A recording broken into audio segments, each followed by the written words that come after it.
Okay, welcome.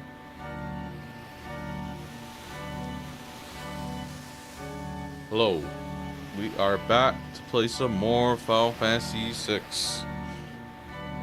Last time we left off on a pretty long stream, and we ended off by making it to a point of no return. That is, we went to the floating continent. We kind of have a bit of an encounter with Kefka. Kefka basically messed shit up. He moved the statues, misaligned them. The Emperor Gishal got murdered. Our teammates kind of got forced to escape like it was a Metroid escape sequence, and ultimately what happened was the world got essentially destroyed. Well, not like literally destroyed, like it's still here, but we saw like a shot in space. The continent kind of split in half. Our team was on the airship. We waited for Shadow for like the last 5 seconds before the timer ran out. We waited until then to get Shadow, or otherwise we permanently missed Shadow on our party, and then as a result we wouldn't be able to get like 100% technically, and a whole teammate would be missing. But yeah. And then we were on the airship. The airship kind of, oh yeah, the airship split in two, and then all of the party kind of fell off and scattered around.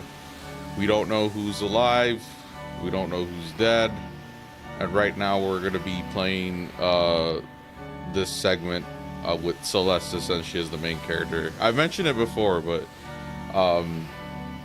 Terra is basically the main character of this Final Fantasy game, but they do kind of, there's moments where you don't really have Terra in your party for one reason or another. It might segue to what your other party members are doing elsewhere in the 3 scenario section, or it might just simply be because she's out of commission for one reason or another, and then other party members start to kind of function in the same way as like some sort of main character leader type. The most obvious example is Locke, and then I mentioned that Celeste as well. In other Final Fantasies up until this point, you're pretty much always with the main character. One makes sense. 2, 3, 4. You're pretty much with Cecil the whole time. You kind of have people come and go in your party in Final Fantasy 4, and then your party at the end of Final Fantasy 4 is predetermined too. Like, it's not going to be a situation like this where by the end of this game you're going to have a cast bigger than 4 characters, so you have to pick and choose who you want to actually have on your main team, sort of thing. And it's interesting because they start to kind of play with this more and more, where the cast is bigger than the max amount of slots for a battle, and then maybe something happens and the party splits up, or something happens and the main character's out of commission, or heck, maybe even like, I mean, I'm not trying to spoil anything because it's me thinking of a totally different game, but maybe the main character dies and technically you can beat the game without the main character, even though there's a way to resurrect them. And for those of y'all who know what I'm talking about, I am talking about that game.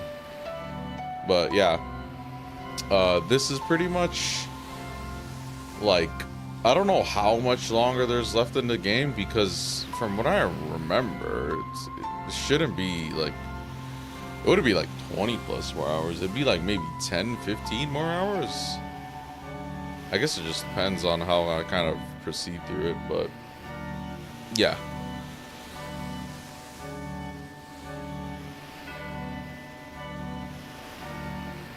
The villain Kefka, it's always interesting to see games or movies or TV shows or any story where the villain outright wins in some sense, or they're like, they do have success in some sense, where like there's ramifications, and then it's not necessarily like some sort of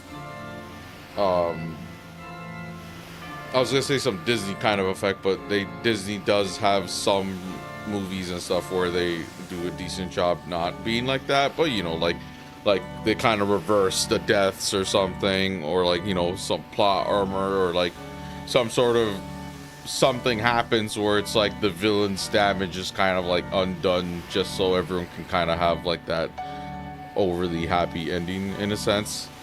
Um, this game, as well as later games in the franchise, don't really shy away from having the main characters kind of take an L here and there. They don't shy away from the. Sorry, my eyes are bugging out. It's like I'm like pretty like restless, so I got some sleep, but it's like one of those kinds of sleeps where my eyes are still like pretty tired. And I guess like, I'm gonna try to fix my schedule. I've been drinking water, trying to, hydrate and put eye drops in.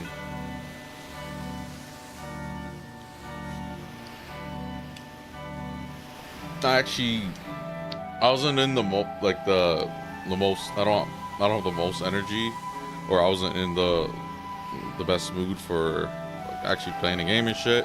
But I just thought about like what else I would probably do. Like I was just gonna like sit here and like just think about my channel and watch other streamers and read or whatever. And it's just kind of like, yeah, you know what? I might as well just keep trying to like play this game and just kind of the games kind of do a pretty good job at like eventually grabbing my attention, distracting me. I get a bit of that escapism here and there. Although it's a new year, it's not like I'm not really one for like New Year's resolutions, but because I'm like kind of always trying to like act on some sort of improvement or resolution or something. So it's like New Year's is just kind of like, I'm like that for my birthday, I'm like that for my New Year's, whatever, right? Where it's like, oh, I want to try to lose more weight. It's like I'm always really kind of thinking that anyway. So I just, generally speaking, don't really like hold like New Year's resolutions in like higher regard or anything like that. So 2024, 2023, same shit, different day, different year. And it's just a matter of if you're like struggling in life, you just kind of keep your head in the game, I guess. Keep trying to chip away at it. Just try to stay strong. And if you're not feeling strong, then kind of like go easy on yourself. Let yourself rest. Let yourself recover. And then, live to see another day too. That's another one. But yeah, I'm hoping that like I can get a good schedule in order, and then kind of like my health isn't the greatest. Not to like sound all like with this music and everything, it might seem like doom and gloom and shit, or like I might seem like super depressed, but it's like I don't know, just kind of how I am sometimes. But it's like trying to like get myself right so I can kind of come back with like all this energy, and I feel good. My stomach's been hurting. It's something I ate, I think 2-3 days ago, and I'm still kind of like feeling it.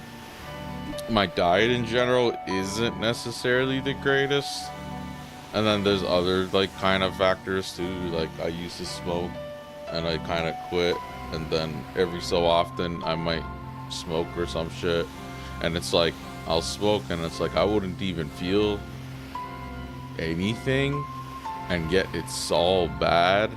So it's like, why do it?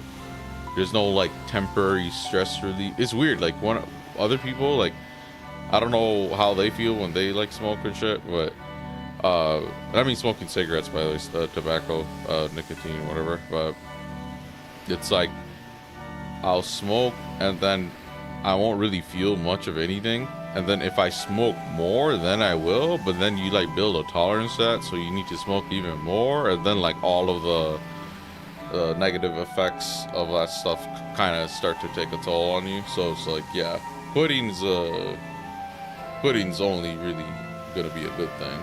There's no real reason to go back to that habit. But I think that combined with also winter, bro. Like, I don't know. It's like winter months, I'm like usually kind of like always on the minimum in terms of energy levels. And like certain things, like it's cold too sometimes, but then sometimes if it's like, I don't know, like if I turn it off.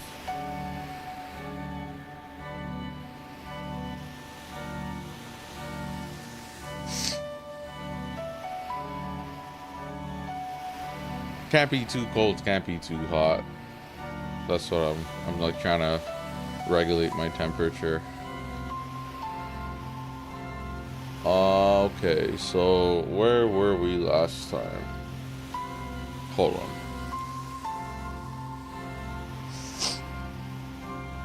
Maybe I'm getting sick again.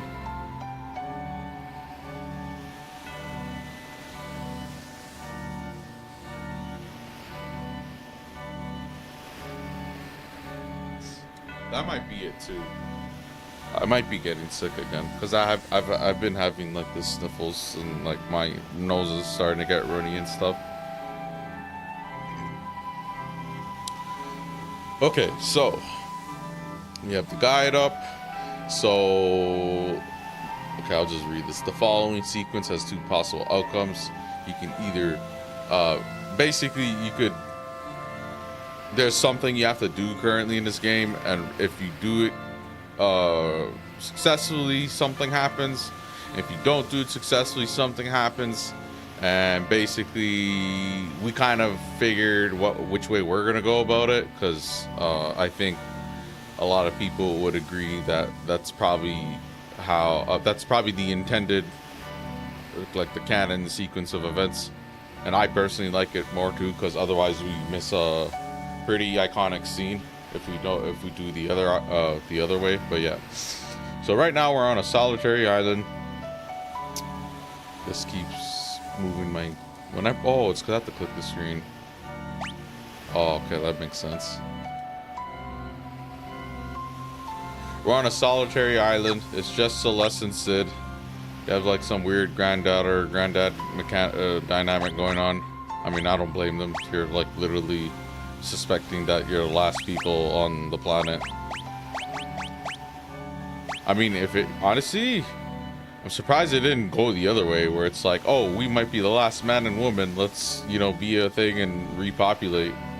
Instead they went with granddad and granddaughter. But apparently there was other people here too, but Sid said they all jumped off a cliff and killed themselves out of despair.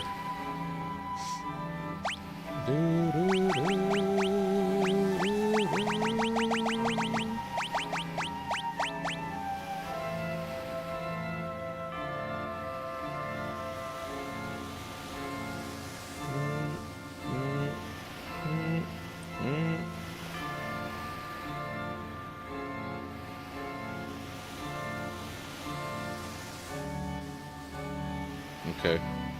Sorry, just give me a sec.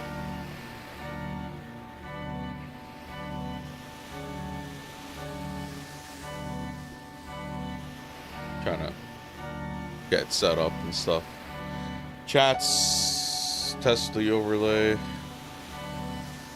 Meow, meow, test. Mic is working, game audio's picked up. I love this music. It's like really sad and dreadful. Very appropriate for where we're at in the story. Yeah, it says live chat is currently unavailable. That's not good. How do I fix that? So do I not have a chat?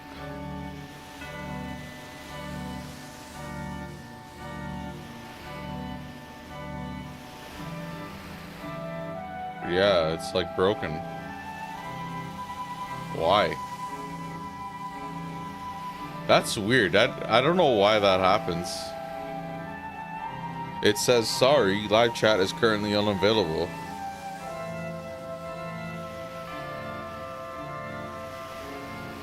That's really weird. So I have my YouTube, the stream up myself, and the chat box is just blocked out. Okay, we're gonna stop stream and resume it right away. Sorry about that. That should fix it.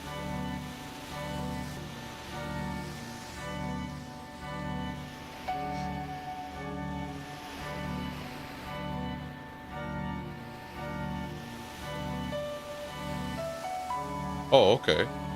Wow, stopping a stream and then resuming it off of OBS is actually pretty fast. And it did fix it. So now the chat should be working. Wow, that was actually really quick. I literally clicked stop stream, and then I clicked start stream, and then I went to pick the interrupted stream, like resume interrupted stream. And now it kind of just seamlessly stitching together, and then the chat works. So let me try it again. I was wondering why it wasn't working. Yeah. Let's just do a regular meow.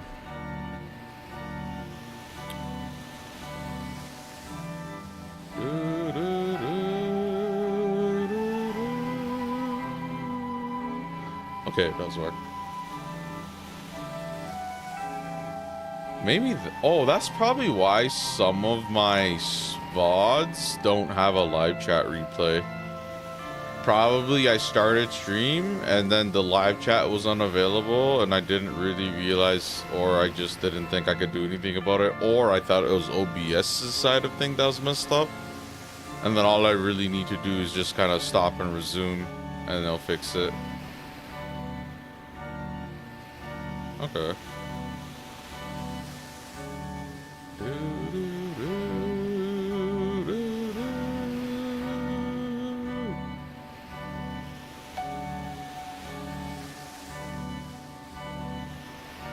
Oh, if I do this, I have to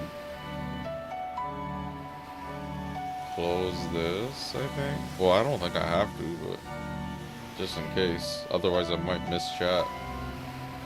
I have to close it and open it back.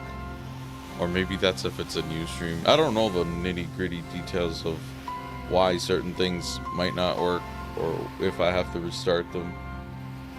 We'll kind of little by little figure it out.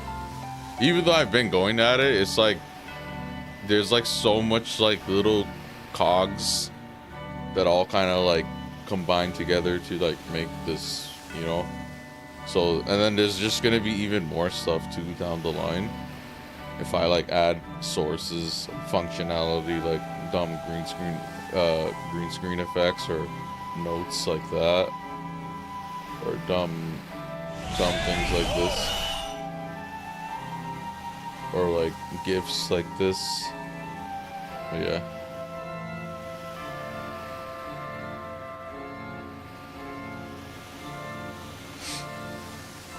Here, I'll give a little shout out to my subscribers.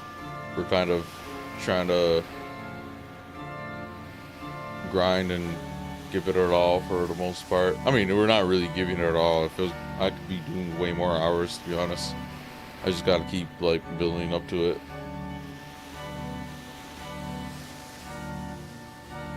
I need to update that too.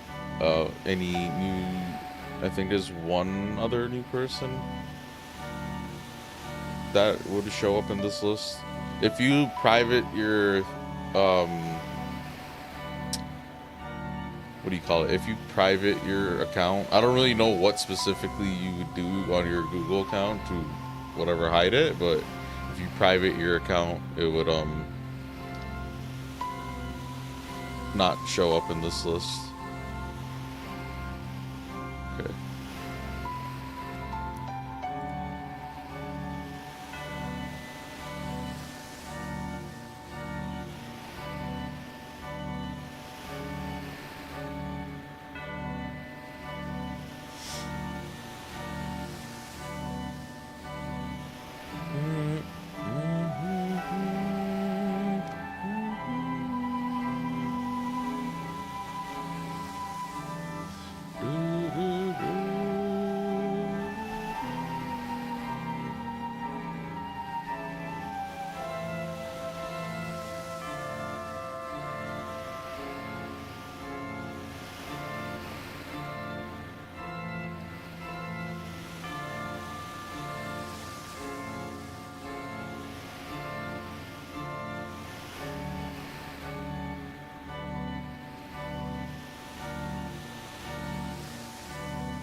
is it?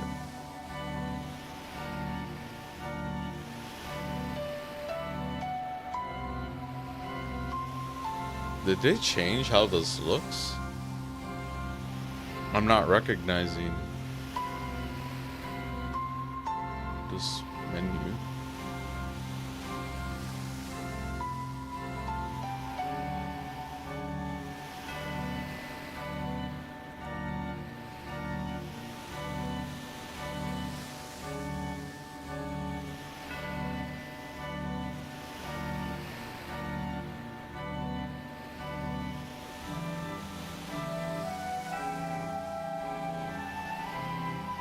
Oh, it's probably dashboard.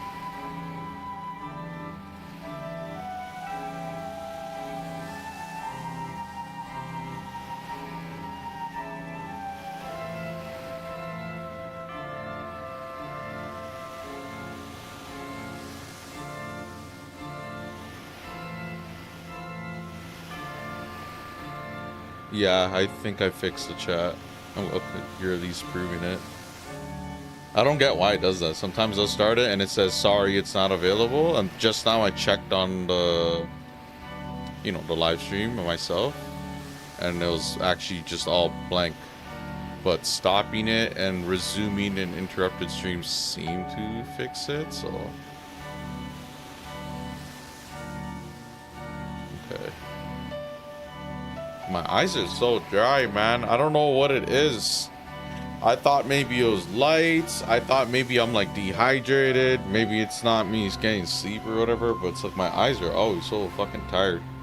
It could be like eye strain from like too much electronics and stuff, but I've been taking a lot of pretty extensive breaks. Like yesterday I didn't even really use anything.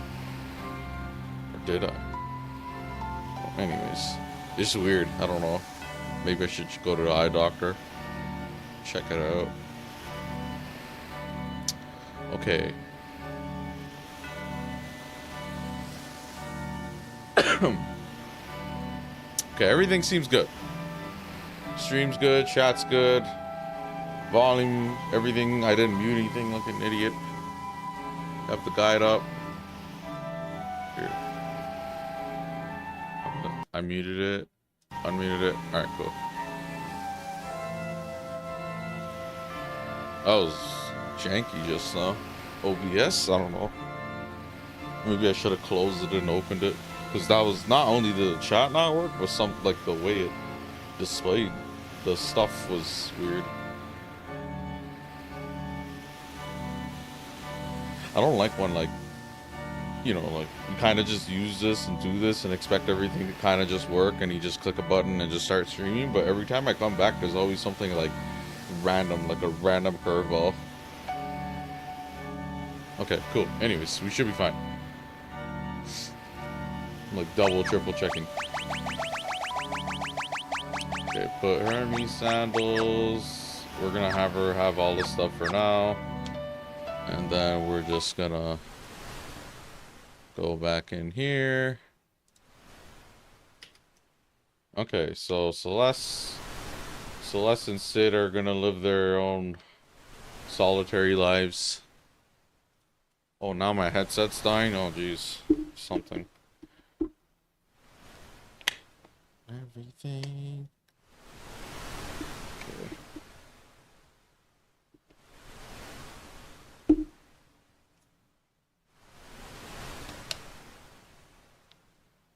Okay. Oh, yeah, Sid. Why is Sid...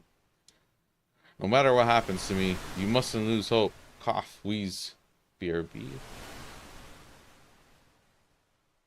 Well, you're... Oh, okay, I was trying to remember. There's 2 different people came in my chat, and both of y'all talked about, like, old games, and you're the one that talked about the mech games, I think. And the other one talked about something called Metal Max, and I got them mixed together. Anyways, we gotta basically take care of Sid. I mean, not really, because I know what I'm doing.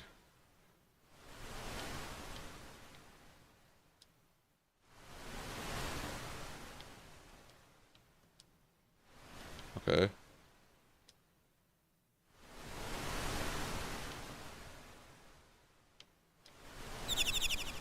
he wants food. We could be catching fish. So just grab a couple of fish.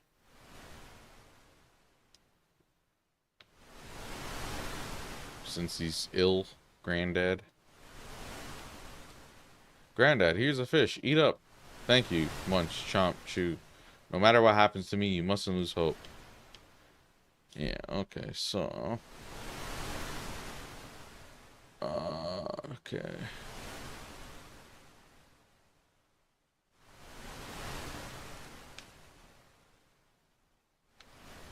Kind of mean what I'm trying to do. For those of you who know this game. For those of you who actually know the game inside out, if anything, you'll know what I'm trying to do right now. Hey Sid, how you feeling? Cough, hack, Celeste, while I can still talk, I cough. I want to. Thank you. Gasp. You good, fam? We can get you some water. We can go to the... I mean, they are just on an island together, realistically. It's not like there's medical aid or something. The seagull. There's not much we can do here, you know? It's just... This is the rest of the game. We're just kind of chilling on the island until we die of old age or whatever. Not really, but obviously not. This is the end for me.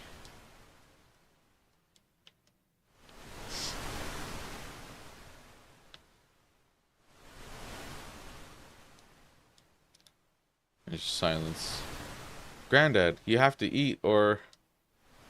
What's the matter? Granddad? She took to calling him Granddad pretty quick. Sid.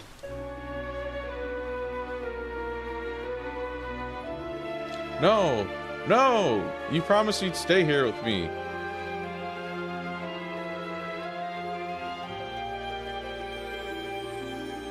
Granddad, answer me. Tell me you're just joking.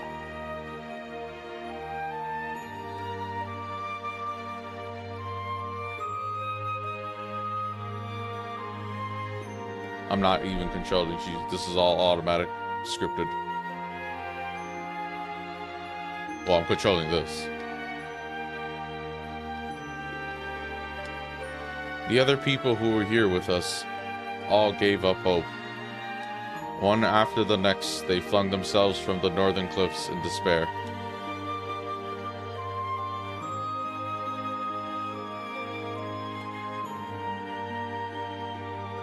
Everyone's gone, even Locke. There's nothing left for me in this world.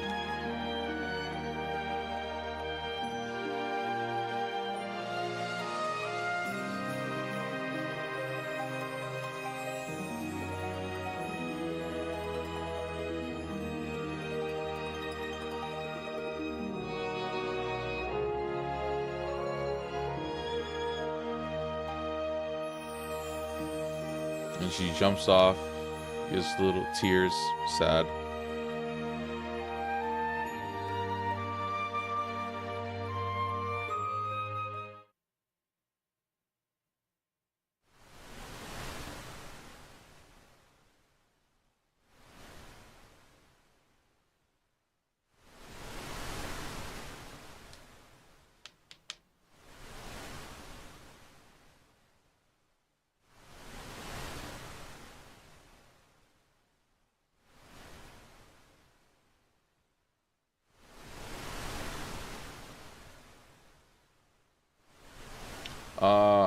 Were you watching over me?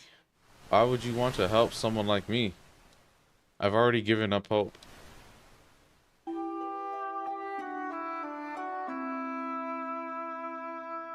This bandana, it couldn't be. Hey, little bird, where'd you come from? Is the person who wrapped your wound still alive? Please, tell me. I mean, it's not like the bird speaks English, but then again, it is a fantasy world.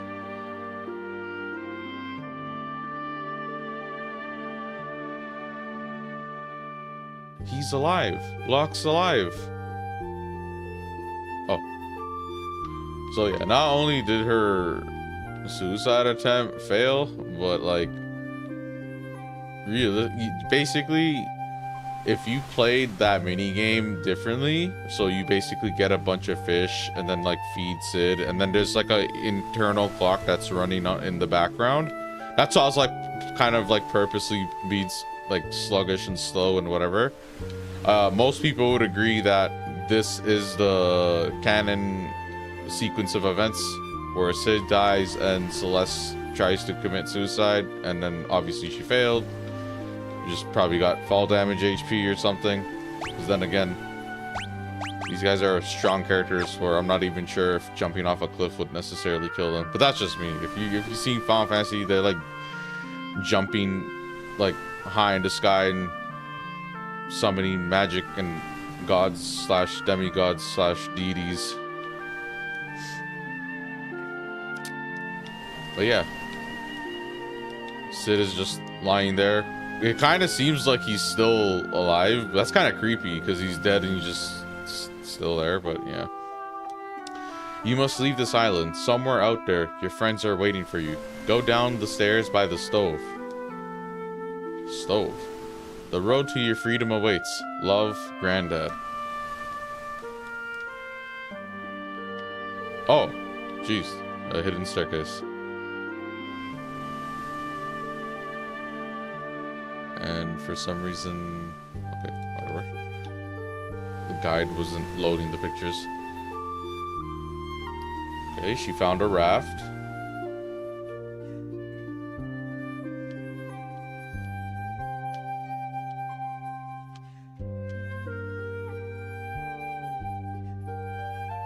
I'll make you proud of me, Granddad.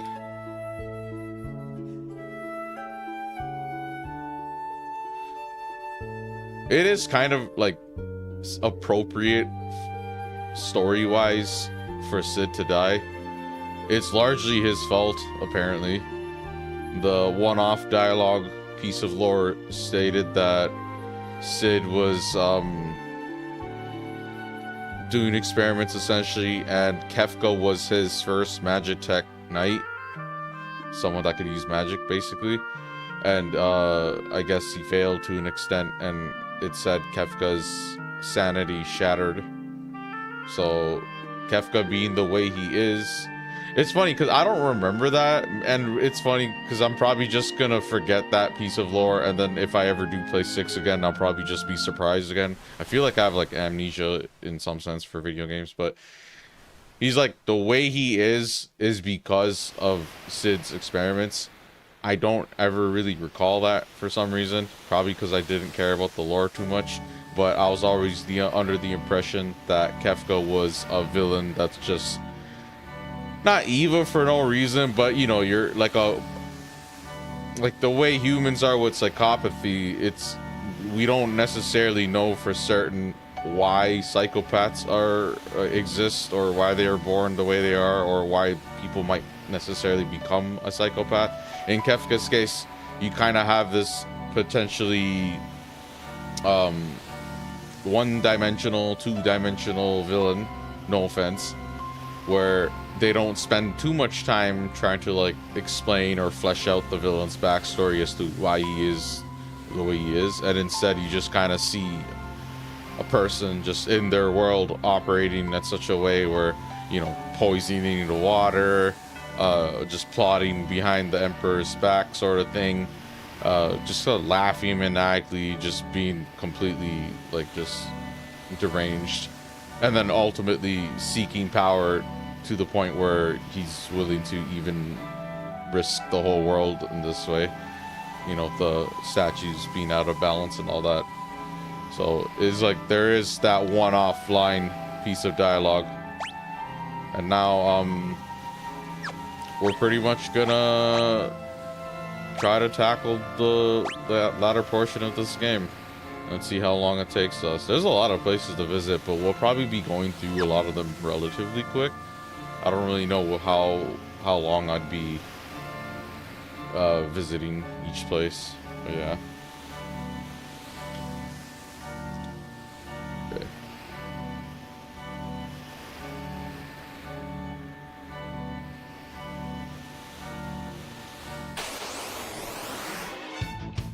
Same battle theme though.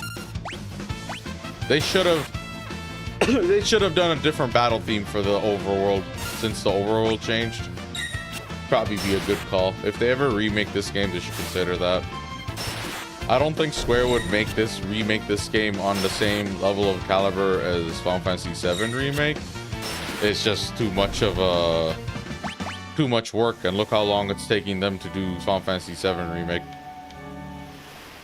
Fact is that it's split in 3 parts too. Did you see that tower? What tower?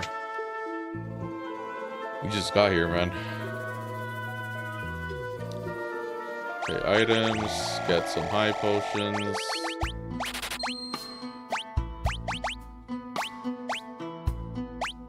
Buy one of these.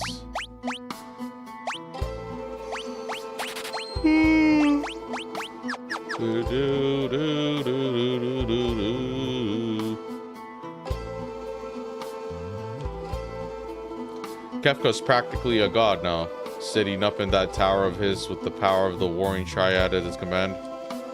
Yeah, that's why I called him the mad god. That sparkle in your eye reminds me of the young martial artist who visited here not long ago. He had that same determined look. Here, since you're meowing, you get a cat. Okay? I guess that's the rule going forward. I'm just trying to figure out which cat you get. Here, you get this one.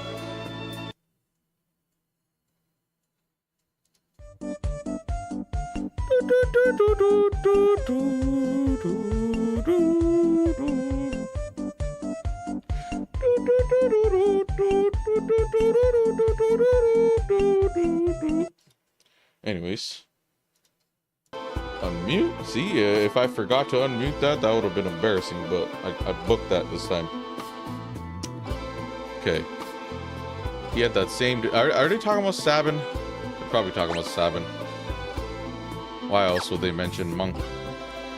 Oppose Kefka's will and he'll fry your town with the light of judgment. There's no point in even trying to go against them. The world's ruined. There's nothing left. I mean, there's something left. He could have easily just wiped everything out. He just kind of... Similar to another Final Fantasy where the villain kind of just destroyed part of the world or the surface of one portion of the world. Anyways, many ancient monsters that had long been sealed away were released when the world was ripped apart. Humbaba, Death Gaze. Okay, we know Death Gaze. Even the 8 legendary dragons. Is that what all those dragons were? I thought they're all Bahamut. Okay. See the shops. I might want to buy something, but we have Ultimate Weapon. Wait, I didn't. Okay, let me. I'm a scholar of ancient weaponry. 2 weapons known as Ultimate Weapons were used during the War of the Magi 1,000 years ago. One was a sword whose blade formed from its wielder's strength. The other was a monster born from destruction.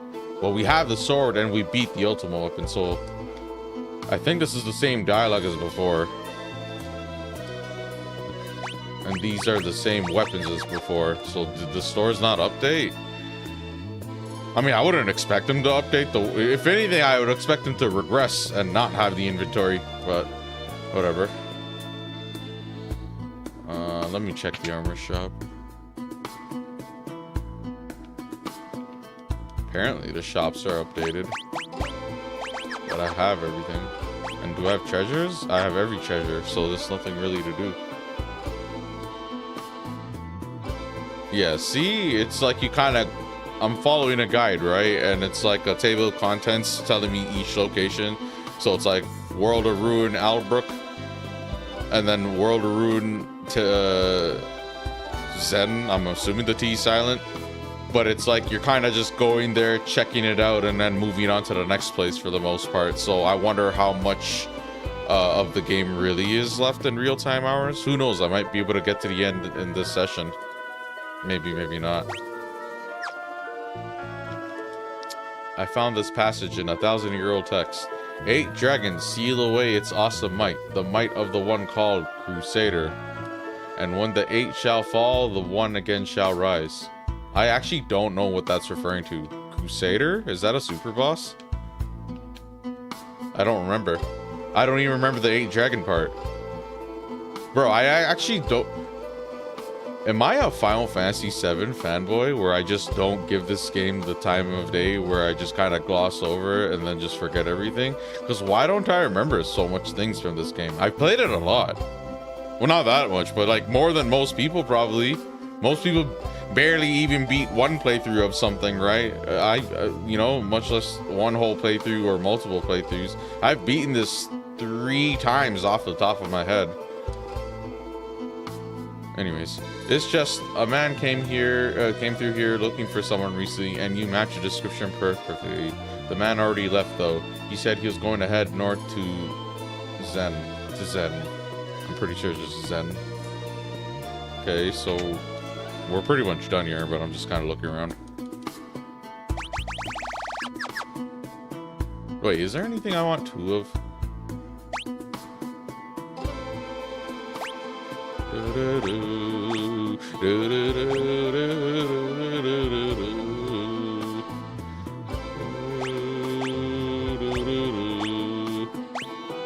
Maybe this one?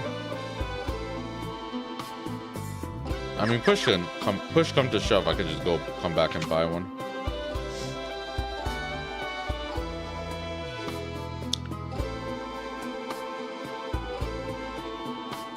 Yeah, well, I think when you just play out... Wait, oh, did I drink alcohol? Or what did I do? Well, this is back when it was lively.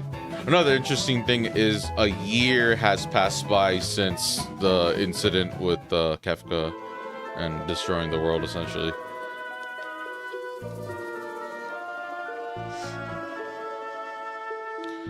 I think, like, since I play so much games, and then certain games are just kind of one-off, self-contained, like, I think I'd be more willing to really, like, take in game lore and memorize stuff if I know there's, like, a whole universe kind of being built, you know what I mean?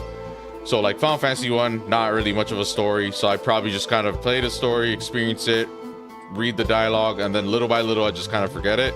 Maybe I just remember the general gist of, you know, I know about the time loop and shit. And then Final Fantasy 2, I don't give a rat's ass about, so the Emperor does some bad shit, and then, like, Leon, I don't know. And then Final Fantasy 3, it's kind of like the same deal as Final Fantasy 1, where there's, like, a bit of an exoskeleton of a story. And then Final Fantasy 4, I do generally remember a little bit better. And that is a bit more story focused. And then 5 is... Yeah, I kind of forget the story in 5 here and there. I just always remember that Exdeath is like an evil tree. I can't go in here. Or an evil splinter. Okay. Is that Kefka's tower? Is that the last boss place?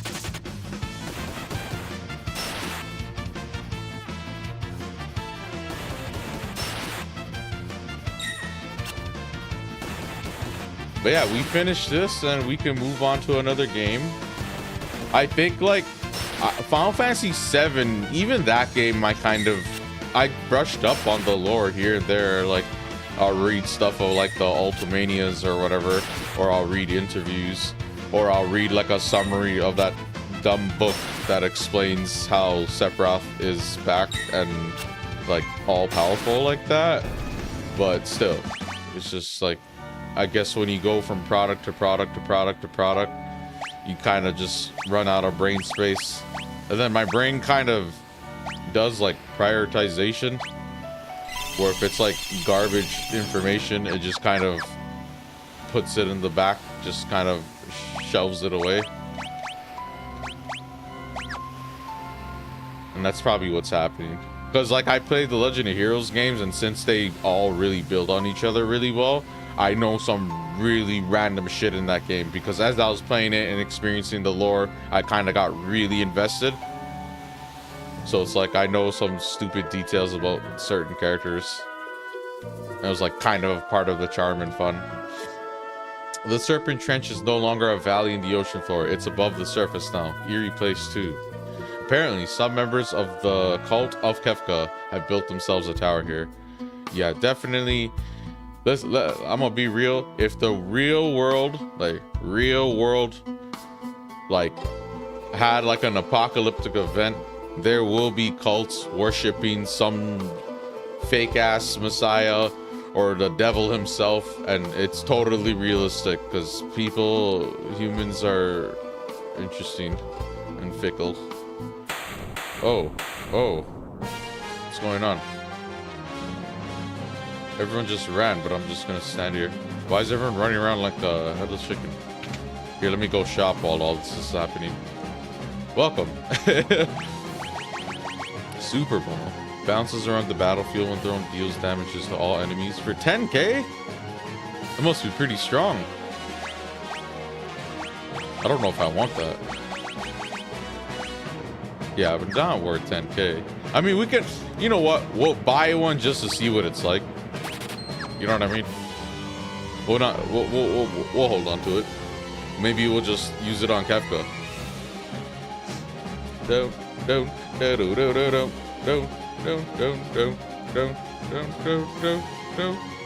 Hey, stand still. Happy Sunday. Happy Sunday to you too.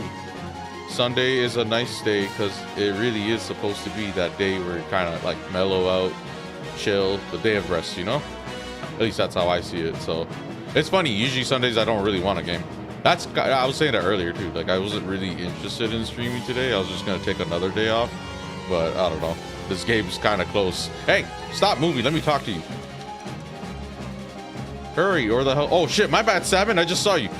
My little boy's still inside. Please help him. I'm begging you. Sabin, you're holding up the whole ass house? Or hanging on it? What are you doing? Oh, Celeste. Let me help you. Wait. If I move, the whole house will collapse. First, save the kid who's inside. I don't think I can hold this up much longer. You've got to hurry. Oh shit. There's a timer, isn't there? Yeah, there is. Okay. Treasures. Oh, and encounters too.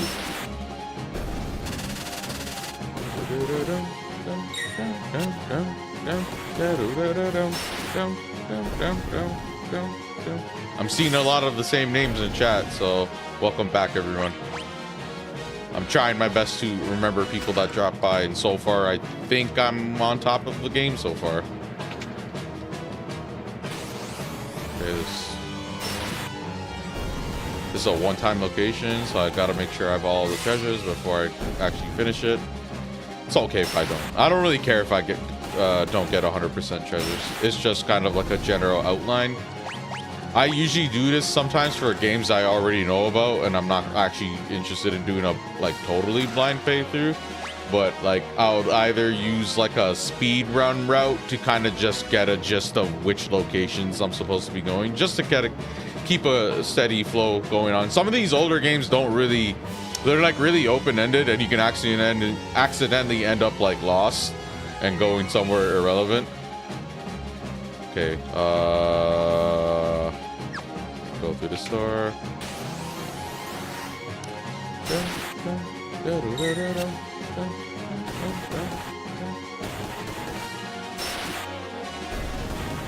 Don't die.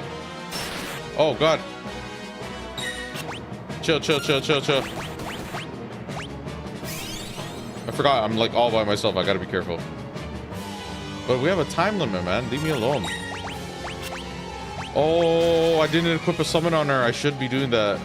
I need to have her work towards some more, some powerful spells. Why is she... Did you put stop on her? Oh, no. Oh, I'm dead. We're dead. And you're wasting time.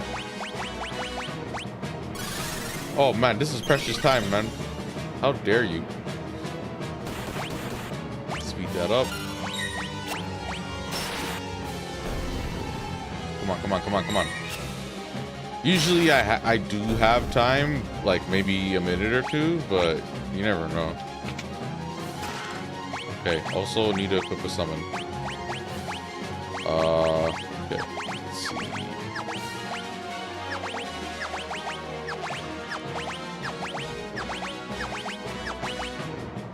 Probably this one. Yeah.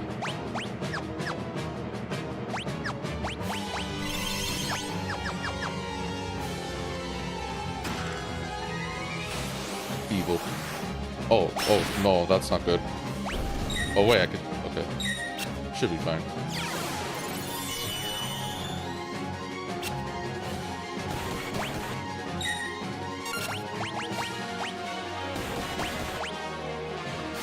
Is that stronger than attacking?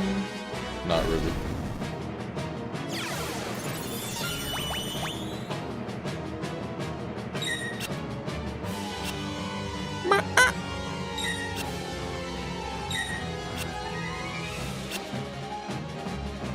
Stop missing.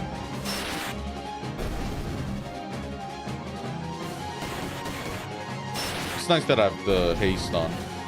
This would actually be going much slower.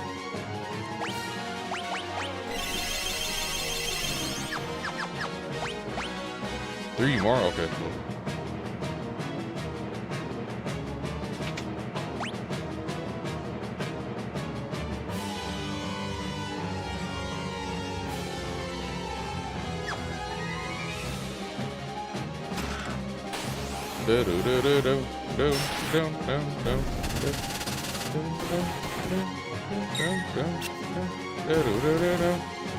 Am I gonna have enough time?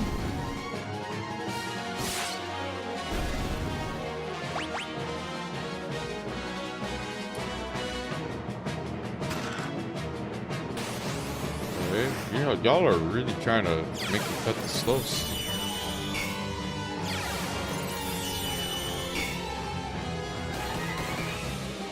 The guide is saying he was able to do all this with 2 minutes to spare, so I'm out here doing terrible.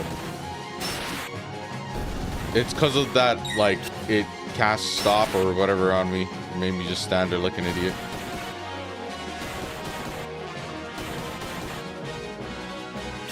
Come on, Celeste. Put your back into it.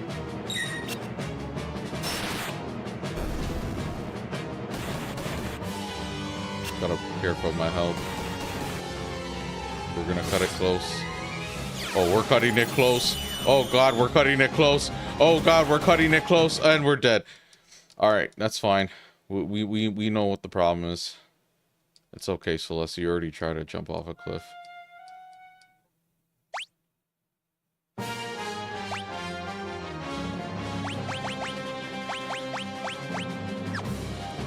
Dun dun dun dun dun dun dun dun dun dun dun dun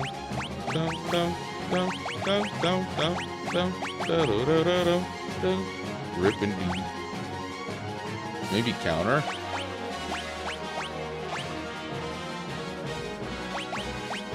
This. Good thing they autosave every new screen.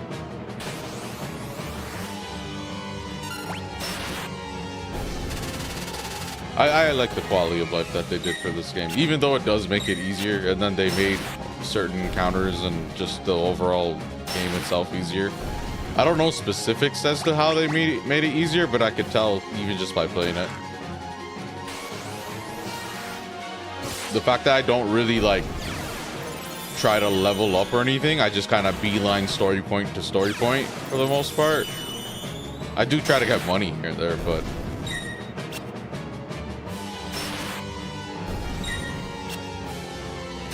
okay, much better.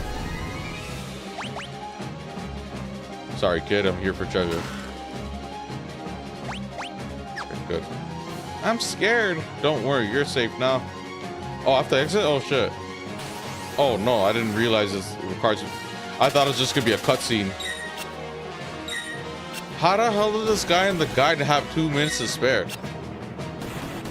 I wonder if I'm under-leveled. Or maybe they use magic. Like, all target magic.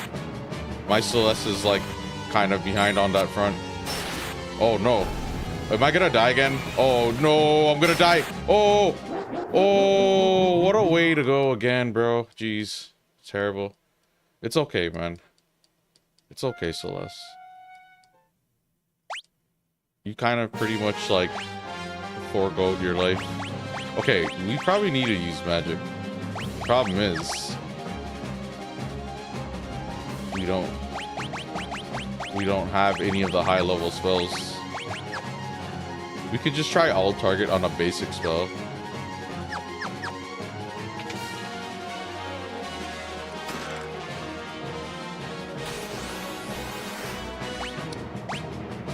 I have an option to run. I have an option to run. I have an option to run. Stop. Just let me go. Let me go. Let me go. Why are you all just taking turns? Wow. I wonder if that's like just wasting just as much time.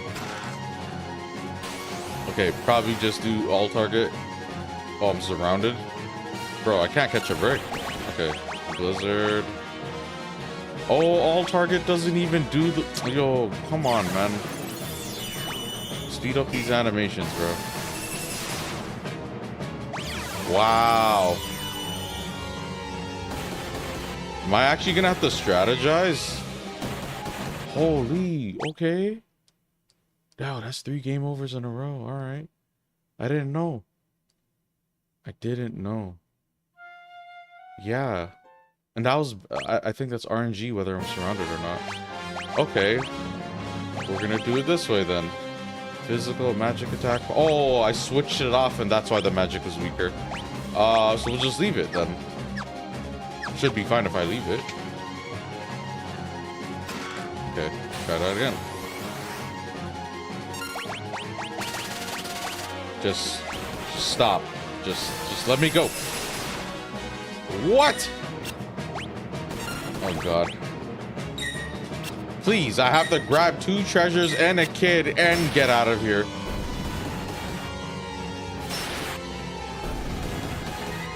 And they're all... Wait, why do I always have Doom? Are these guys, like, serious, man?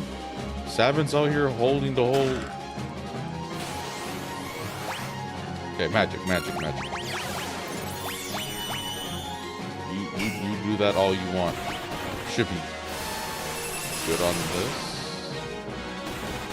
Okay, at least one more time. This is efficient. Yeah, this is efficient.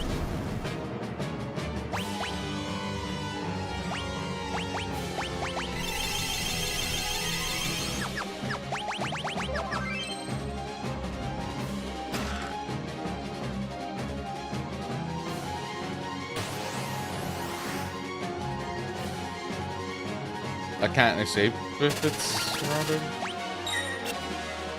Yeah, they cast Doom. That's mean, bro. Alright, here's open. Okay.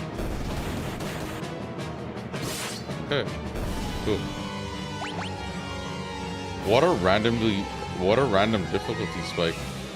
Then again, I probably didn't really utilize and level her.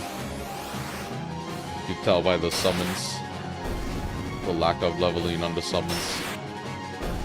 Then again, she did... When we got the summons, she did teleport and exit our party. And then she showed up next when we were on the boat. And then floating continent. Alright, there we go. Took you long enough.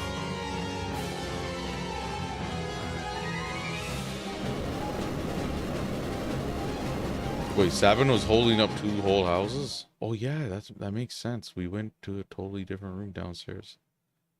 The geometry or geography makes sense. Sabin, you're alive. Of course I am.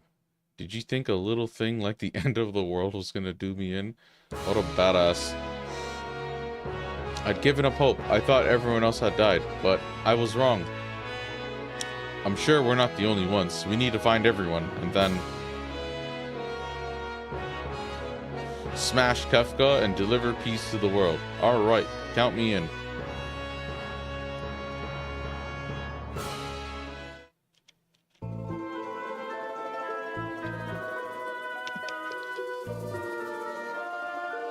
Okay, at least we have 2 party members now. Celeste by herself was not it. The legendary train suplexer and save any house. He could probably solo at this point. I mean, it checks out that he can suplex a train, and as a result, he can also hold a whole house up.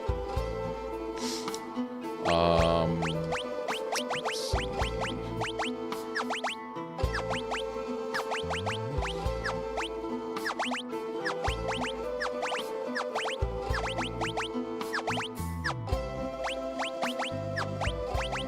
This one? This one.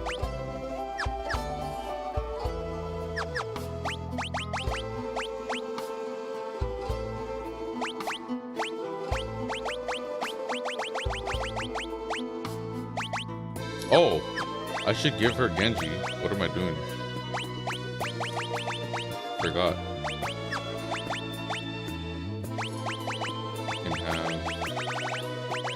Oh, that whole segment could have been easier if I had Genji on. She would have one-shot everything, probably.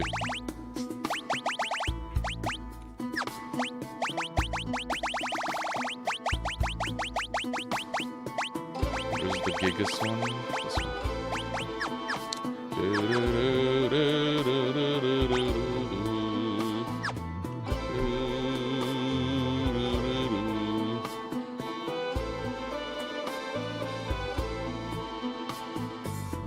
If I didn't buy the summon, so the summon from this top right corner, apparently it would have been 10 gil at this point in the story. So I wasted money back then just to get it ahead of time. I heard that a terrifying monster named Humbubba has been terrorizing the area around Mobliz. Okay. Is Humbubba that weird golden thing that I couldn't identify? It looked kind of weird.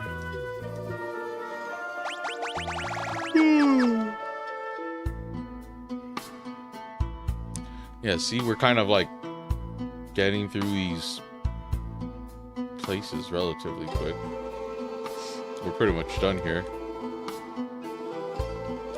I was there. I saw when Kefka uses Light of Judgment to torch the village of Mobliz far to the east. The adults all perish trying to shield their children. Anyone who opposes Kefka is killed. He burns down their entire town from his tower with the Light of Judgment. Okay. To think Kefka's watching our every move gives me the heebie-jeebies. Nobody says that anymore. I say that shit sometimes, but very, very rarely. Okay, now where are we going next? Probably... That looks like it's blocked off. Or no, it's not blocked off.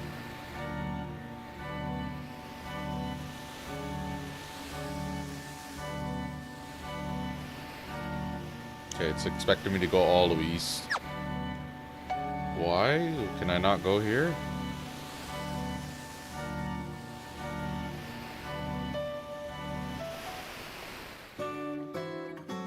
So the world ends and all of these stables are still, like, functioning?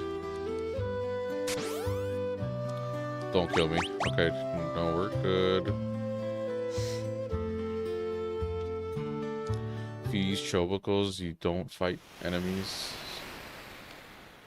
Okay, we can't... Yeah, we can't go. That's surrounded. It's star-shaped. I swear one of the previous Final Fantasies had something surrounded by mountains that was also star-shaped. Maybe I'm crazy. Was it Final Fantasy 3?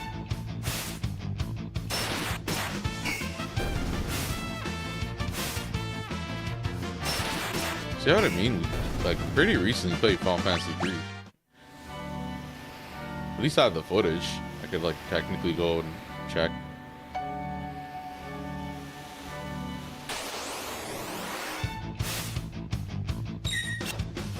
So if I beat this, I don't know if I'm gonna right away start 7. I'd like to think I would, even though I've been, like, kind of hyping it up and, like, whatever. But I don't know. I kind of want to maybe go back to Rainbow Six Siege a little bit, because I don't want to like not play that game for a little bit, and then when I come back I'm kind of like much more rusty and I'm trying to get the highest rank, right? It wouldn't be helpful. So and then I also don't want to like forget about it and then the next season happens and I totally just miss it, and then I'm just, because if I reset back to 0, like back to Copper to 5, I probably won't go for champ until my whole shooting game era. So me randomly doing it was just because I got a bunch of games in when I was multitasking off stream, and then when I got like platinum, I was kind of like, you know what, why not? Because the way the new system is, it's not good in terms of like a ranked experience. Like skill-based matchmaking is a little bit loosened, but in terms of like how they kind of protect you from losing your rank, and then like everyone kind of not good carrying, it's like, yeah, people, I could probably solo queue easier in this system than that system. Quick question: I have played Final Fantasy VI but never beat it. Is Pixel Remaster a good port, or should I track down a different version? So the Pixel remasters, generally across the board for 1, 2, 3, 4, 5, and 6, they made it easier. They casualized it to an extent. So for example, the fact that they have a map like this with treasure counts, so you can actually check to see if you're, missing treasures for even one-time locations as well. And then also actually when you're in an actual dungeon, you have like a whole ass map. That's something that's not in other versions of the game from what I remember.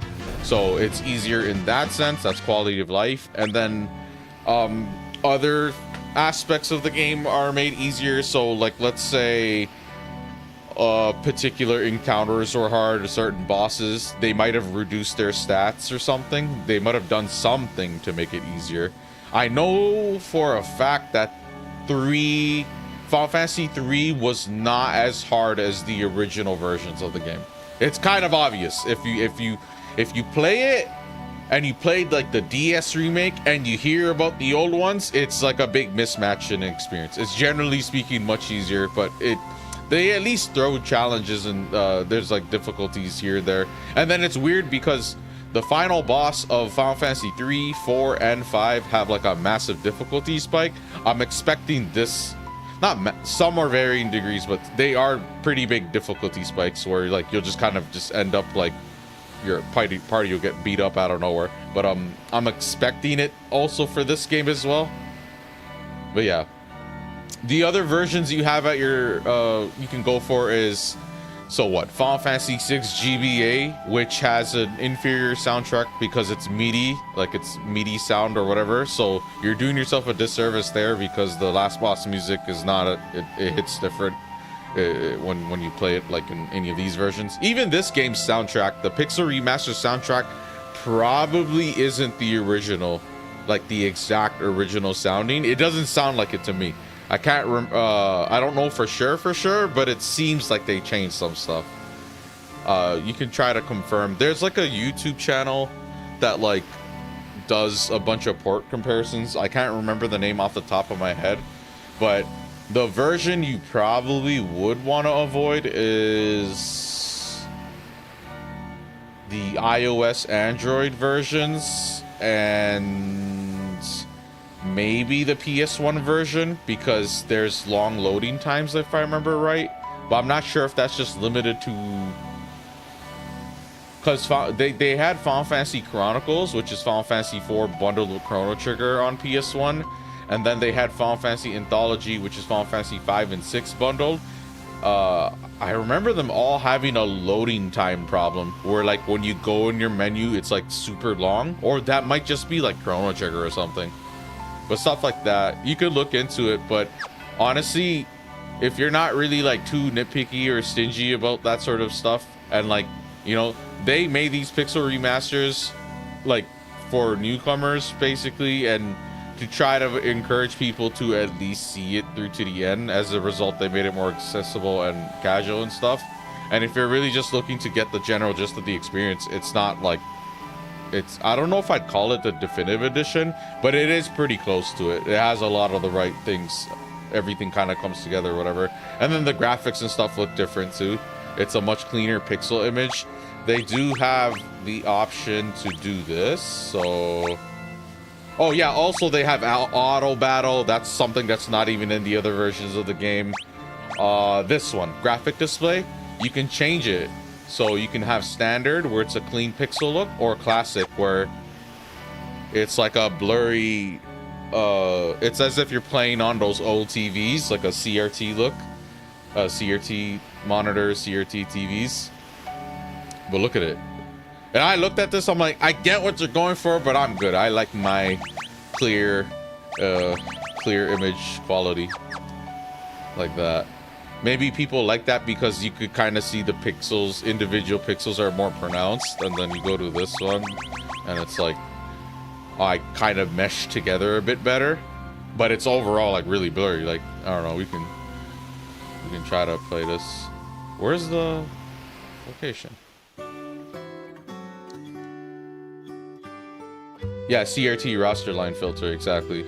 And then I've seen different implementations of this, and this is probably, for me, I think it's too blurry. I don't mind basic scan lines, but this is like a scan line and then the whole resolution kind of takes a hit. Oh yeah, we don't need to do anything here. We just need to add it to our list of visited locations. But yeah, honestly, my main complaint about Pixel Remaster was just the price. It was $100 Canadian. I don't know how much it costs for y'all wherever you are, but $99 for 6 games on the Surface is like, it's understandable. But since they're such old games, I was just kind of hoping they would go for like a lower price point. If anything, not $100, like a full game price. Like for us, that'd be $89.99, which is just $90, which is just $10 cheaper. But no, maybe something like $50 or something. Then again, the sprites themselves don't seem to have changed much, so I don't think we lost anything. I think the sprites are different.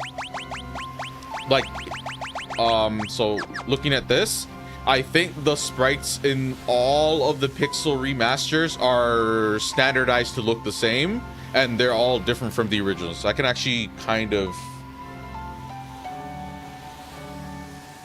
I can check that out, actually. Pixel remaster comparison.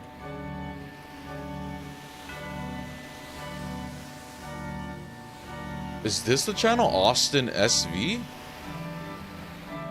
I can tell if I look at it. Hold on. Oh yeah, it is.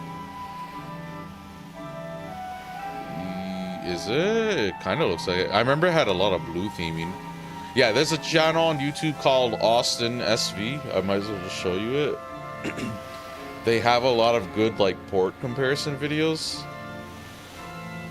So like push come to shove, if you really do care about that sort of thing, this guy right here, unnecessary shout out, but might as well. Good contents. Us YouTubers got to look out for each other.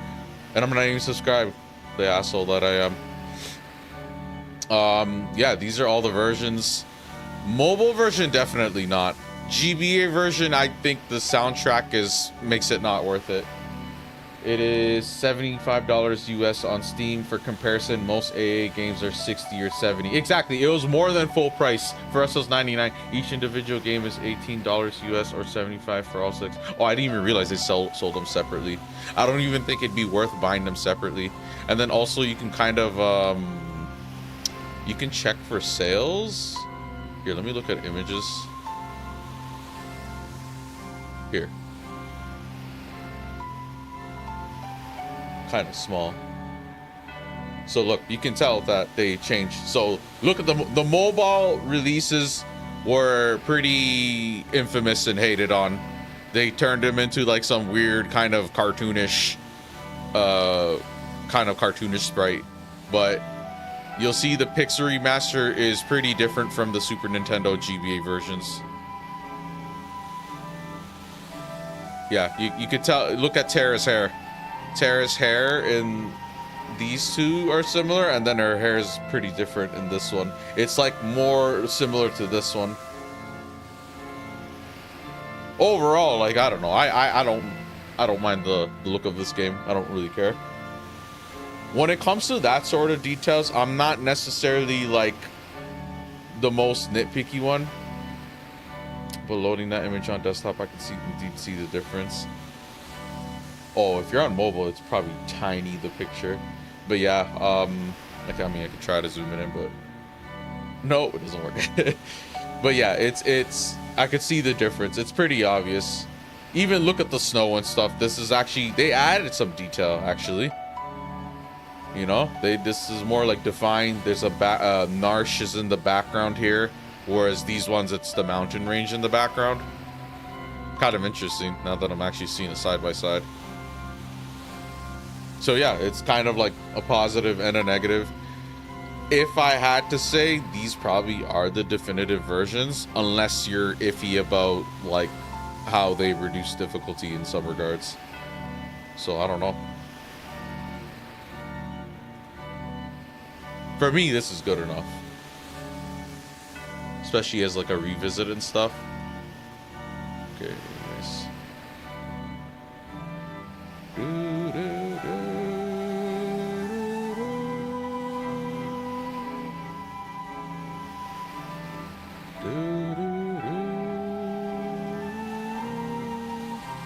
Where's that site that lets you check the price history? I think it's Steam DB. Should bookmark it. You can check if that Pixel Remaster was ever on a discount. I don't know if they did. Final Fantasy's kinda stingy about their sales to an extent. Newer releases kind of stay at a certain price point no matter what until other newer releases kind of come out and push it down.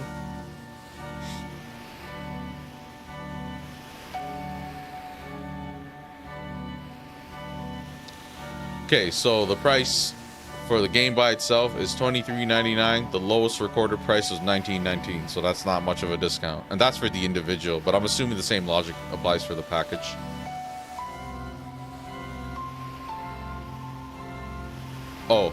Oh, according to this, the full bundle has never been discounted.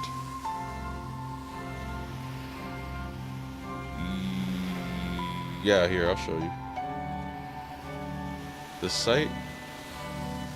Thank you for your answer. I need to run to the store. Check it. Oh, okay, no problem. But yeah, the bundle hasn't been discounted before. And based on just that pattern, it probably won't be. At least for a while. Like a really long while. Or maybe at all. Yeah, that's interesting. Okay.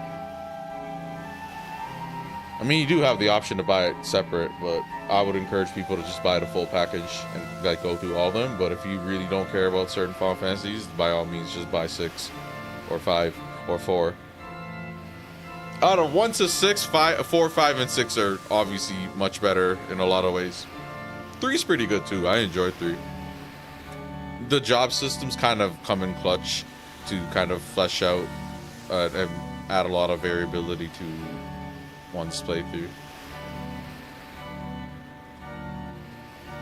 Okay, now... Okay, we have to go to a town. Okay, make sure I didn't mess anything up. Audio, everything is still here. Okay, cool. Usually when I pull up a window like that, that's usually where I forget and let me stuff or make mistakes.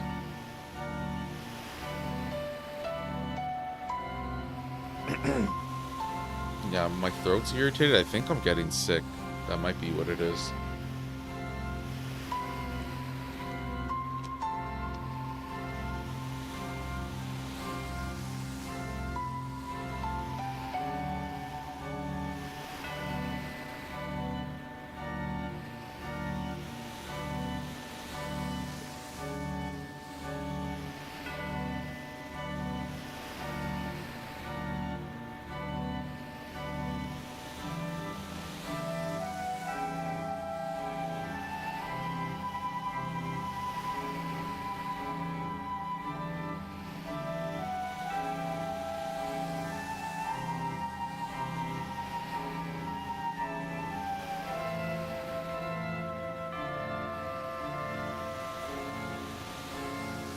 I love this overworld theme. Talk to you after I grab them groceries. Alright, no problem. Oh, I didn't even see the other message. I wonder if I can find my old FF3 Famicom. What? Oh, arrested for piracy. Don't kill me. Wait, actually though? I've never actually met or heard from anyone that was actually getting in trouble for like downloading a ROM or something. Usually they go after like distributors, right? It's kind of like drug dealer logic. It's like you don't get the guy that buys the weed from a dealer, you go for the dealer, and then if not, you go for the dealer's like wholesaler or whatever, like the person that gives them, like supplies them.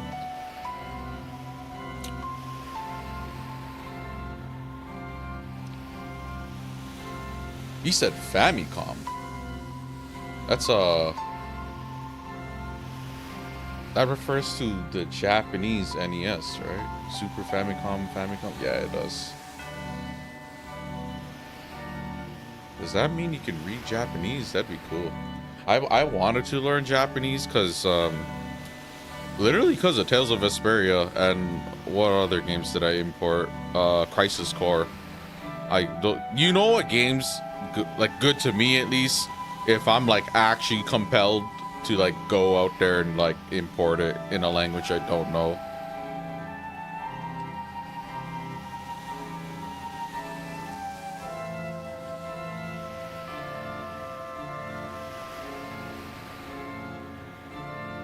Okay. Apparently there's a boss in the northeast I don't want to fight.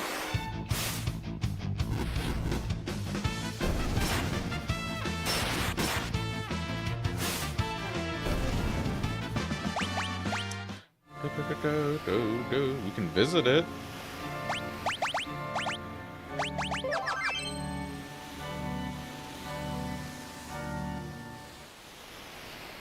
Oh, yeah, okay. I know exactly what boss is talking about. The Humbaba or whatever. Okay, we're not ready to fight that yet. Especially not with 2 people. Crazy. No way.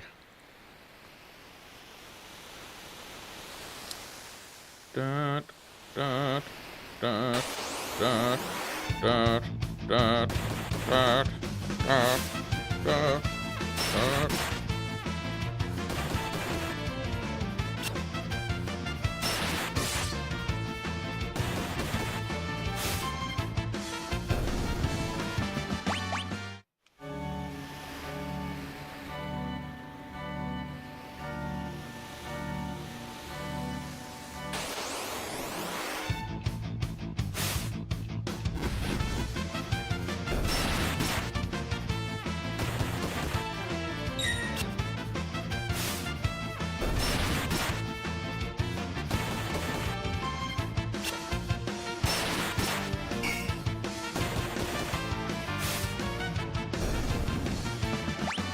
Should be spamming Savin's moves.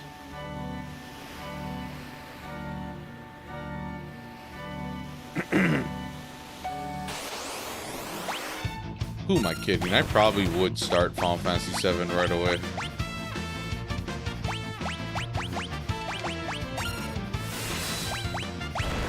Just thinking about it. PS1 era Final Fantasy is like near and dear and precious to me. I have like that nostalgia kind of backing me up there too. Give me that bias.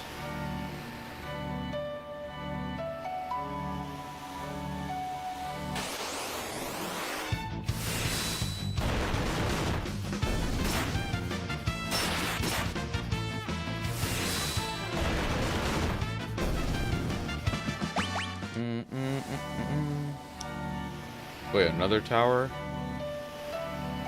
Okay. I think I remember what that tower is.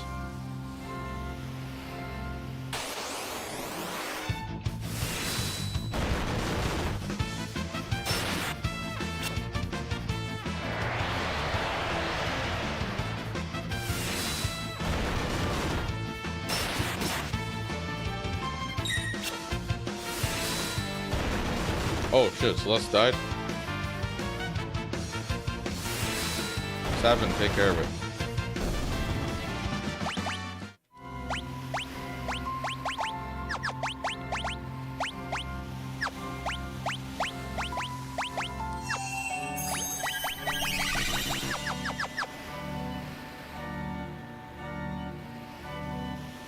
Okay. Nikia.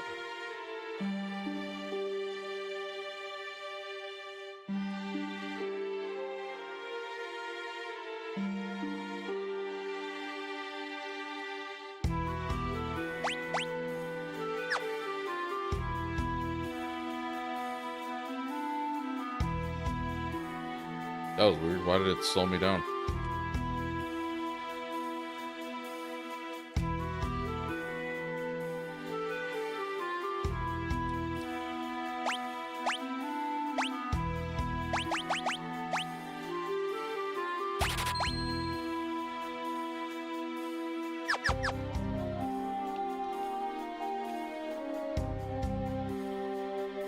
What did he say? After the cataclysm, I woke to find myself all alone in Doma Castle. When I tried to sleep there, monsters came for me in my dreams. Oh, it still frightens me just to think of it. Okay, that's probably a hint to something. Maybe I go to Doma. Oh, I think I remember. Okay, that's cool. This little NPC dialogue is kind of jogging my memory. We'll see if that's correct. What I remember.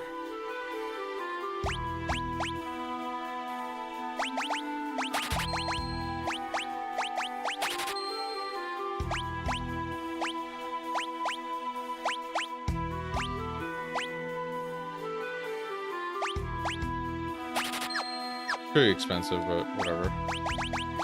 We need them as strong as we can get them right now.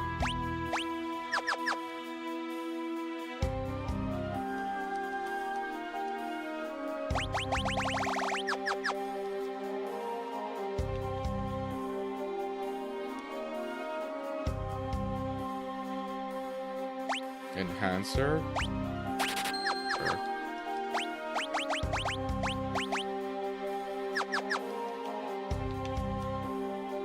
I heard Figaro Castle ran into some kind of trouble. It got stuck beneath the desert. That makes sense. The road you took to get here used to be at the bottom of the ocean. Oh, that was the Serpent Trench? I just went past the whole thing? Okay, cool. There's a bunch of thieves hanging out in the pub. They say they all escaped from Figaro Castle.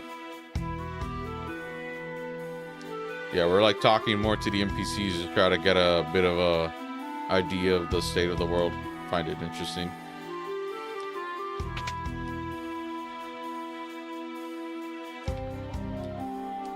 We're gonna go into the castle through a secret cave that nobody else knows about. We lost our old boss that day. He's feeding the sandworms now.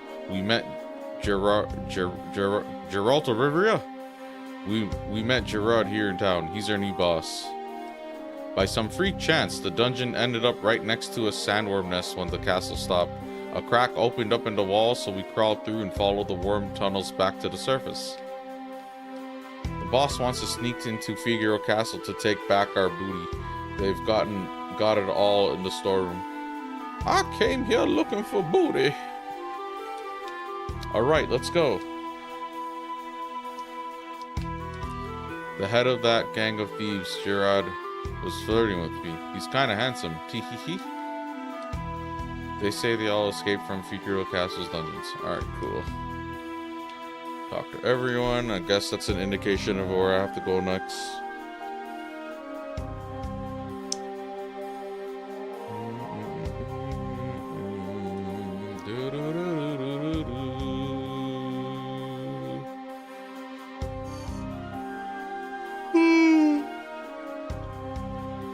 Oh, I thought they're following me. Excuse me.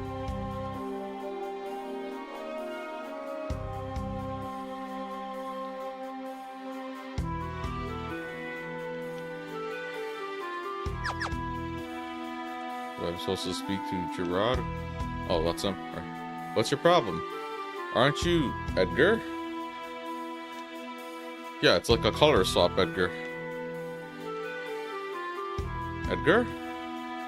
I have no idea what you're talking about. I'll take this too, kid. Come back.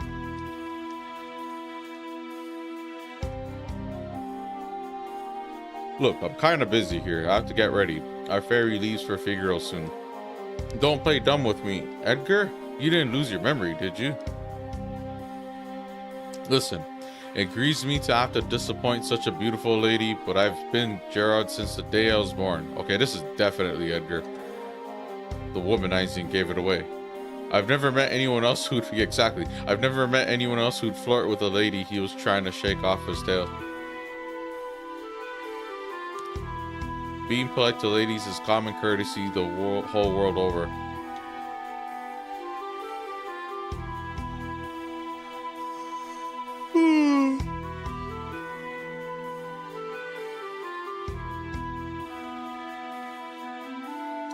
You know the way into Figure Castle quite well, then?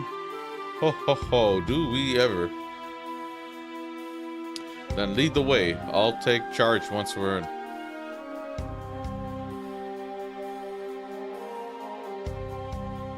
Oh, you snuck on. Okay, cool.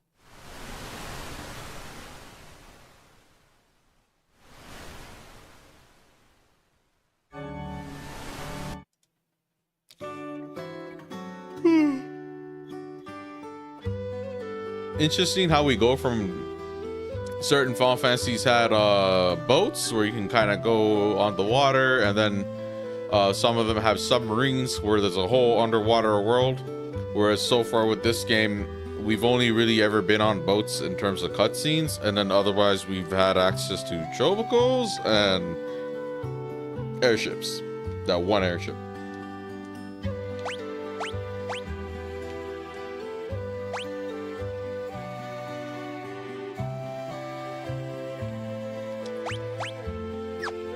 Okay. The boss of that gang of thieves is in the inn on the second floor. Cool story. Check the shops first, I guess. Oh, there's only... Oh no, there's...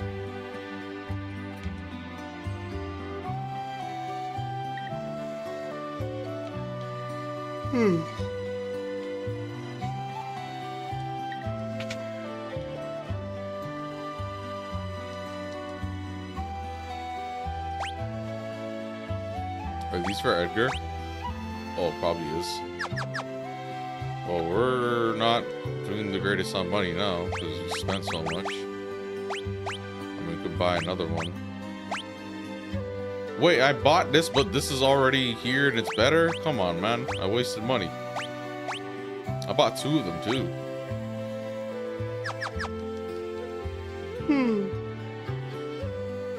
I think it'll work out.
Why does it do that? Is there latency? Or connection interference?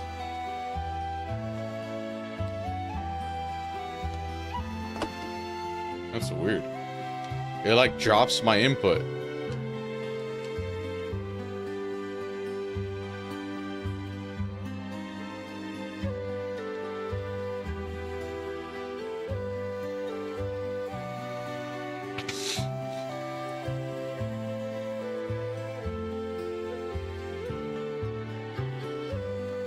Just wait, I'm on my way to help. You followed me here? You are Edgar, aren't you?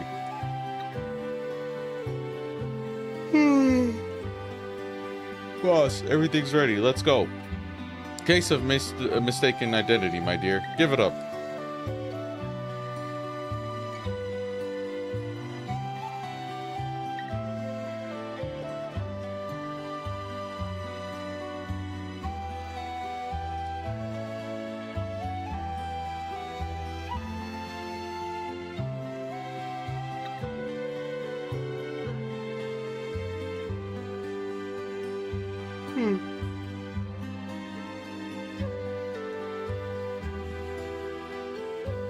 The little girl's dead.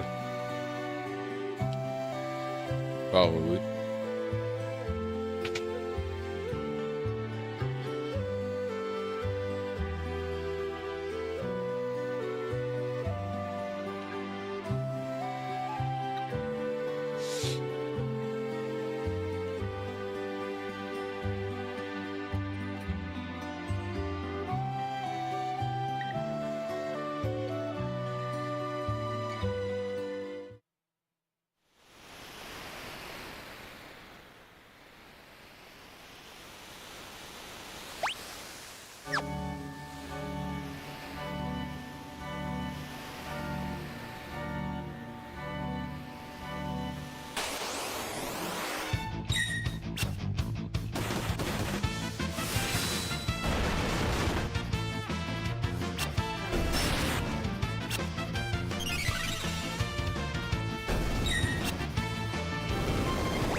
Why is it healing me?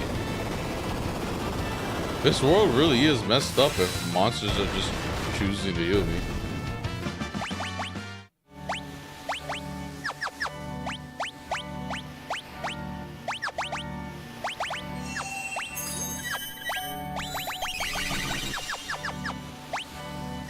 I feel kind of under-leveled.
Are you all gonna heal me?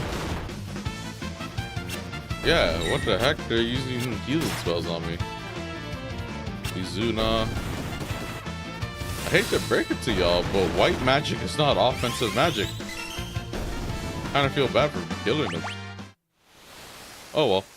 I'm over it. Siegfried? It's dangerous beyond here. I'll go ahead and clear out all the nasty, vile monsters. You just wait here, okay?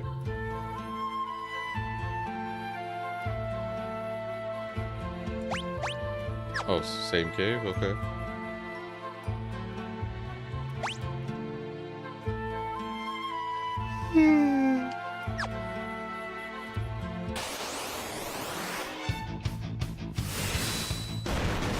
Probably should use the other move.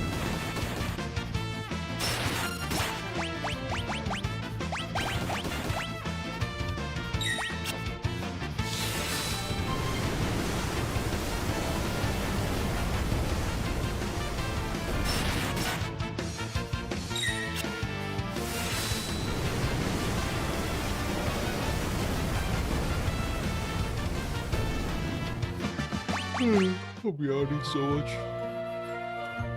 It's funny because I was like in bed. I could have potentially like took a nap or something, but I was not tired at all. And yet I'm coming up here and trying to stream, and now I'm yawning.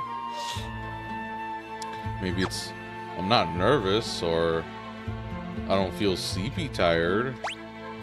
I don't feel stressed. Why would I be yawning so much?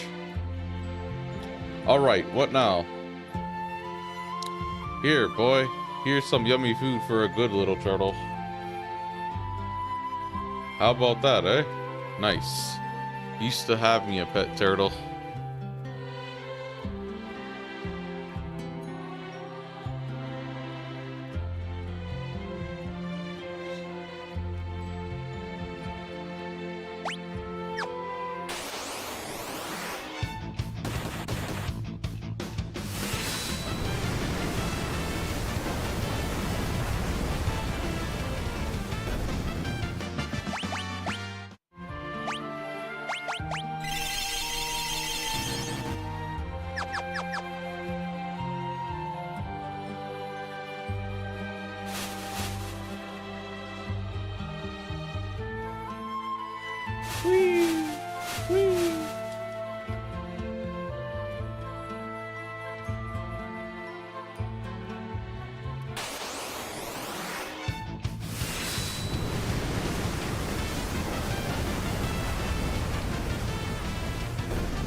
move is pretty good.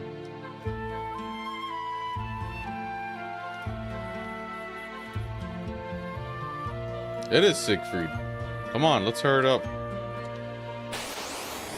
That guy was stealing treasures from even before.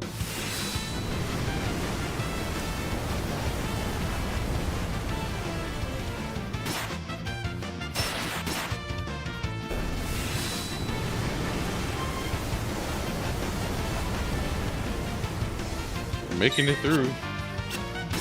1, 2, 3, 4, 5 different. Like, there's like a table of contents, and it, you know, like it kind of might look like there's a lot to do because you're just going to all these different places, but the amount of time spent at each place seems to be relatively short because you're just kind of checking out the state of things. You know, it's already towns you visited.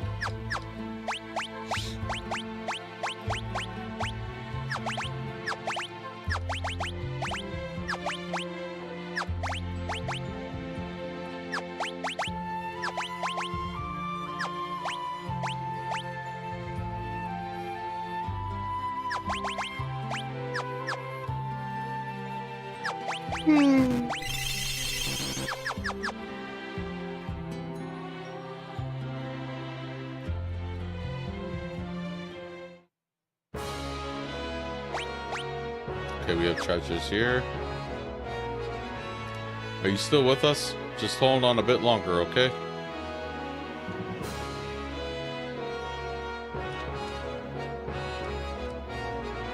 Can't breathe. Oh, they did say something about them not being able to breathe.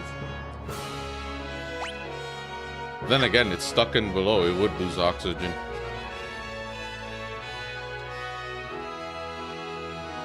This idiot's still here? How? This thing can't breathe, but you're standing up. Kind of strange, don't you think? Shouldn't they have given him like an animation where he's... Oh, you can't even go through this door. Not animation, but a sprite where he's just lying on the floor too. Y'all being lazy, Square? Is that what's going on here? Couldn't be bothered? I'm joking. Don't hate me, Square.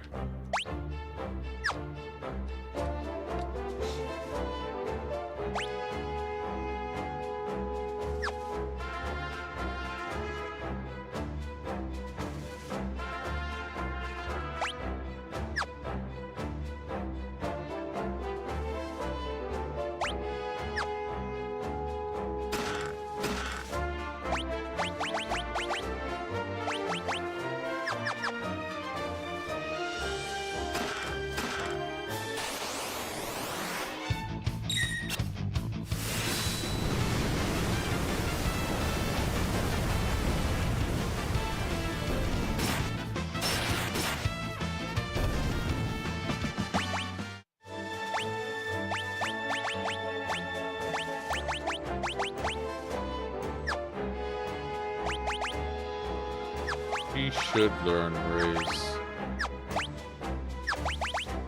But yeah, let's put her on Carbuncle first.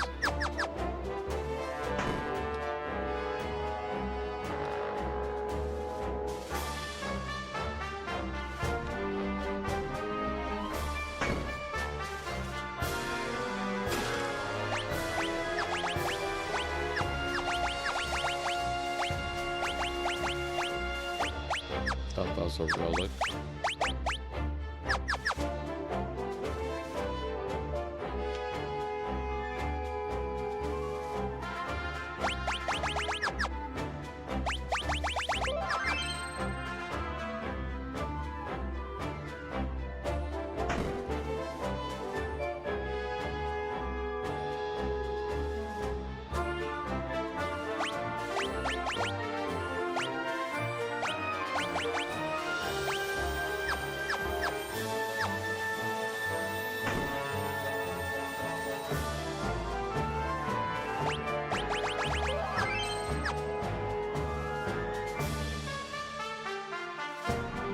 So this is the problem.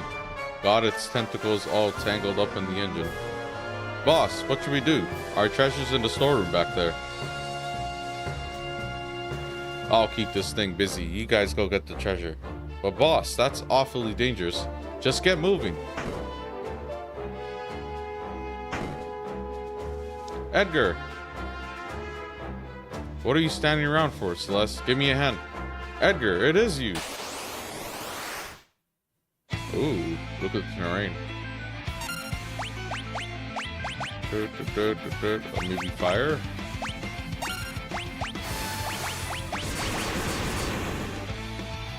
Okay, we'll just use fire to take care of 3 out of the 4. Do some AoEs.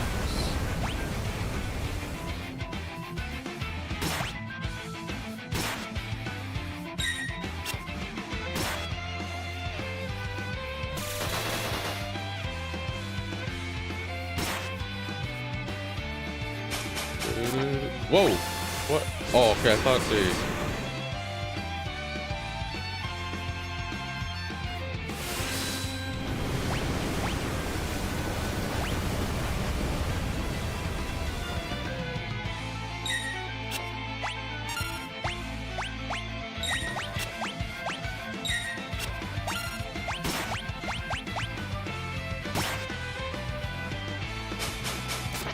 Chill, bro.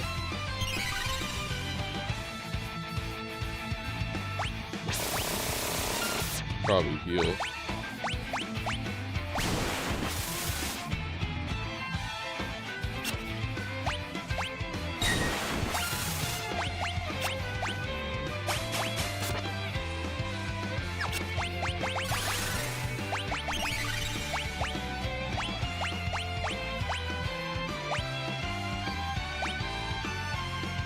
Kind of annoying.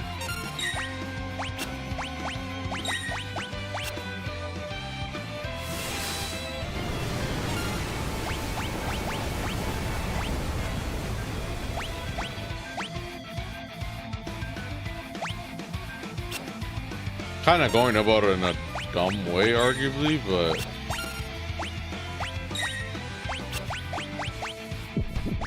they're like all gonna die simultaneously, basically.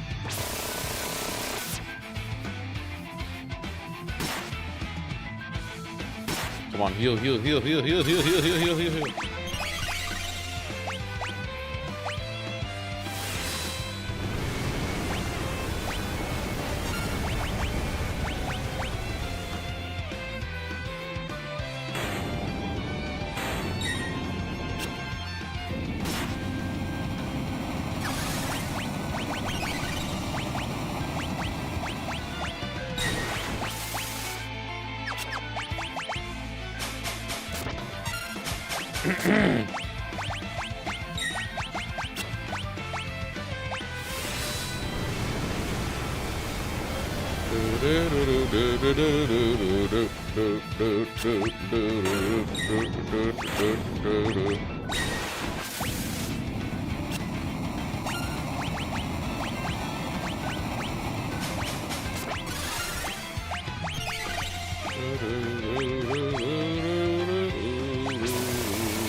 So that's dead.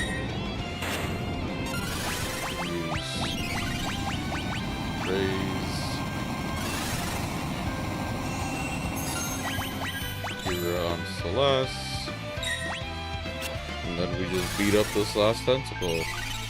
Wasn't too hard. My team has magic.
acting like you didn't know me.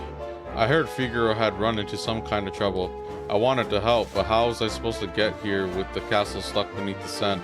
Then I caught wind of the rumor that those guys had escaped from the dungeon. So you used them. Bingo! And obviously I couldn't let them find out I was the king of Figaro, because they just escaped from your own jail. Oh, makes sense. You could have told us. So he's not like amnesia or anything. Uh-oh, we better hide.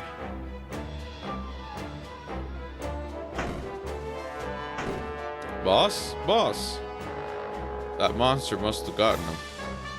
Poor boss, didn't even last as long as the last boss. Oh well, let's go. They don't care, just brush it off. You don't care if they take that treasure? I couldn't care less about treasure. What we need to worry about is Kefka. Those guys haven't done anything wrong, not really. So you'll come along? Let's go shake things up again. Cool. Got Edgar back. Got the brothers together.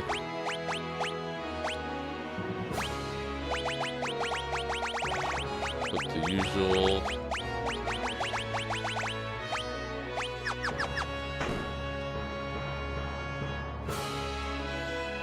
Oh wow, they took everything. Soul Saver. Saw the treasures, and we are pretty much done here.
Oh, the engine's working again. Next stop, the surface. So you went from not being able to breathe to be able to breathe. You were standing up the whole time too.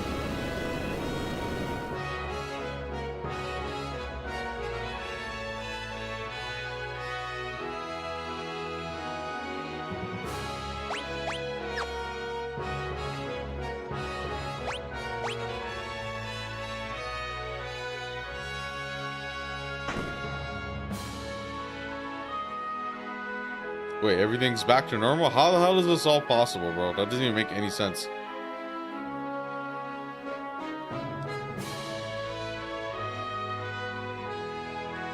So they were just suffocating from air for that long, and now that everything's back to normal, are they back to normal?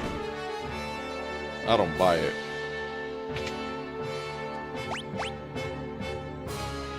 Yeah, everything's like back to normal.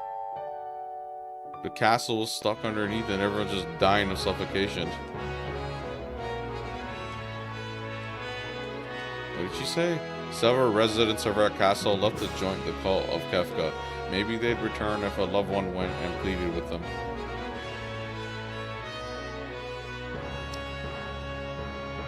Oh, Edgar's back to his normal color.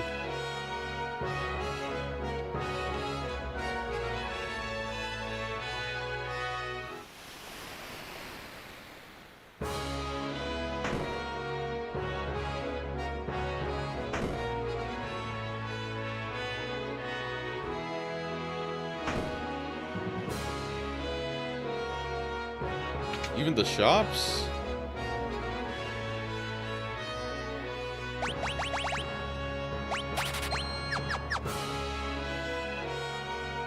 Okey-dokey.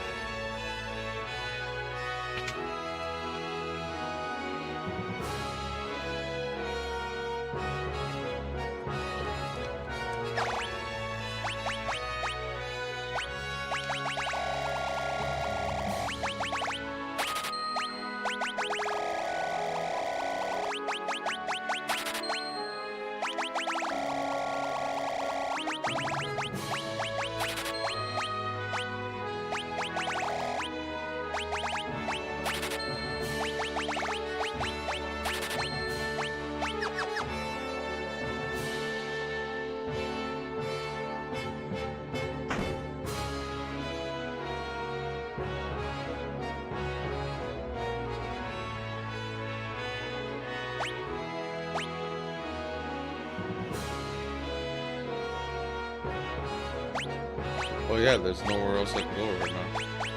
So I have to submerge the thing.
Oh, we ended up here.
The heck is that?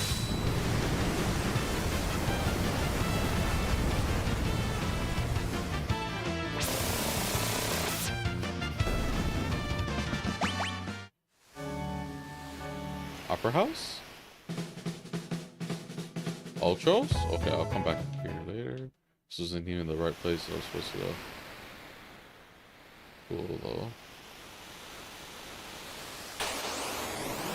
We kind of like covered a lot of ground.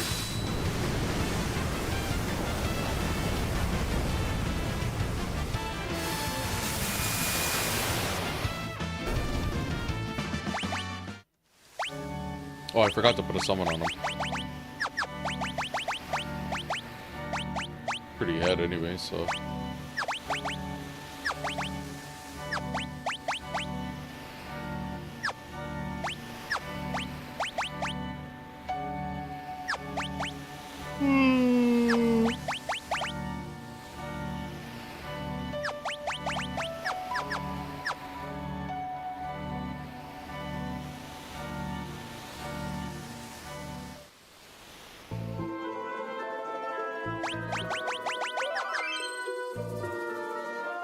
Narsh is crawling with monsters. I have nowhere to go now. I lost my home.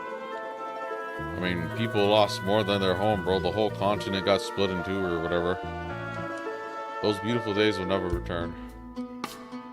Oh, flashback.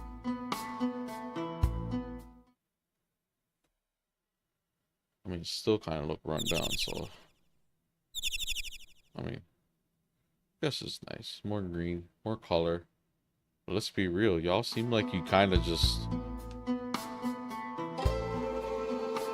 stayed strong or something. I don't know what to say. There's a real tough fellow fighting in the Colosseum. Seems he's trying to get a weapon called an Ichigeki. What? Am I saying it wrong? Wait, what? A weapon called an Ichigeki? Is that like so? Oh, that's probably Cyan, and it's probably one of them katanas. Ichigeki. What is she saying? I'm trying to. I don't know. It's a fake house.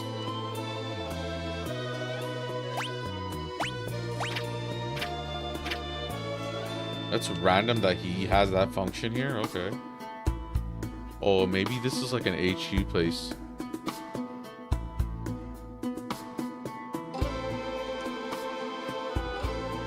He built just the thing for a world like this.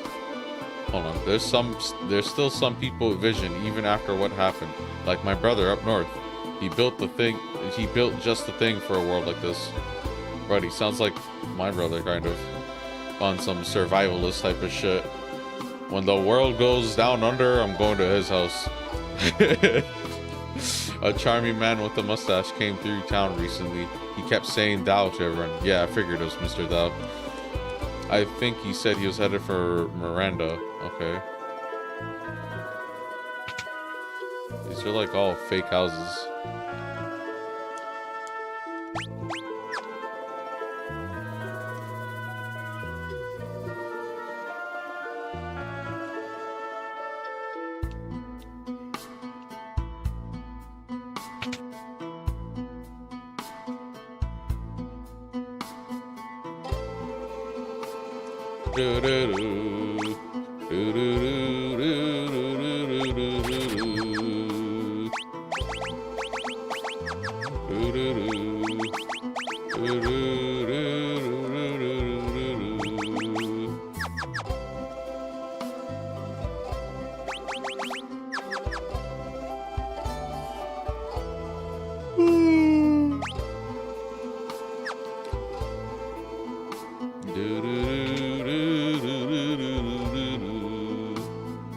Oh, Setzer.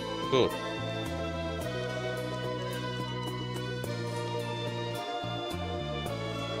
It's nice just seeing most of the party members kind of alive and well and just chilling. Setzer. So, you survived. Come with us. We're going after Kefka. I just don't have the drive to do that kind of stuff anymore. What are you talking about? I'm a gambler. My world has always been one where a man's spirit could soar free. Not anymore. I feel like the weight of this world is crushing me. You and me both, buddy.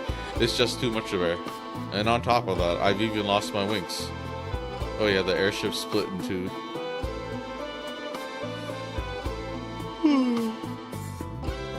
You fought with all your heart before the world was ruined.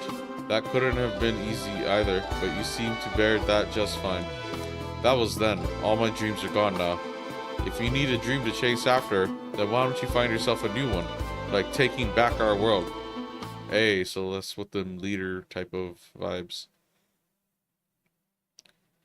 Heh, you know, maybe you're right. You chase after it with me then? My new dream? Yeah, bro, we gotta kick this clown's ass. Thanks. Now I think it's time to pay a visit to Darrow's tomb. Darrow's tomb? Okay.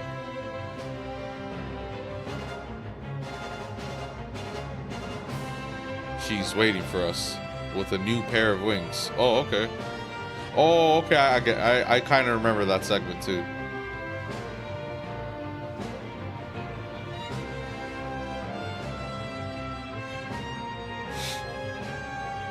Why is it?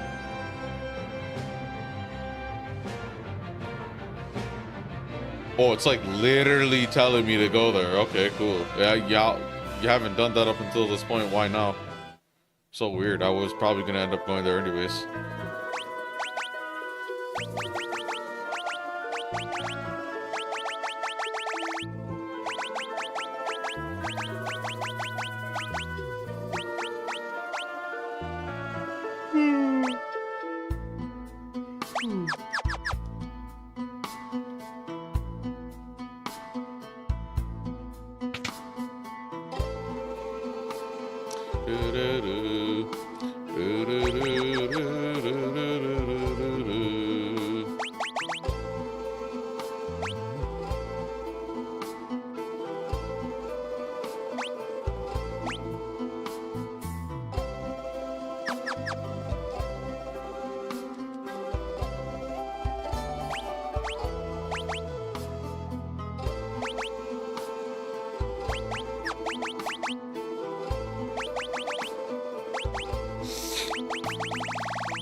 Try to get some money easy.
Do I care about getting these firm?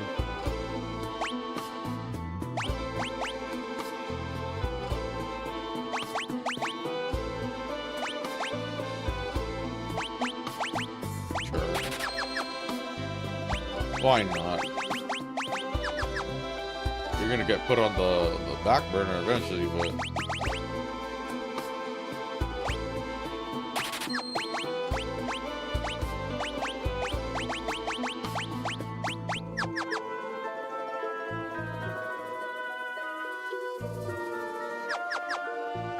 Things are so expensive.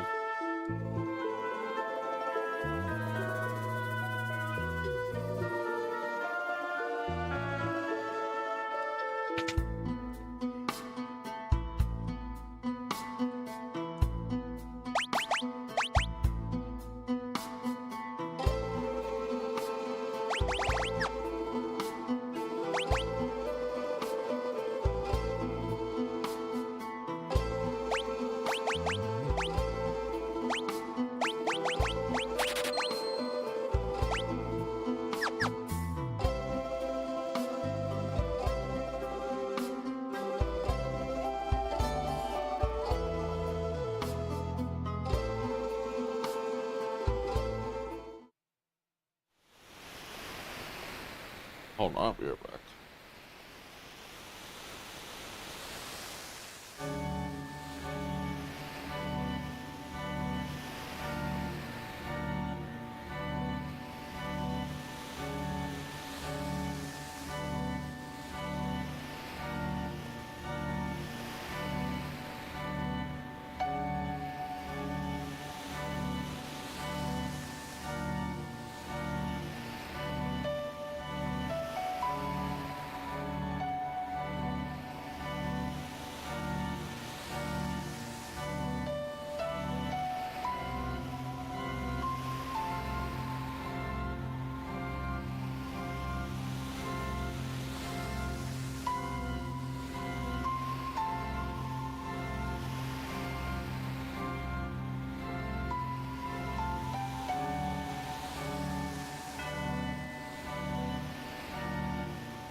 Okay.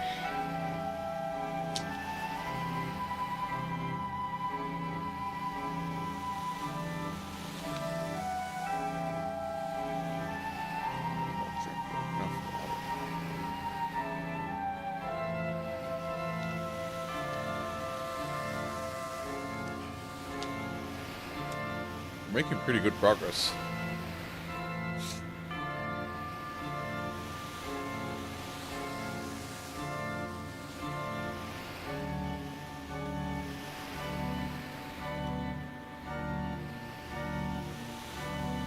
Okay, based on what I'm seeing here, I don't think we've streamed 2 hours. Yeah, I probably wouldn't finish it this session, but probably next session I can finish it.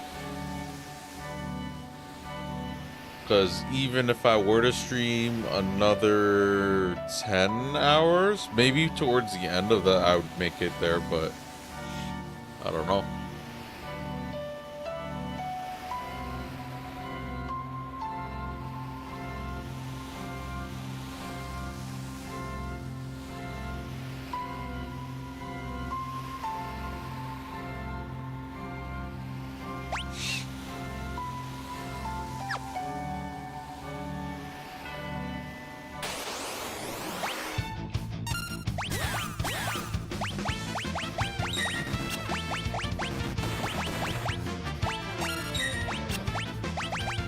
Ooh.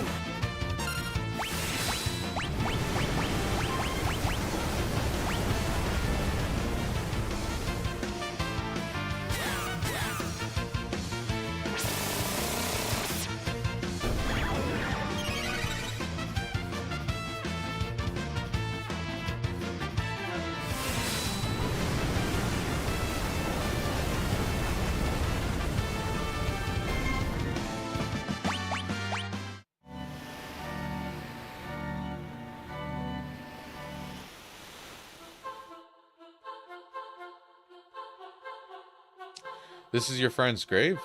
Yeah, she really was something. The world could turn inside out, and she'd never even flinch. Could be anything lurking down there, so keep your eyes peeled. Okay. Oh, this place, okay. I actually remember this dungeon. Not that well, but... Okay. Did I save?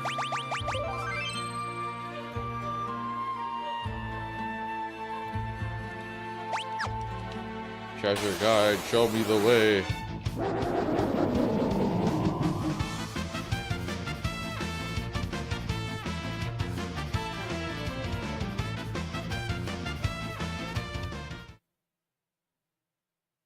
Sad face.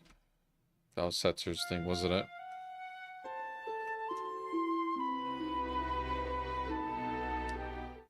It's funny because I quick save right there. I mean, it wouldn't matter because there's auto saves. Why do I feel like a fabric here? Is that my mustache? Sometimes my mustache like pokes up and it like tickles the tip of my nose here. It's annoying. I have a brush and everything, but...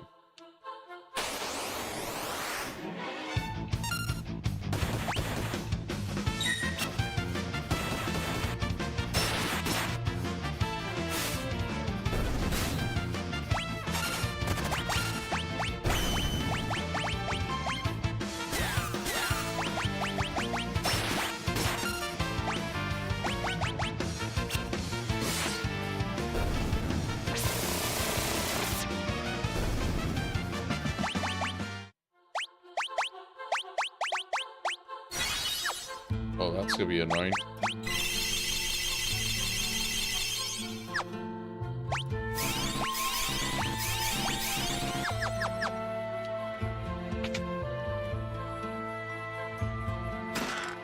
Ooh, Genji helm.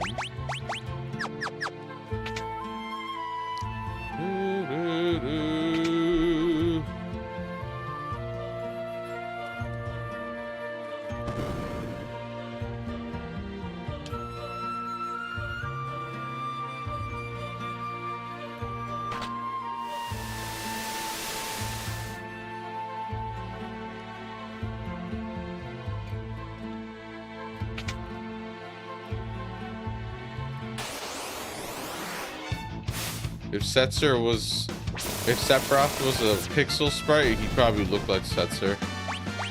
I've said that before, I think, but yeah.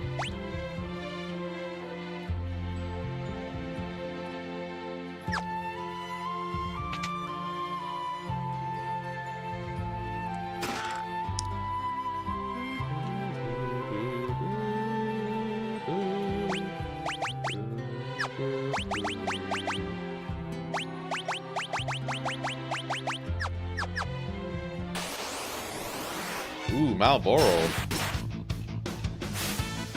Hopefully this dies quick.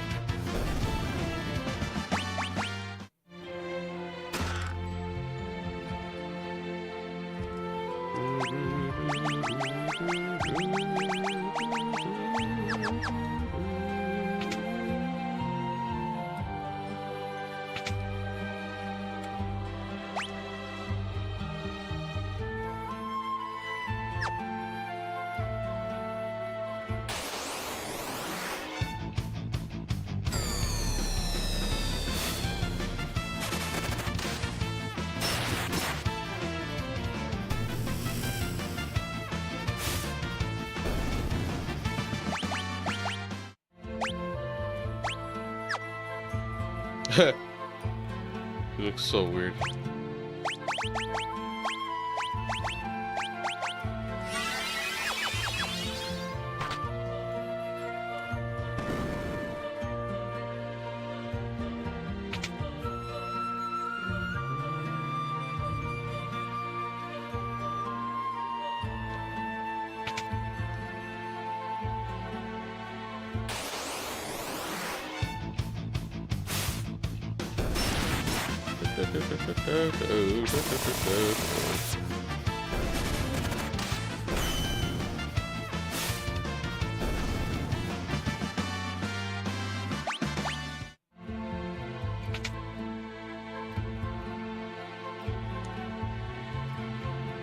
Riding turtles.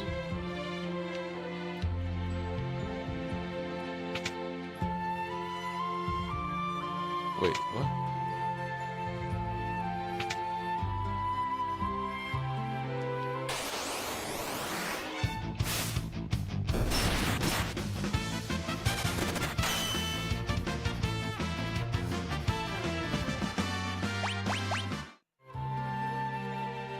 Letters have been carved here.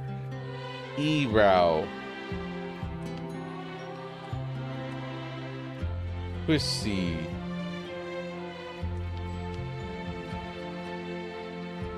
Wet.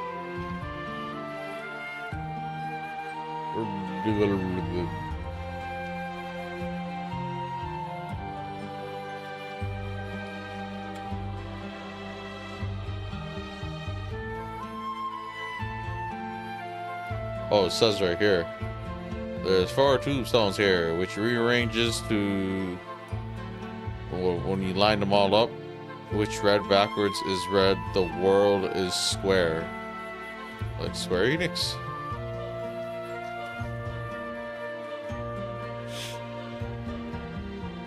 Interesting.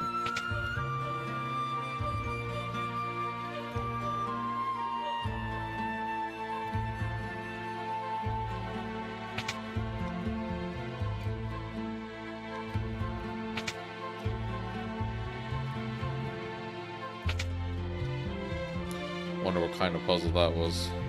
Tombstone is a blank. Carve something into it.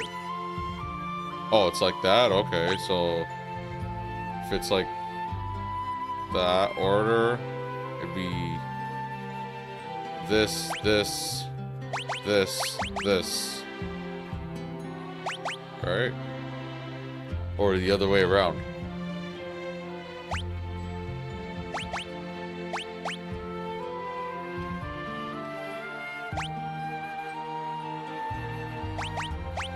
I get it if you, so it's the, and then the W goes with this. O-R-L-D, world, is S-Q, and then from this one to complete it, square. The world is square, so, the world is square. Okay, that worked. All right, cool. It just seems like a bunch of gibberish. I've hidden the growth egg in the side room on the 3rd basement level. Growth egg? Okay, cool. Growth egg is, I think, more XP or more AP or whatever. So we see this item in Final Fantasy 13. I remember 13 had it for... It would be for AP in that game. Whatever AP is in that game. Not every game it's called AP, but it's the same kind of concept.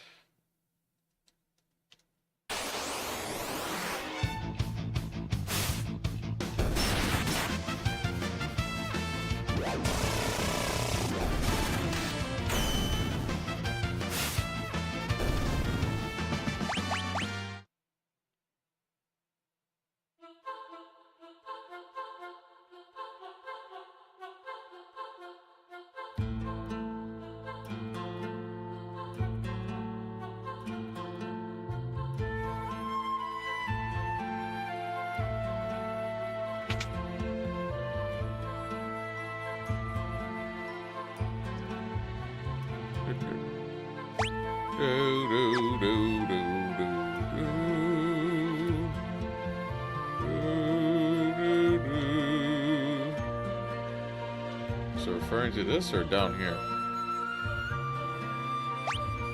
Oh yeah, right there. Okay, cool.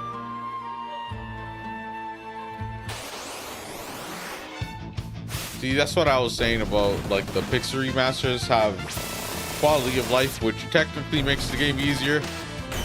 So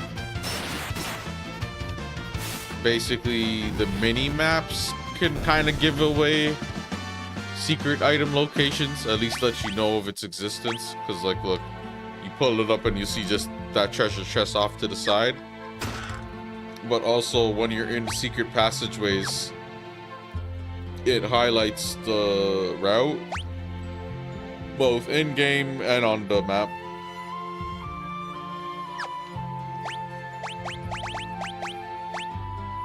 Doubles XP, okay. We will give that to maybe someone that needs to catch up, like Celeste.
That was easy.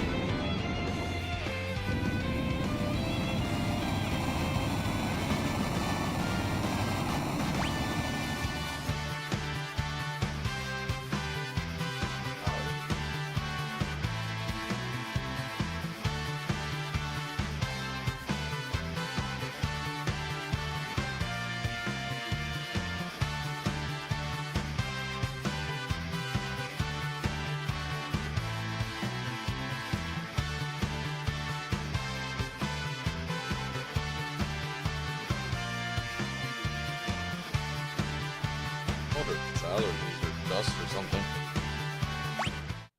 or like small fibers.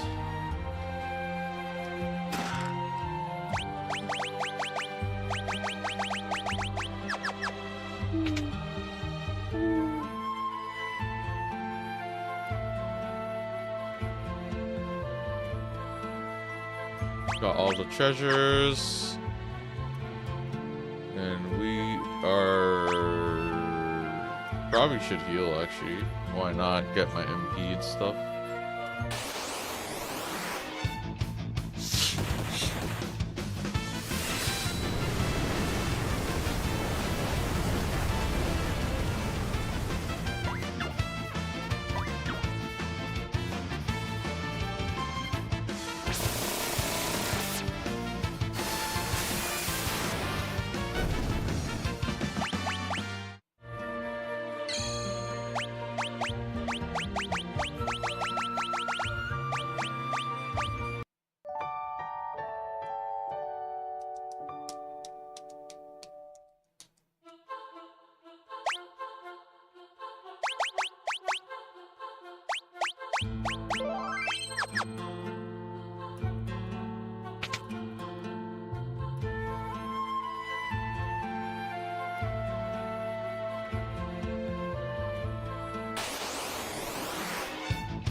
Oh, I died? The hell, man? Oh, he did the... I heard the sound. Was it Joker's death again? Setzer, man, you kind of costing me the game, bro. If it is you. I don't know if it is you, but I'm assuming it's you, but... Jeez.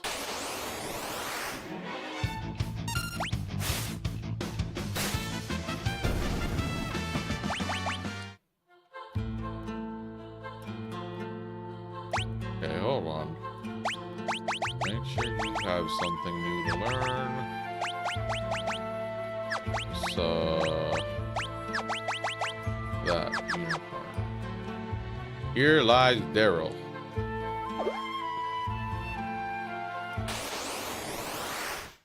Boss. Oh, Dillahan. This was in, does this show from Final Fantasy VII Remake? I'm assuming Odie would be good against this. Whoa, relax! Holy, bro. Wait, Setzer has no magic? Holy.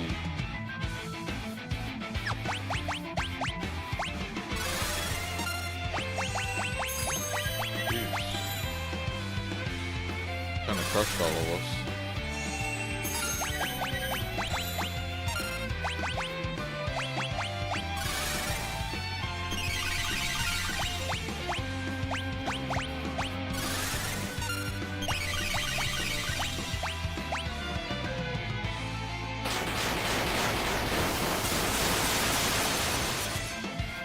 Yikes, okay.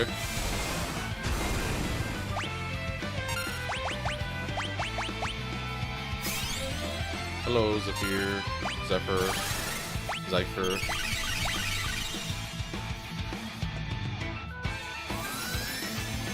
Relax, man. What are... Oh, maybe I need to use Runic.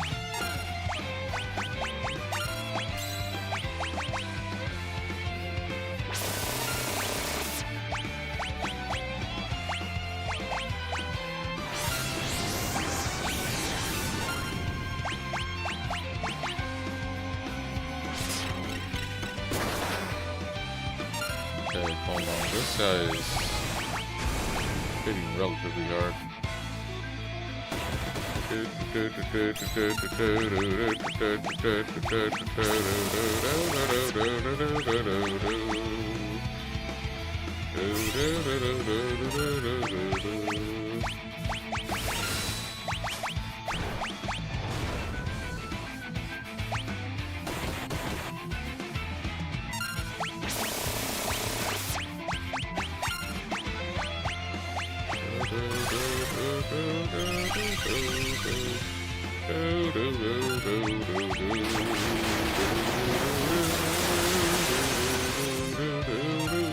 Whoa, chill, bro. Yeah, we need kind of a devoted healer.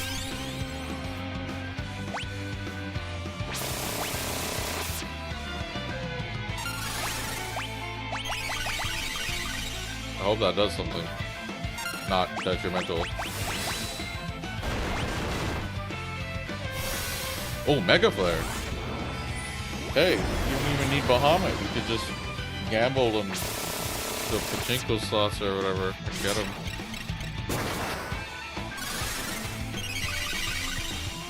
Yeah, full healing duty at this point.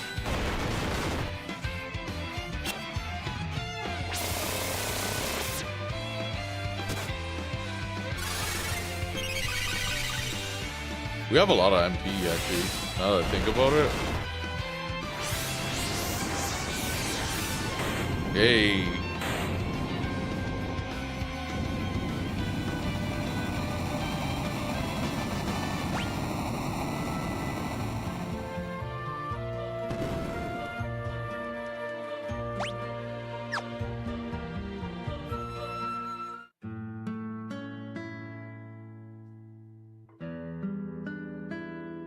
Being here brings back all kinds of memories.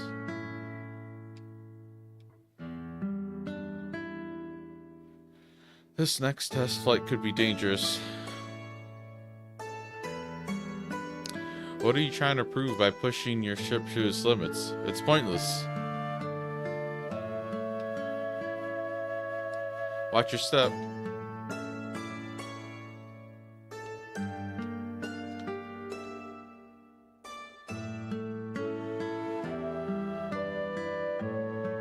If the worst should happen, take care of the Falcon for me. You can't be serious. When I take the Falcon from you, it'll be because I left you a mile behind in a race. Until then, I'm not letting you out of my sight. Ha, good luck with that.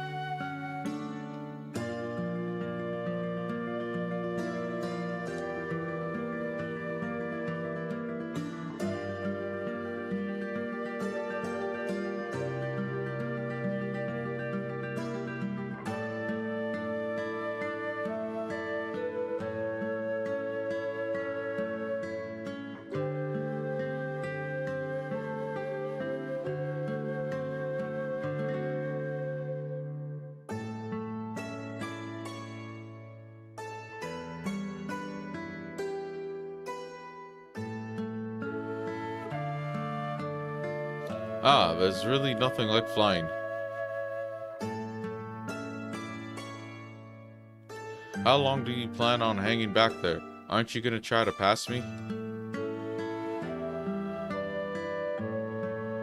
Or are you too entranced by my wiggling rudder?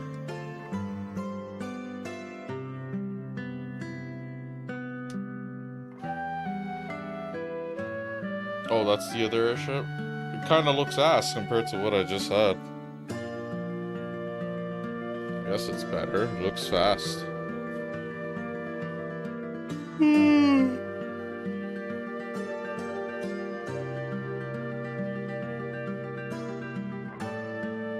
Incredible. Alright, it's time to get serious. I'm gonna break the records. I wonder if Square Enix recreated Mode 7 for this, or if they cheated with a true 3D map. What do you mean? Or if they cheated with a true 3D map?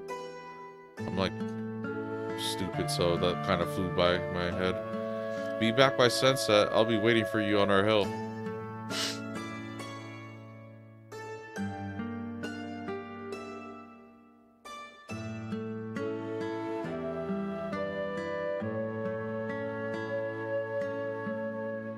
Mode 7?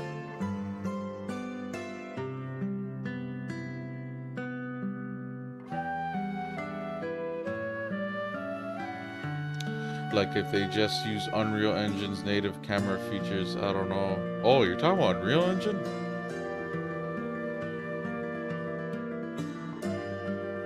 It was a year later when I found the wreck of the Falcon in a distant valley.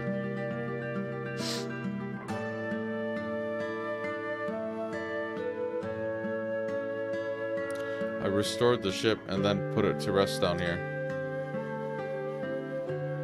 So this is the Falcon?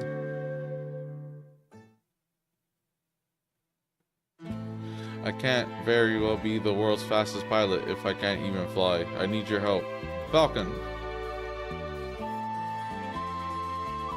I'm glad Square switched to Unreal Engine because they've been doing like their own proprietary engines in-house, like the Crystal Engine, Luminous Engine, and like there's a certain era in gaming where all the companies were kind of trying to do their own engine, and I guess it was kind of like a flex, but like it ultimately, I think it was the kind of main culprit for a large part of the development problems. So by switching to Unreal Engine, and like that engine's really good, if you like, especially Unreal Engine 5, the shit coming out on that engine looked amazing just as a baseline. Okay, so Mode 7 was an SNES chip feature, and it's used in FF6 airship map. Like when you're using the airship and it's that view you're talking about? Because yeah, that makes sense because it's not that bird's eye top-down view. I wonder how they would have done it, right? Wait, that's Unreal Engine as well? Let me read what you originally said. If Square Enix created Mode 7 for this, or if they cheated with a true 3D map. Okay, see, that still doesn't... I'm dumb. I didn't realize you know your game development type of stuff. Now we'll be able to get up to the top of Kefkef's tower. If we land up there, we should be able to get inside to launch our assault. And we'll be able to look for the rest of our friends. I find that stuff interesting too, but I just didn't really know the... Like, I know some stuff about game engines. Like, I hear it here, like, here and there, and like, every now and then you kind of get a bit of an inside sneak peek of, like, how certain things in certain games are made, but I don't really have any insight as to, like, Super Nintendo era stuff. Right, first things first, I'm finally starting to feel like we have some hope. Birdo. That bird, could it be? Okay, minor correction. Pixel Remaster is in Unity, not Unreal. To be honest with you, I thought it was neither. I just, not that I actually know or anything, but like, I just kind of assumed it was like something totally different. Unity... All I remember about Unity right now is the whole drama with them trying to charge inappropriately or something. People are mad. When it comes to like remastering stuff, like I don't really understand like how they go about doing it, because I'm hearing some instances of where they use like an emulator. So since this is like a Super Nintendo era game, I just thought, oh, maybe they like emulated the original, or maybe it's like them porting one of the various versions of this game or something. But then again, it's, I don't know. It all looks like pretty like samey, like Final Fantasy 1 to 6. So it's like they all did them under this one kind of engine, I guess. Setzer, follow that pigeon. Why? I'm not sure, but something inside me tells me it'll lead us to our friends.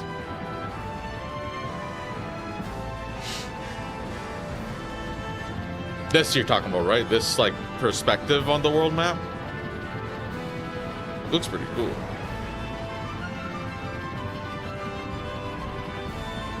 And we have our airship back, and not really sure where to go next. We have a lot of options, but I'm assuming since it put me right here, it wants me to be here. So we'll disembark for now. Kind of continue on chipping away at this game.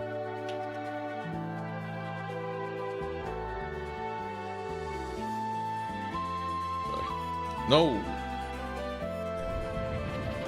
Mouse click acts as Confirm prompt.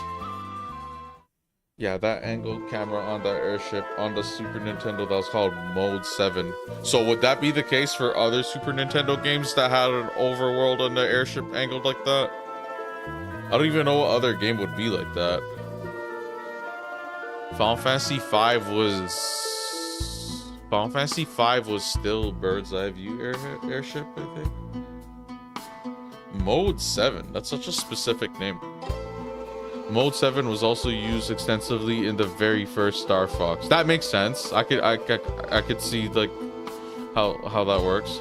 Wait, is Mode 7 used for Mario Kart maybe? Basically trying to do a pixel game where it's like, I guess, like a driving kind of perspective, like forward, backwards. So maybe even like F-Zero or something. I don't know. That I'm just kind of like fucking throwing it out there.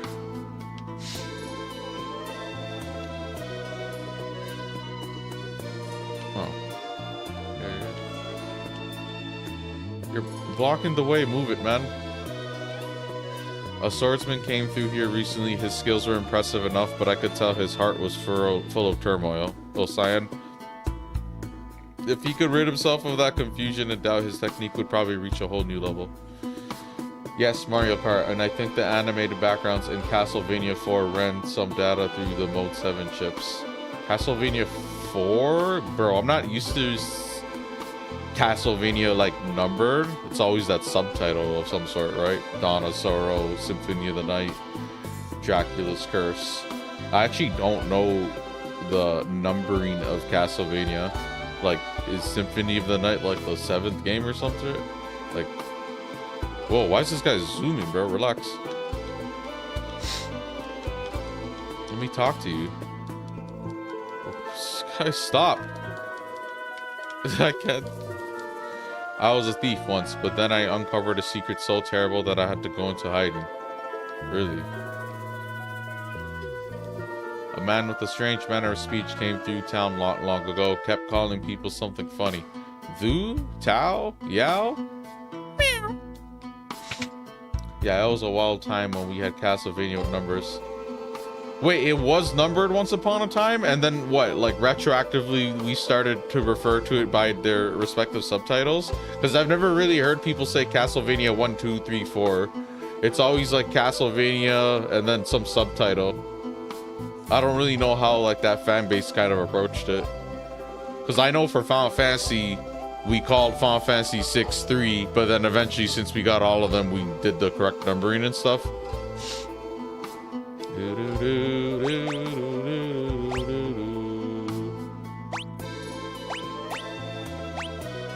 Oh, let me check something. I want to check if someone's home.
Castlevania 1, 2, 3 on NES. Oh, that's what it is. NES, bro. You think I play any of these NES games?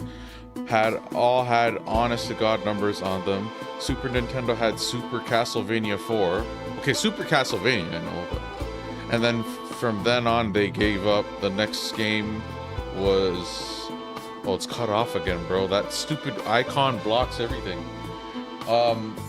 Next game was Rondo of Blood, and they never used numbers again. Yeah, so I haven't played any of, like, I've tried. Actually, no, I'm lying. I played one of the old ones. I don't remember which one it was, but I actually did go ahead and beat it. It was like, I think it was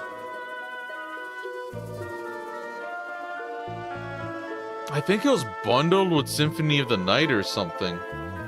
Anything like that. But basically, I played, oh, it was Rondo of Blood, I think. Never mind. It was probably Rondo of Blood that beat.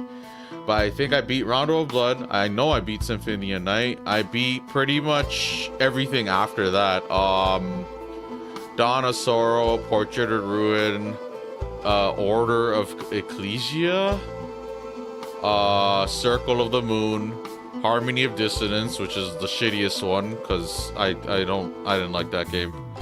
Yeah, that's all the GBA ones and the DS ones. And then 3DS, there's Mirrors of Fate, like the 3D one based in the same universe as Lords of Shadow. I didn't beat Mirrors of Fate. I think I tried it though.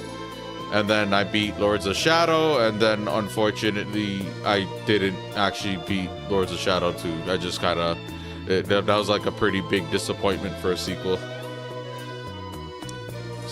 Yeah, okay, Symphony is a sequel to Rondo because it's richer and shit. So yeah, I think it was bundled together. Was it on Xbox or something? Somewhere. Like, and it's not old. This isn't like olden day shit. It was like one of the remastered kind of thing. Maybe it's the collection.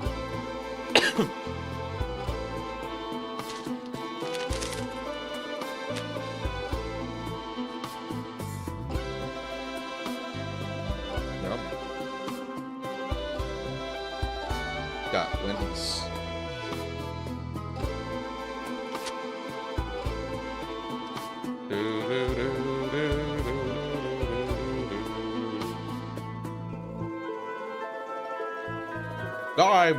I actually say that line all the time randomly. Usually when I kill a monster. Like, die, monster. You don't belong in this world. You'll probably hear me say it.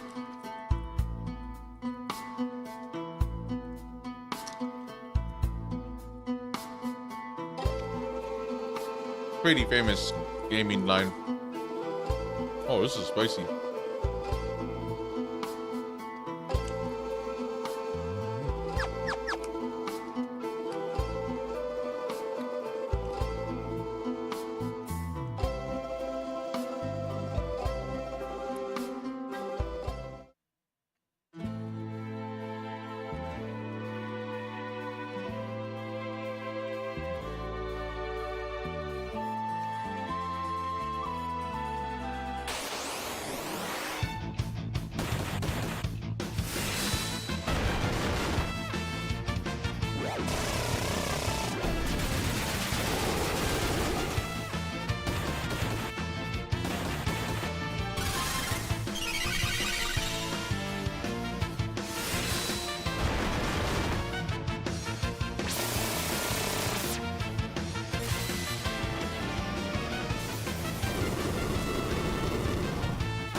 Speaking of Castlevania,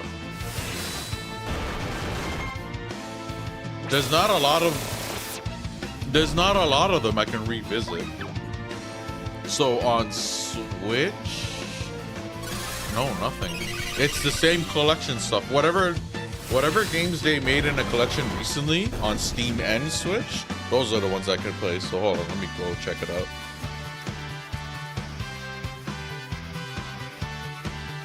It's not Symphony of the Night though. It's like other Castlevanias. Castlevania. Castlevania. Okay, so on Steam, there's Lords of Shadow, Lords of Shadow 2. I'm not necessarily against going and playing Lords of Shadow again, but I've actually already 100%ed the first one on Xbox and PS3. 360 and PS3. It's one of those games I feel like I played to death. Lords of Shadow 2, maybe I can go back and actually see it through to the end. Random trivia. The line, "What is a man? A Miserable Pile of Secrets," comes from the novel Anti-Memories by Andre Malraux. Actually, I did not know that. I thought that was the original line that, you know, or if anything, it maybe would have been like a line like some sort of Dracula type of shit. I don't fucking know.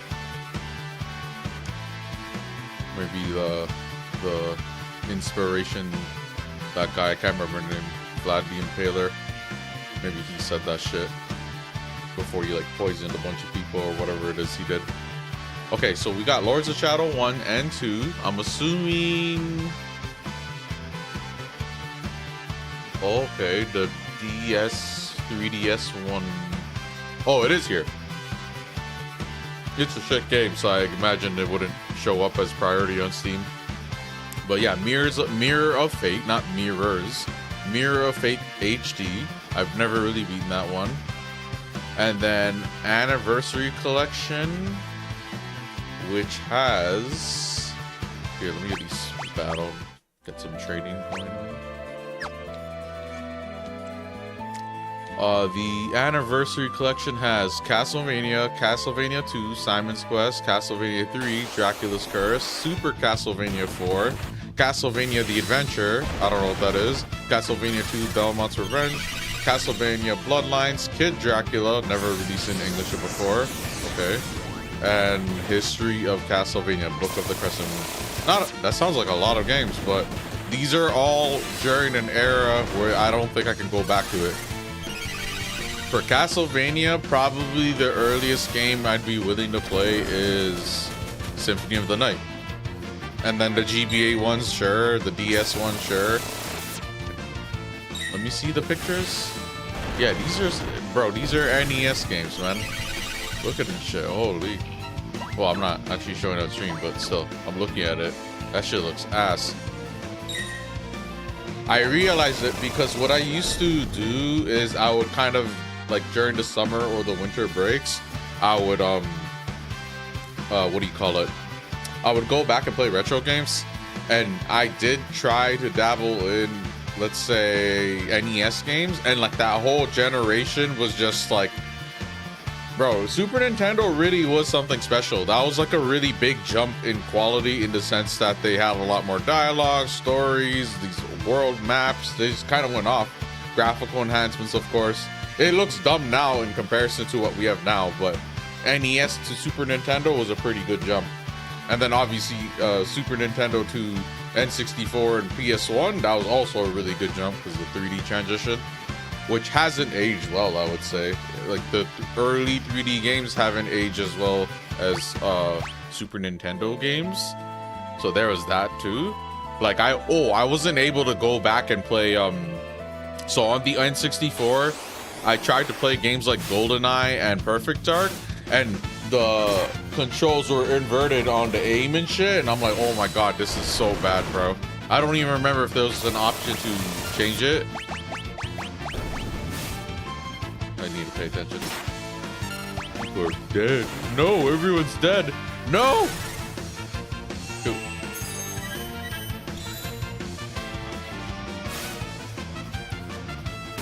Wow, game over. Why was that so strong? Wow, all that training for nothing. Anyways, the stock NES was not actually much more powerful than the Atari. The SNES and even the Genesis was a huge jump. Okay, I didn't know the NES was not that much more powerful than the Atari. At face, like, okay, I can't even picture Atari games. That's like totally before my time. But I just kind of assume it's like small incremental improvements, and then something happened where Nintendo had to like save the industry and just said, hold my beer, and then basically NES and Super Nintendo.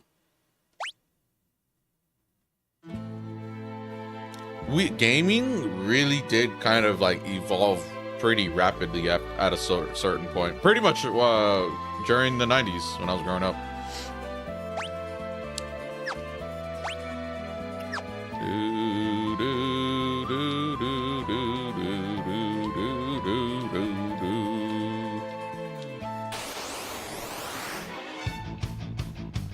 Oh yeah, I didn't even read the other one. There's another game on Steam.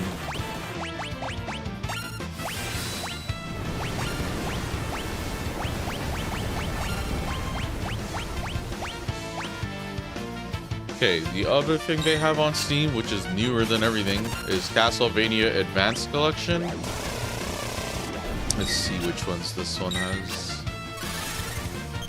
Okay,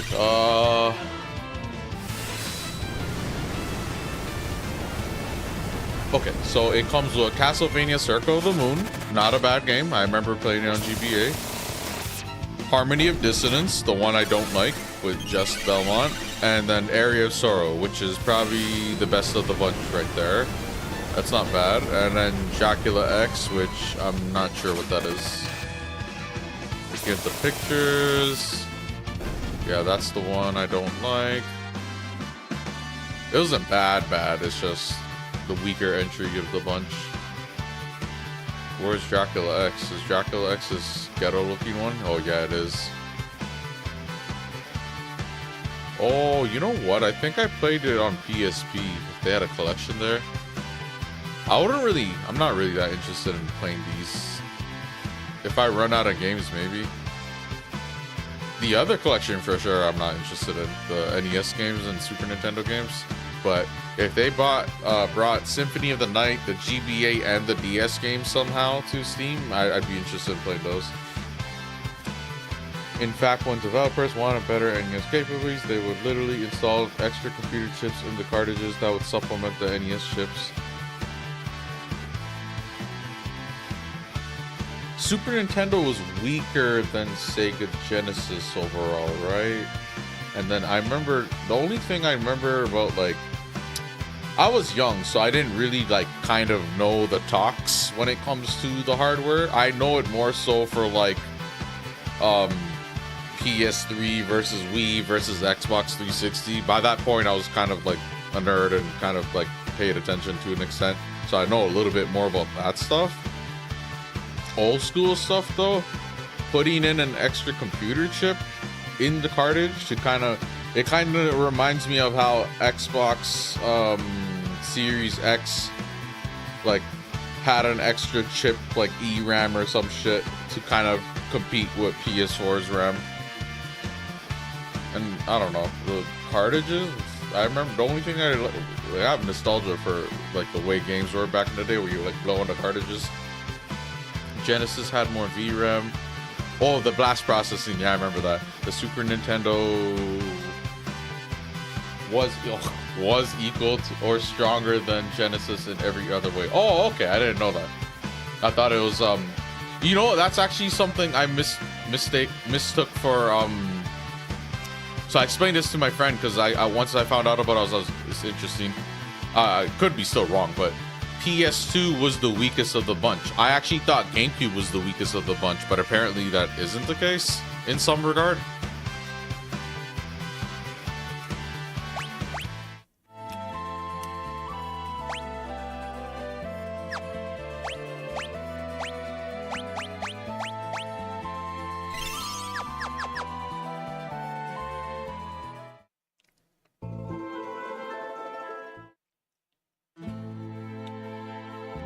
Gonna eat and train for a bit.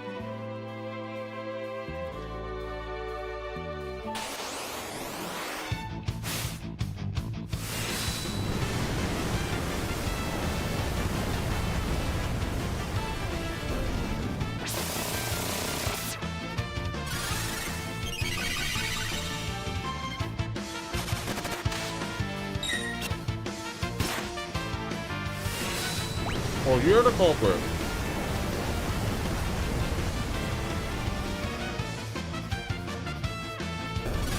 Okay, cool.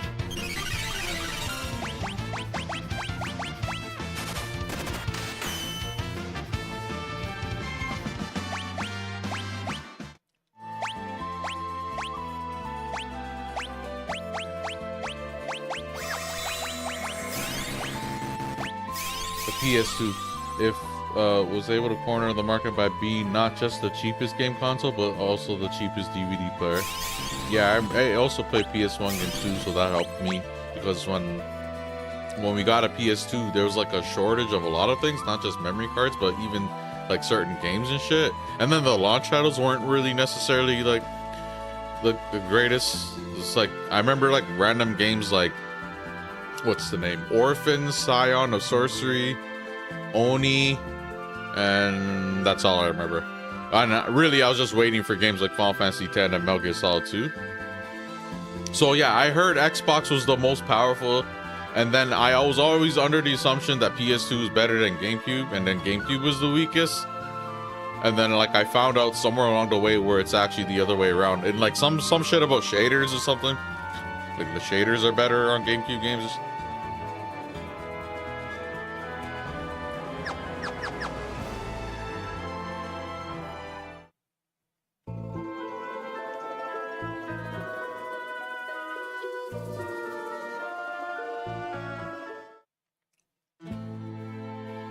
They don't have Symphony at Night on Steam.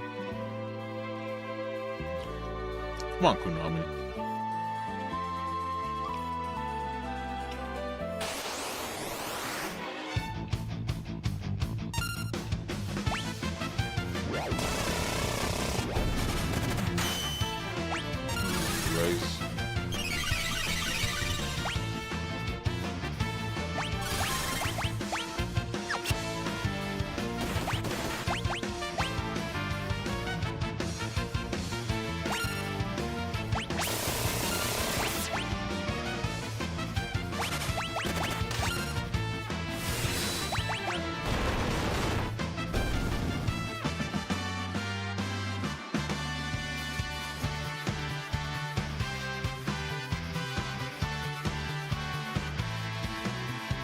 What happened was the GameCube sold the worst, so it's easy to get that mixed up.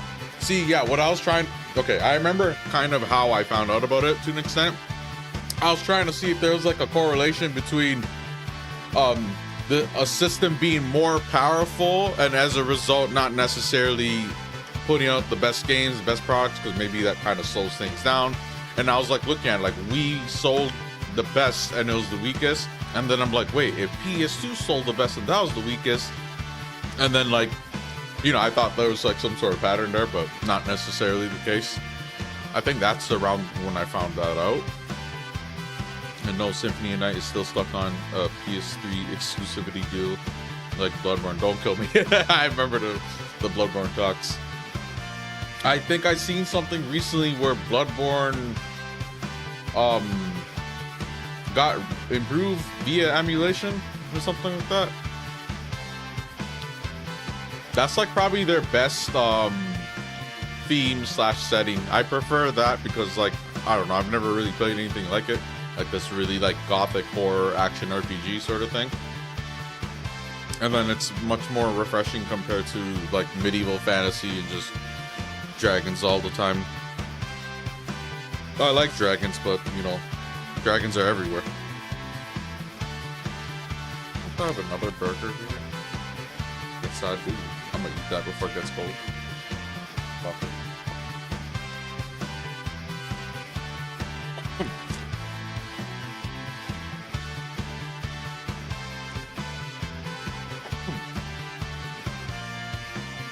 What kind of burger is this?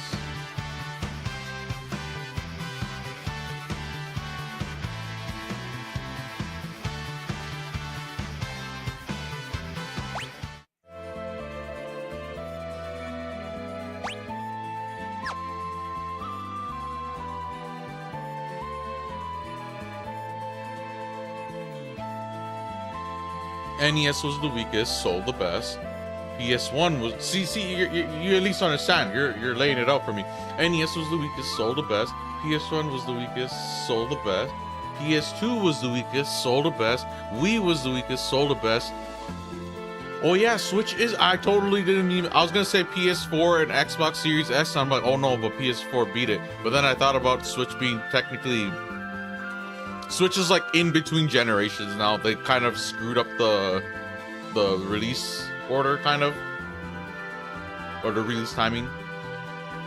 Yeah, I think maybe I was thinking about it because it's like, wait, maybe it's because like it's like the weakest, and like maybe development wise it's like, you know, maybe something there, and then like maybe it's easier for them to churn shit out. And then also third party support was another like relatively big factor for system success to an extent. PS2.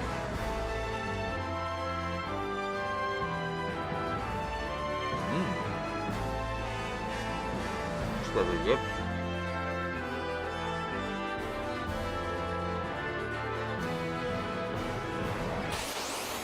Oh, like honestly, the PS2 games kind of just look better overall to me though. Like, oh fuck, chill, bro. What the fuck is your problem?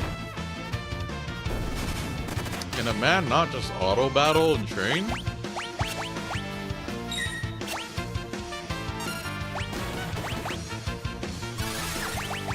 Fucking asshole, bro.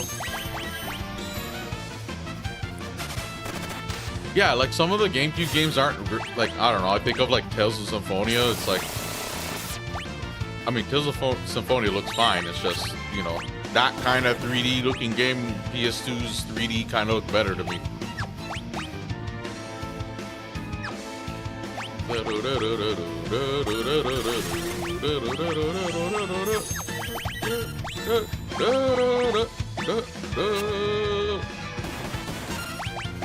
Chill, bro. I just rezzed her. Why the fuck? Wow. This prey mantis is really something.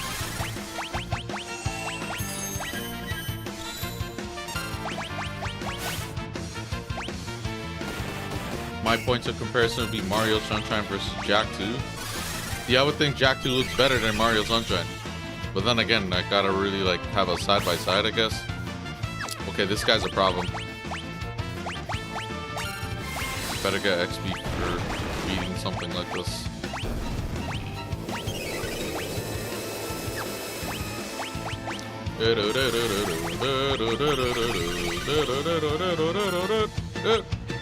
And then honestly, I didn't actually have an Xbox, so I've never really played most of their like exclusive games.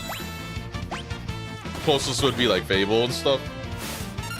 Actually, yeah, I didn't even beat Fable. Never mind. I tried it though.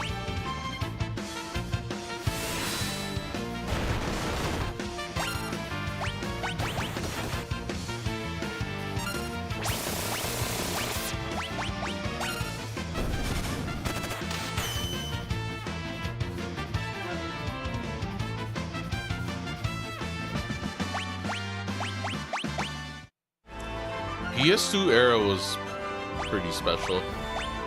Metal Gear Solid 3, Final Fantasy X, Metal Gear Solid 2, Kingdom Hearts 1 and 2. Jak games, I don't want to put the Jak games up there alongside what I just listed, but yeah, we'll put the Jak games. The only big Xbox games I played was Need for Speed Most Wanted.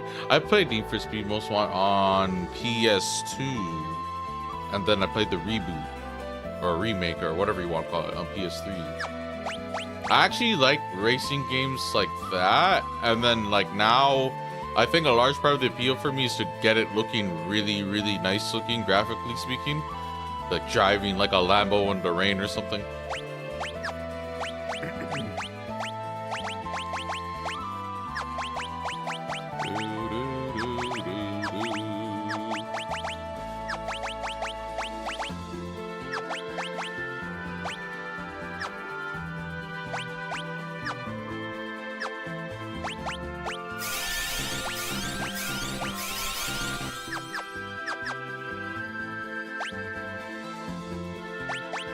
Whole time this idiot didn't have a summon on.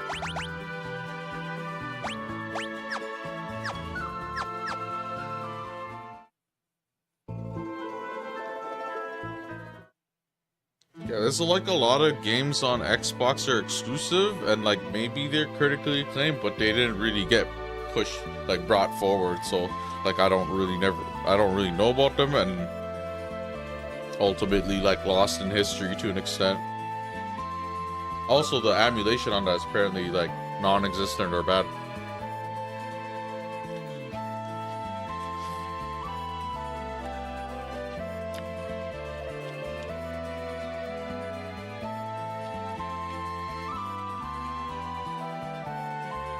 I know Panzer Dragoon.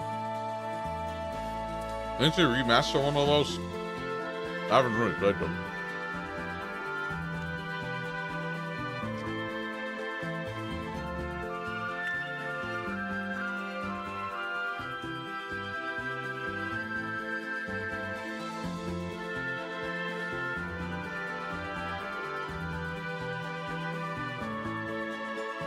Oh, they also have that Castlevania DLC for Dead Cells, which might be cool to go through.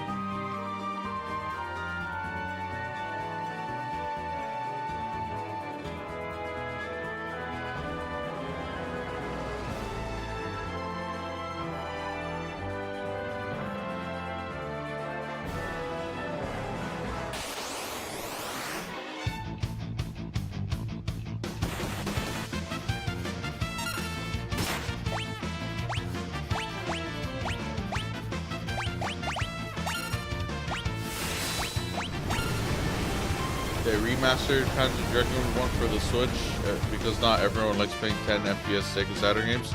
So what is it on Switch? 20 FPS? I actually think I recall seeing like one of those. That's probably what you're talking about. I saw it in their direct, and I'm like, oh, I heard the name Panzer Dragoon, but I didn't really ever play the series. Aren't those games like the Drakengard games, where it's like some on rails like pilot shooter or some shit?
Dragoon. Can't remember where, but I think I seen or like I had a chance to play a version, like one of the games. I'm just trying to remember where. I think it was a friend's house on Dreamcast. Dreamcast, bro. I barely remember Dreamcast stuff. I never had a Dreamcast, but you know, I've seen and tried a Dreamcast. They had like games like Sonic Adventure, Resident Evil games. The gist is they failed to terraform Mars thousands of years ago, and now it's a chaotic mess of biomes filled with monsters. What, that's Panzer Dragoon story and lore? You ride on the blue dragon who breeds magic homing lasers with their SMG, which is kind of random that you have an SMG, I don't know, but okay. And his homing lasers. You fight everything and save the world. People, there's like a lot of games that are like older generation console games or whatever.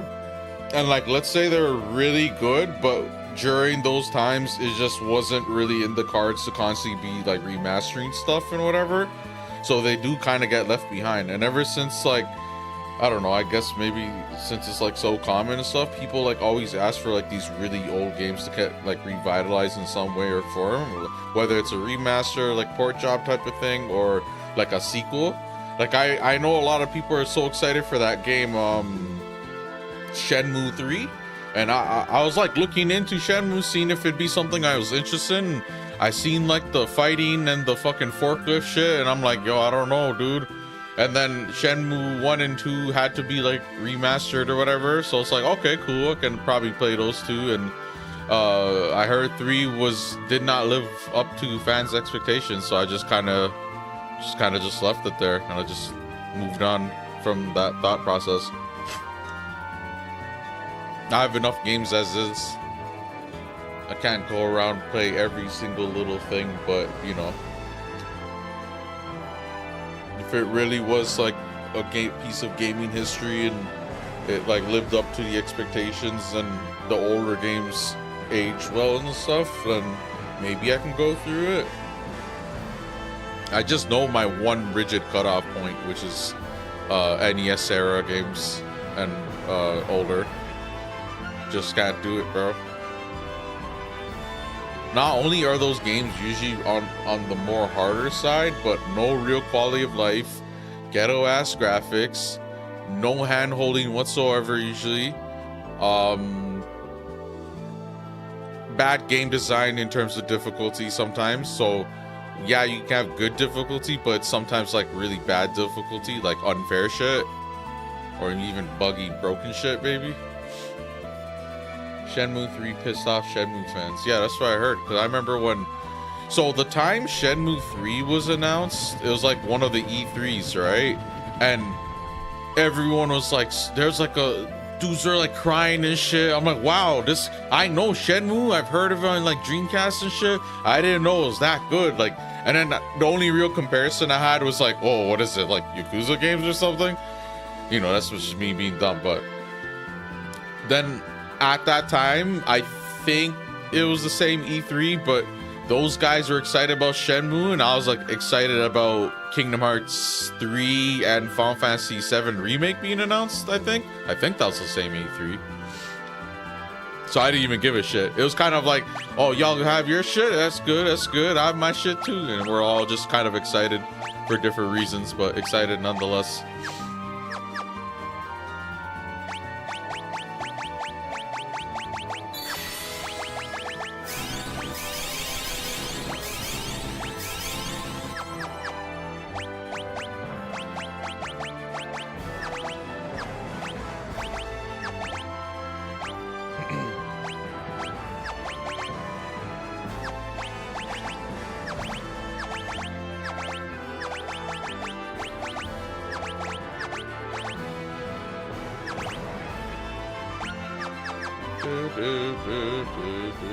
From what I've heard, if you want to know what made Shenmue 1 and 2 good, you can just play Yakuza 0.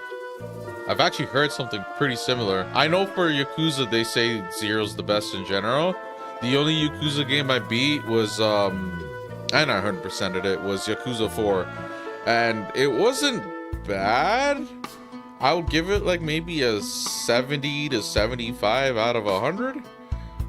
But yo, the only thing I remember, like, and I don't even remember it, but I just remember it was ridiculous. But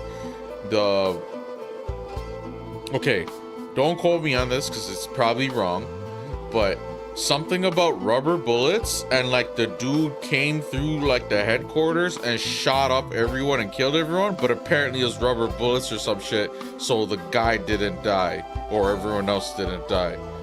Or some shit. And I was like, wait, but there's like blood and blatant like signs of like, death. I don't know, bro. It was like weird. I wasn't really sure how to feel about that series after playing that one specifically, but I kept hearing 0's really good, and I think I heard 5 was good. 5 or 6. So it's like 0's on Steam. I'd be down to try to play 0.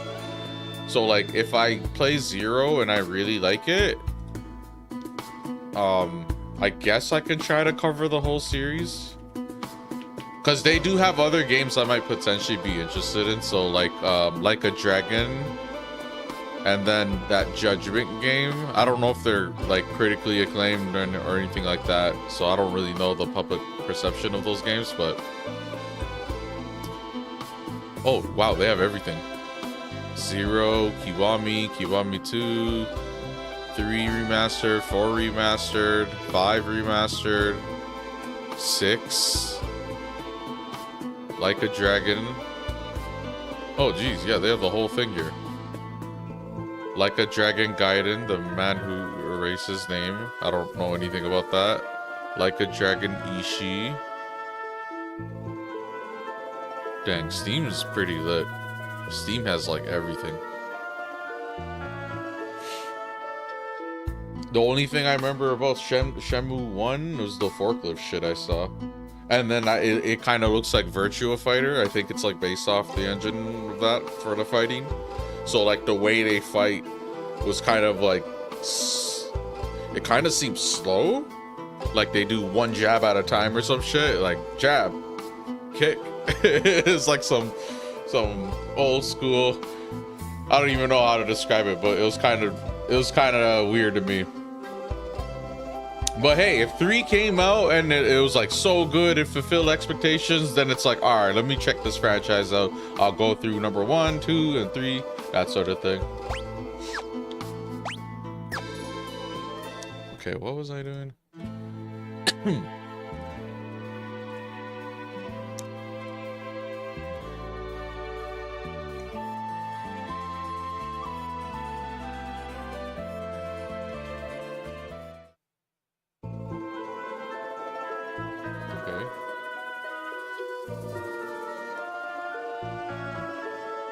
Meow.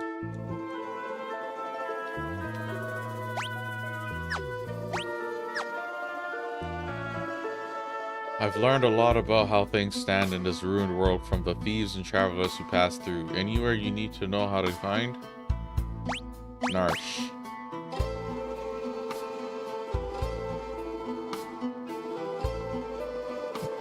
Excuse me.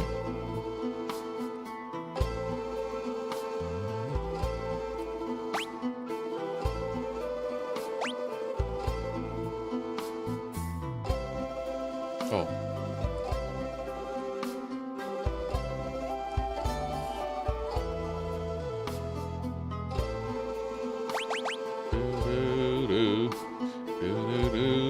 I have an airship, so none of this matters. I could just fly and check. You know the guy in Zozo who says this place is dangerous? He's the only honest guy in that town. If you need something there, he's the one to ask. Okay. I'll try to keep that in mind.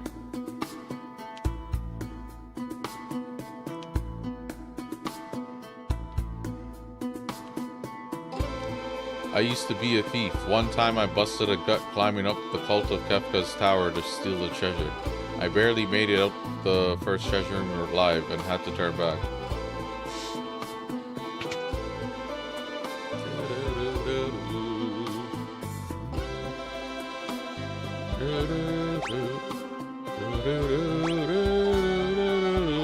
Whoa, these are so expensive.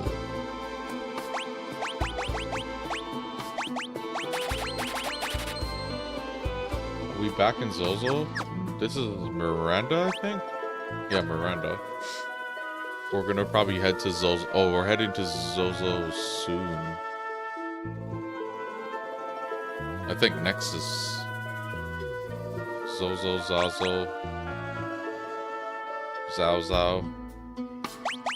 Okay, I don't know if I should buy this.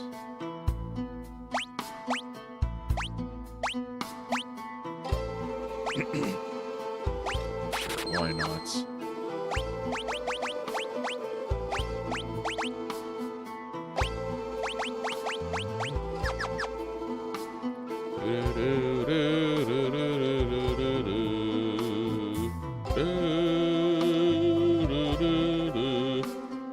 Lola's been receiving a lot of letters lately. I wonder if they're from her boyfriend in Mobliz.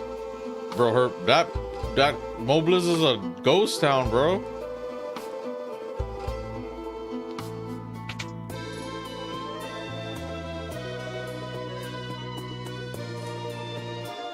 Okay. Look at all these flowers. My boyfriend in Mobliz sent them to me. Look closely. They're all handmade. Real flowers won't bloom anymore, so he made these from silk. And he just sent me this letter. But wasn't Mobliz destroyed by Kefka? I mean, I checked there briefly and that shit looked empty as fuck. Someone, and I'm hearing there's a boss there, so someone else must have written that letter. Let me see. Read the letter. My beloved Lola, art thou well? That sounds like Cyan. Oh, it probably is Syed. We have rebuilt as much of the village as we could hope to. I believe I should be able to return to thy side before too long. This handwriting. Yeah, it's Syed, okay. That must mean the boyfriend died or whatever. It looks a lot like science, but where is he mailing them from? He's like mailing them from the house over, imagine. Could you please attach this reply to the carrier pigeon outside? Sure.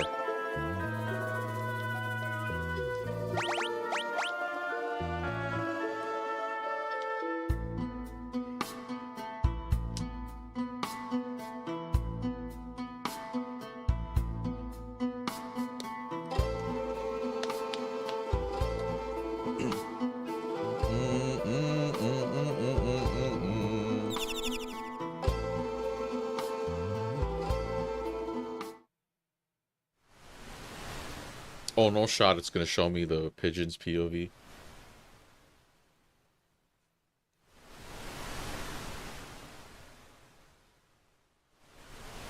So, mode 7, huh? Was it worth it, man, to fucking give us this pigeon POV, seagull POV? Look at it, bugged out there. I can't believe my dumbass thought I would look at PS1 graphics and be like, oh, this looks like real life.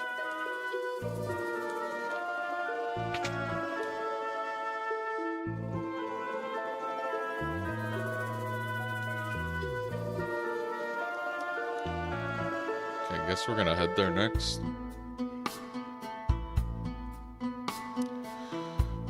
While flying a falcon, there's a small chance to run into an enemy called Death Gaze. Okay, that's fine. This is a super boss. Blah, blah, blah. Escape. That's great. That's great to know that I'm potentially gonna die at any given moment.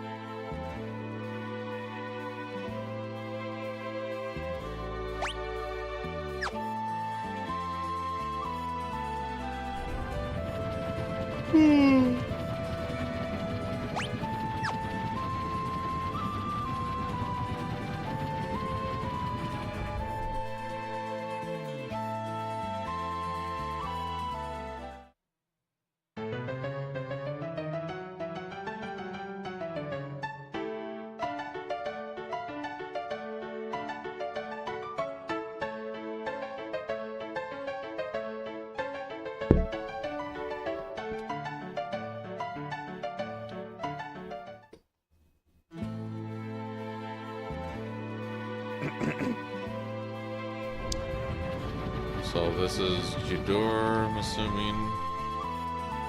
Just adding him. I'll go there when this stupid guy tells me to. All these shops have new items that are probably a lot of money that I don't have.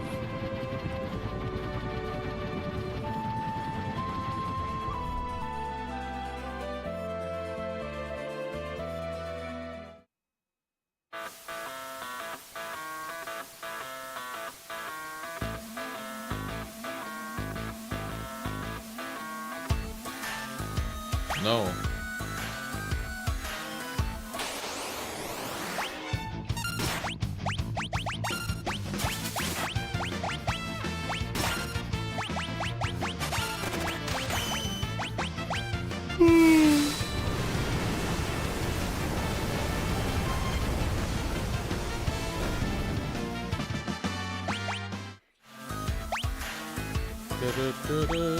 Zozo music.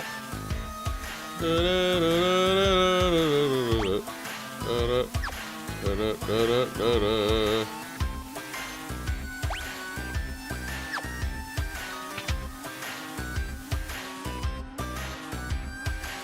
says proceed to the end.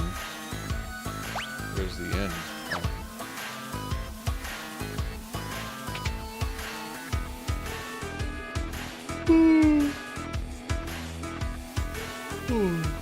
If you climb to the top of the building with the pub sign, you'll find a path leading to Mount Zozo.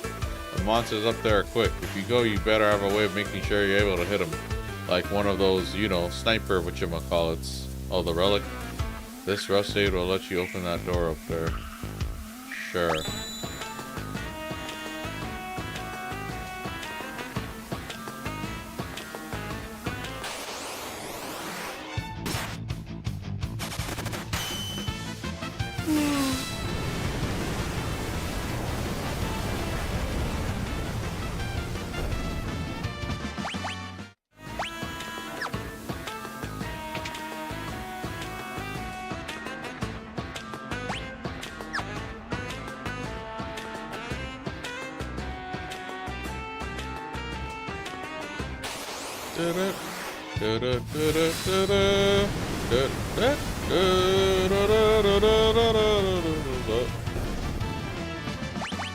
These are the weak monsters from before.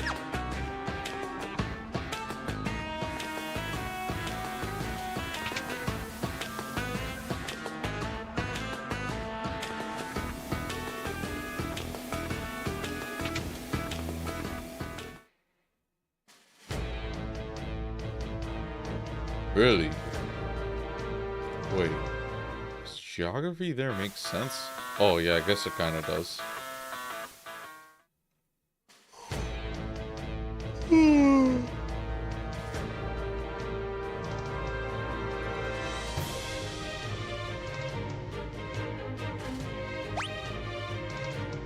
Oh, my MP. We can try to make it through, or we could use. Nah, we'll just hold off.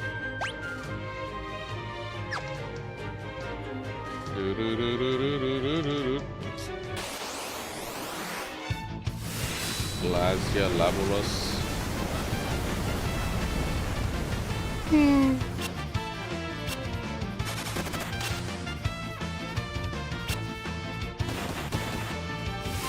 Oh, don't kill me. Do I have to actually put the sniper relic on? Oh, man. Yeah, that's pretty bad.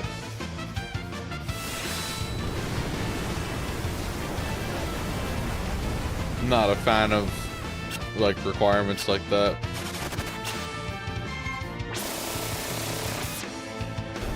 It's like that one dungeon that's like you can't have any magnetic metal stuff.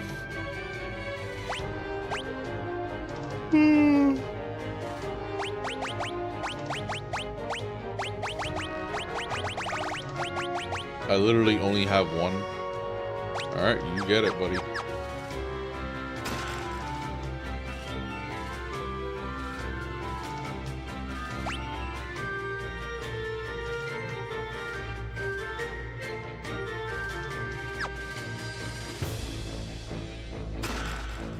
Like sleepy is the feeling you get when you eat and you're just kind of tired, I guess.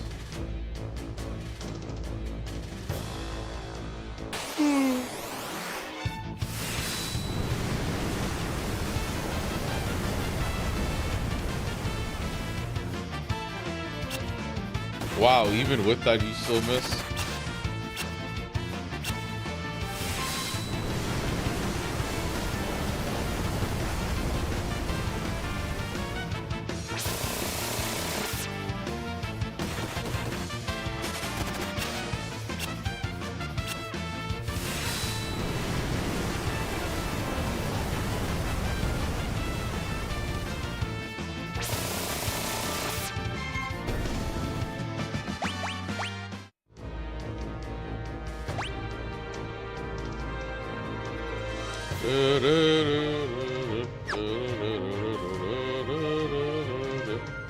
Stand in the light.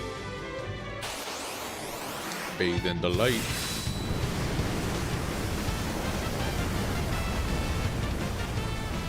Ooh.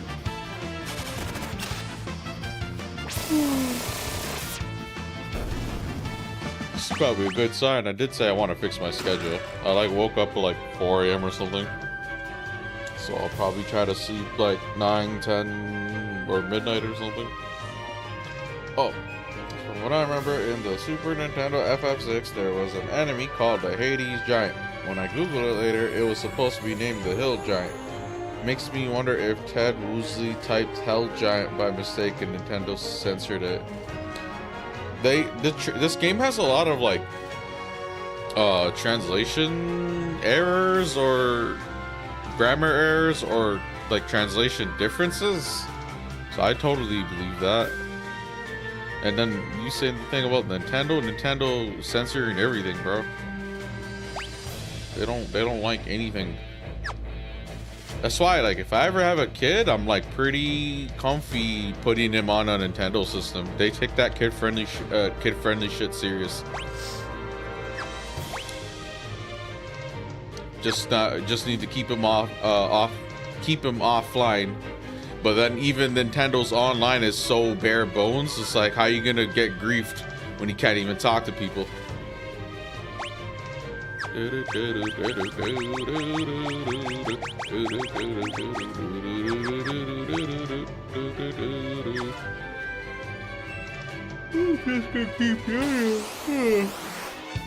don't even know who Ted Woosley is. Thought I knew my height, like the names of a lot of relatively important people. I know fucking Reggie Fils-Aime, man. Alright, that's all that matters. My body is ready.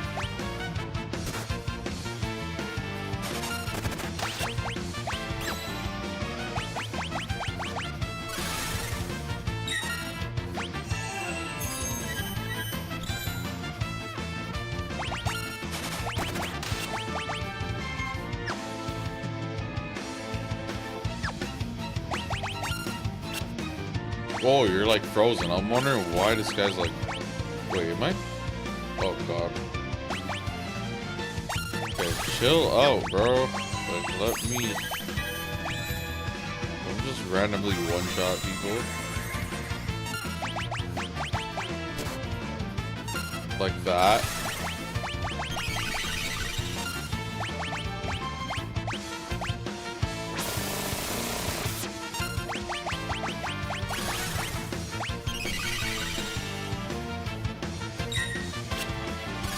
Maybe today I'm gonna get a good sleep since I'm yawning so much.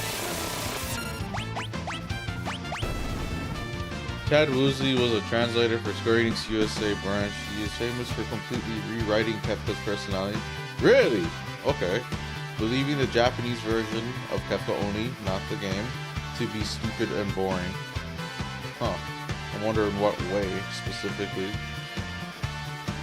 What is Kefka like more of a jester type than in like the original translation? Because like the way he is, it's like some sadistic psychopath, and then the whole jester clown thing doesn't really shine through too much. But when you go play Dissidia, he is kind of like that, if I remember right. So maybe that's like a remnant of the original Japanese translation, characterizing him that way, and then our translation kind of bastardized his character.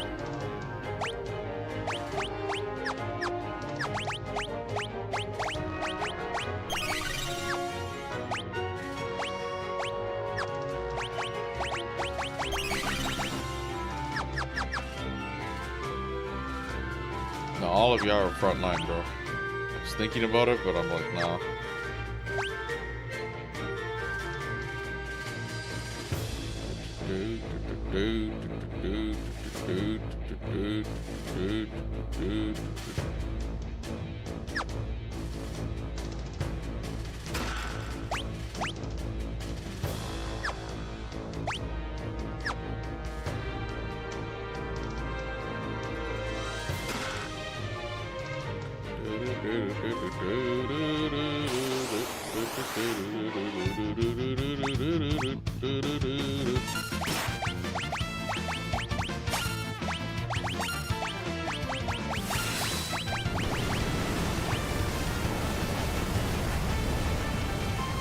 I actually seen something recent about translation stuff, like localization. Something about some girl on Twitter kind of what's the word? She's like translating anime or something in such a way where it's like completely different end result, like localization, and then she kind of like is putting her like agenda and ideology and beliefs into it. And I was like seeing a lot of before and after lines or something, and then a bunch of videos, like a bunch of content creators are talking about it. And then she's like a complete asshole apparently, so like she was like so rude to people on Twitter or whatever. But then again, everyone on Twitter is kind of like that, it seems like.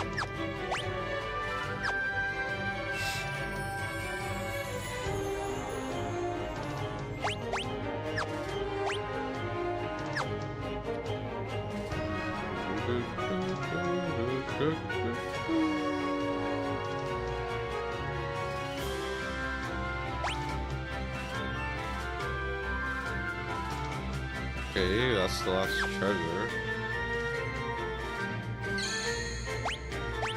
These are tents. Yeah, tents. Oh, man.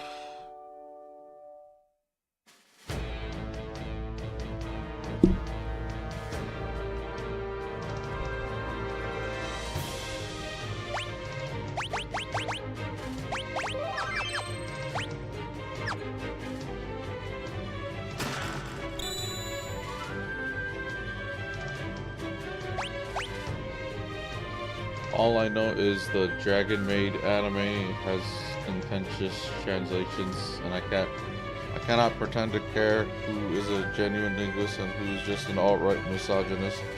Dragon Maid? I'm curious. Never heard of it. Dragon Maid anime.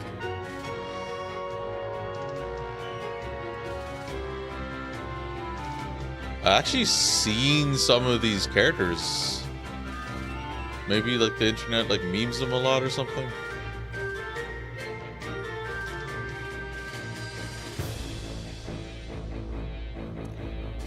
I always thought the whole point of translating something would be to translate it, for example, to English and then try to make it in English in such a way where it basically is the same meaning. And then if it's like jokes and stuff, like let's say it's jokes that are like referring to things in Japan, like I can understand trying to like change that up to something equivalent in the English language or something more so for the American, like the Western audiences, like in that sense. But the sample sentences I saw in that like controversy / drama was like, I don't remember the specifics, but it was like really different. Like it was something about patriarchy or something, but the original sentence had nothing to do with like any sort of social commentary. Yeah, Dragon Maid spread pretty fast for a couple of months. I don't even, is this slice of life? If it's slice of life, I probably wouldn't give a shit. That's probably why. Let me see. As Toru continues on her quest to become the greatest maid, well, there you have it. And Kata Kamui fully immerses her life as an elementary school student. Yeah, that sounds like slice of life.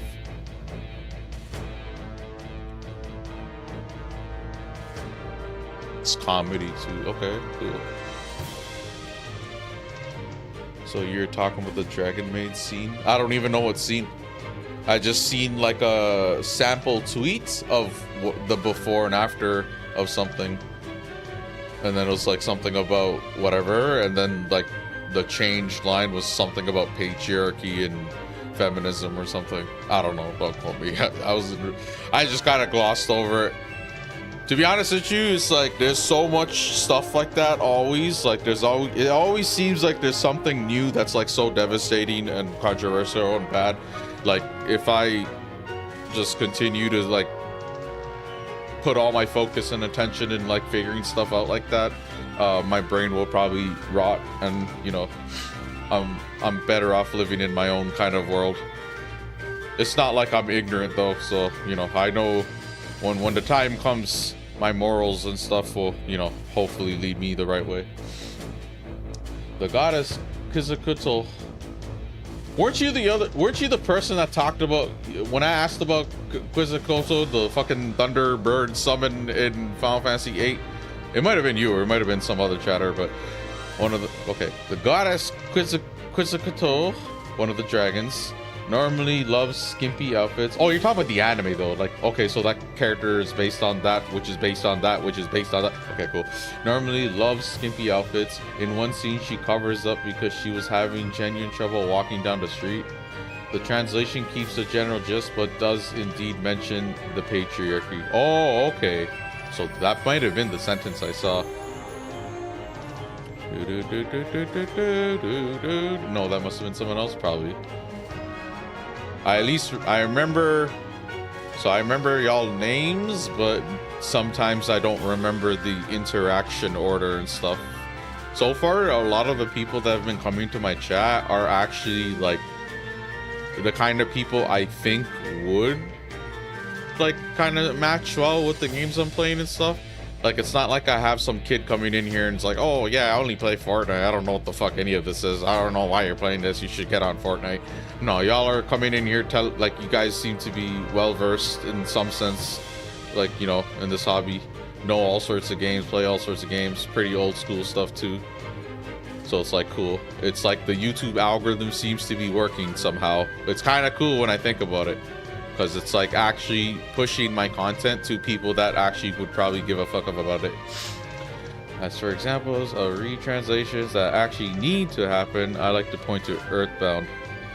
Earthbound was actually, like, as a person who played it late, like we're talking the past like 10 years, somewhere there, or 7 years, it was actually pretty sick. I was explaining to my friend that, like, for such an old game, it was actually ahead of its time, because it had that auto battle thing where if your party is like much higher level than the enemy, like the random encounters, it'll just automatically finish the battle. I'm like, wow, that's actually like some quality of life shit that you wouldn't even see in most RPGs, and if you did, it's like way later in the history and shit of video games, like later generations when they started to try casualizing everything. And then also, oh yeah, Earthbound's Mother 2. I haven't played Mother 1. I've played Mother 2 and I played Mother 3. Mother 3 was, I think, a fan translation. Oh, it'd have to be. They never brought that shit over. The only thing I remember about Mother 3 was the fucking snake. The snake has like funny dialogue. Oh, okay. One level is Magic Can, Dream World of Nostalgia. In the Japanese version, Ness is naked. The international version swapped the naked sprites for pajamas. Same symbolism, different ways to get there. Japan does not, like, okay, it's not even a Japan thing. It's more like Western society's like attitude towards anything remotely pertaining to sex or anything kind of like getting people's minds thinking that way, especially if in this case this is Ness we're talking about, right? He's a kid, so like in Japan it'd be like, oh, he's naked, but it's not like a inappropriate sexual way, it's more of like an innocence way a lot of the times, I imagine. But then the Western society kind of takes that and runs with it, and it's like, oh, pedophilia or something. That's kind of the rationale for a lot of, you know, I don't really, me personally, like when it comes to like, because I know some people are like iffy about censorship, period. They want like there's some people that are like a bit of a purist about it, where it's like, okay, they want the original product, period. No, I remember One Piece, like the guy, I think it's Sanji's like smoking a cigarette, and then the localization for like 4 kids was like he's like sucking on a lollipop. It's like, come on, dude, like let's be real. First of all, like most people probably watching that show, if they are kids, they probably have family that smokes cigarettes. It's not that big of a fucking deal. Like, I don't know, it's kind of like a weird kid coddling type of thing. I can understand if companies like Nintendo do it. Nintendo really is serious about it, and as a result, since how serious they are about it, I would at least say that if I did have a kid, I would be okay with them playing Nintendo relatively early on, because they do a pretty good job by like completely just taking it. I don't know if you know, or remember if you had tried it. There was that thing on 3DS or DS. I think 3DS. It's like Swamp Note, and they completely discontinued that because people were like drawing penises or something. Yeah, the Sanji yeah, okay, so it is Sanji, and it is One Piece. I'm thinking of. It's like just weird, kind of like, in a weird sense, it's condescending in a sense, where it's like we can't kind of handle it. I never really understood that either, because it's like you have a lot of like violence, but like other things, it's like, oh, chill, cigarettes are a gateway drug or some bullshit.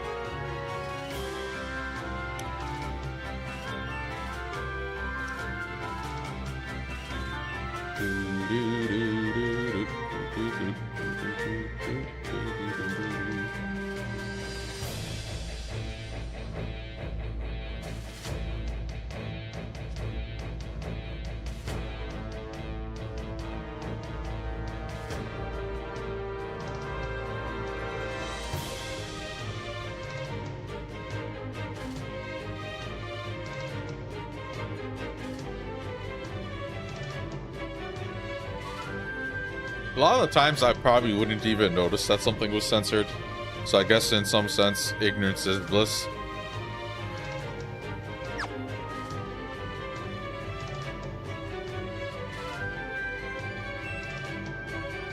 What am I supposed to do? Intercept it?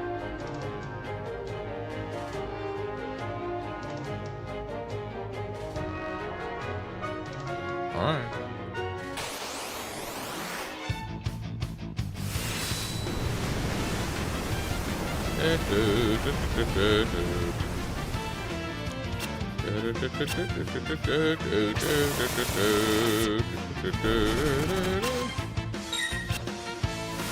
Oh, is this a hard boss coming up? Holy.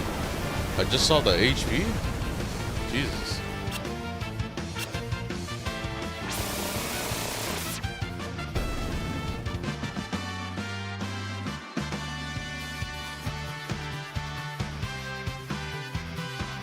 Oh. Okay. I'm probably gonna get my ass up unless I employ a strategy.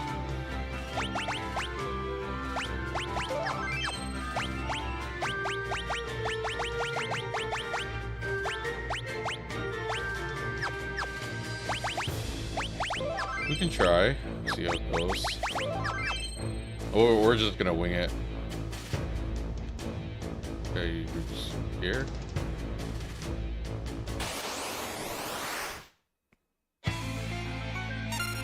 Oh, you're a shitty looking dragon.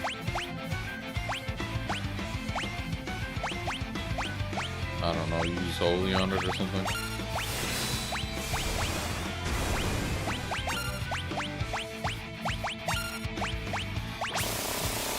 I don't know if it's gonna use magic.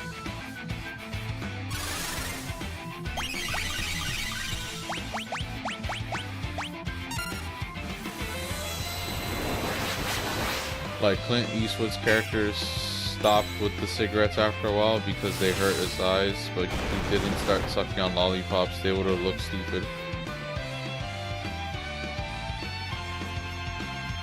Didn't they like come up with fake cigarettes eventually, or is that still harmful or something? Oh yeah, I'm not even sure if I'm ready for this.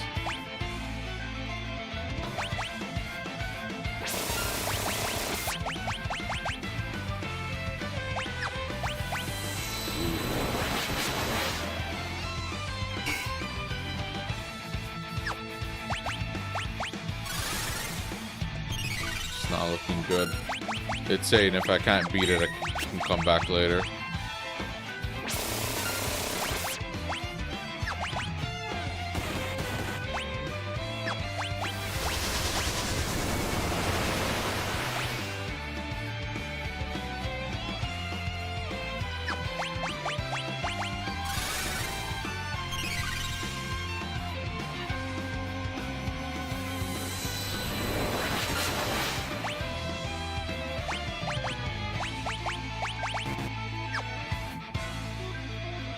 Trying to gauge if I can do this without a strat, really.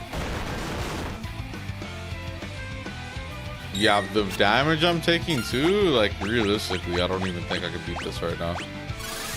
What does it say?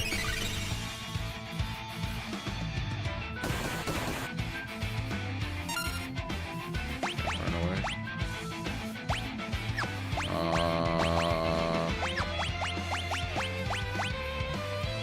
If I raise, I'll probably die.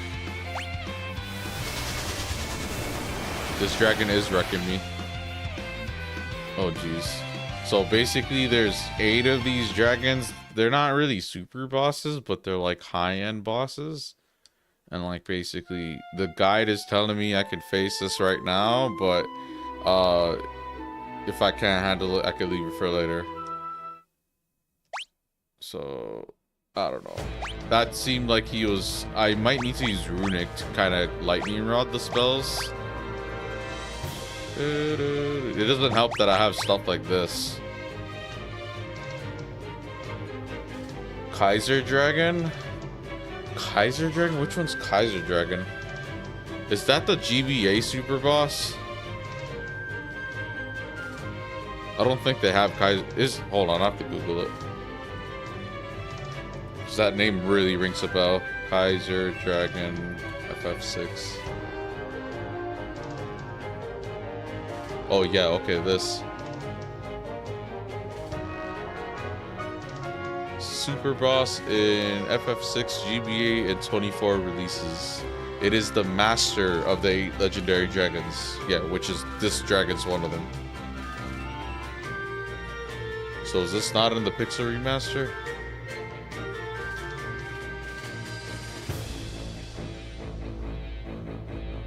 It's the strongest enemy in the game. Oh, okay. So this is the super boss. But it says 2014. What's 2014? What 2014 release? The iOS shit? Kaiser Dragon Pixel Remaster?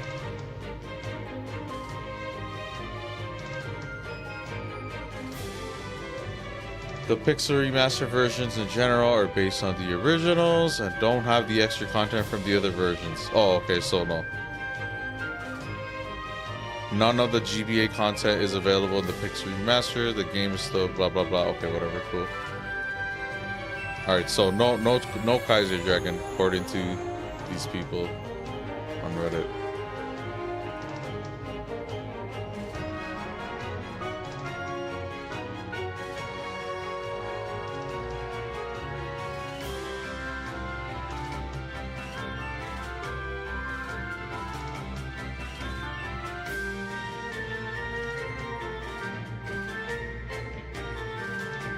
Yeah, this is a whole ass strategy.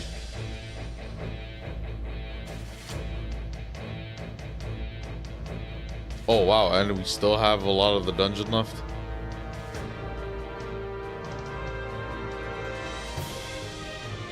Do I even want to try to do this? The SNES version has 8 dragons, but not Kaiser.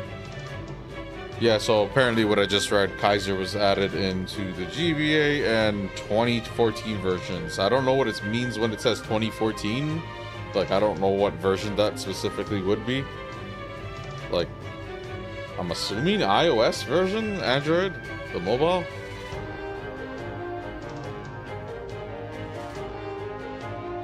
I'll fight this guy later. I don't feel like doing all that shit. It's like telling me to have like 2 healers on duty, try to use this summon, the Zone Seeker. Yeah. We're gonna come back with our better party anyway. Setzer's kind of useless to me. You just keep flying around, Spyro. Oh, no. Don't touch me. Chill, bro. Why are you flying at me? Already said I didn't want to fight you. Now you're trying to fly at me. This dungeon still has more stuff.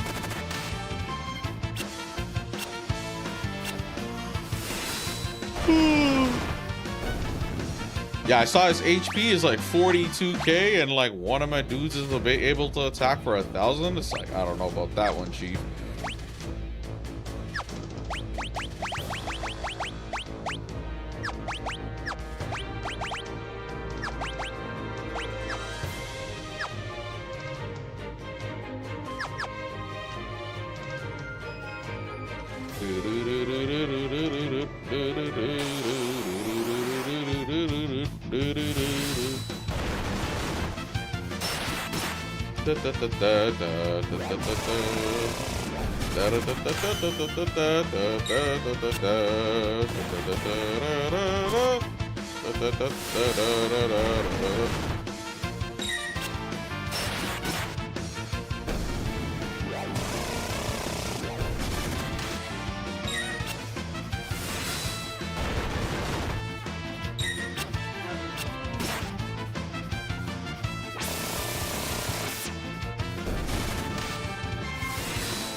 And looking it up, yes, the 2014 release of Final Fantasy VI started on iOS. It has a Steam page. Oh yeah, it was on Steam, but it got taken down. I forgot about that. This looks ugly on desktop. Oh, it looks ugly on mobile too. I didn't really care too much about the change in art style, but I would agree that it's like not they shouldn't have done that.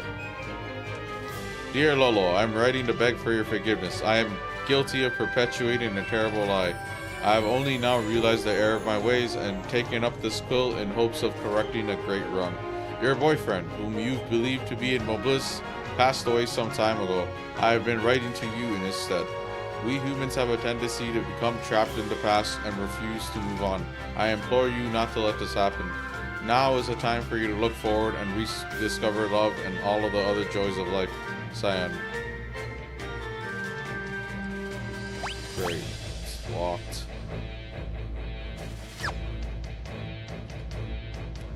Okay, let's do this. Mr. Thou. Maybe I can beat the dragon up with you and my team.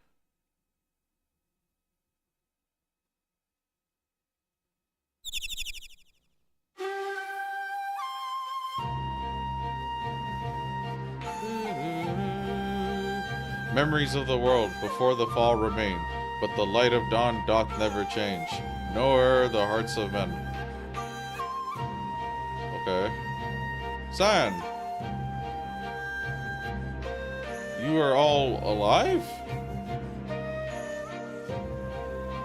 Cyan. Cyan! I shall go with you. We must not abandon the world of Kefka. But, however did you find me? Wait, tell me you did not read my letters. Yes, we did. Gotta charge your phone.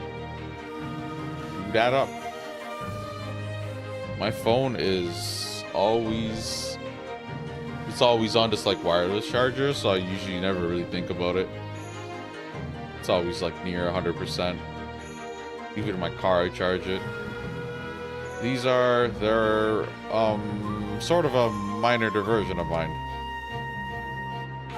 Cyan, these flowers are gorgeous. Oh, must thou embarrass me so? Dost thou truly think so?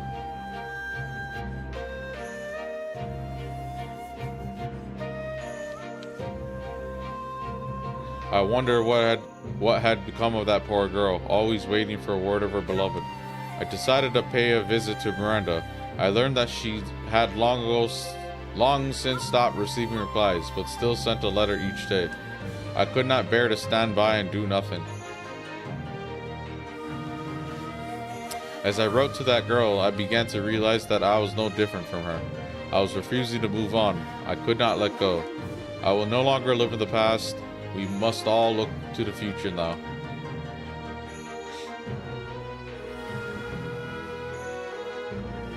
By the way, I encountered Sir Gao and Miranda. He said he would get strong, smash Kefka.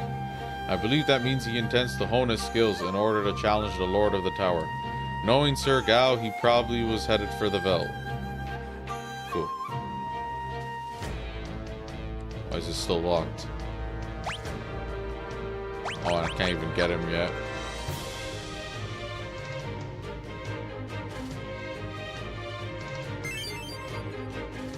Cool. What are these? Machinery for dunces. A pictorial guide to machines. Everything about machines. Machines for the mechanically disinclined. And Bushido in the bedroom.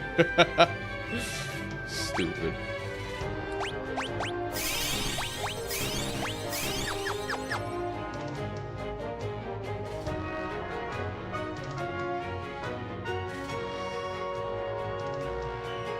Okay, so we are done this dungeon. We're gonna leave that dragon for now. We will be back.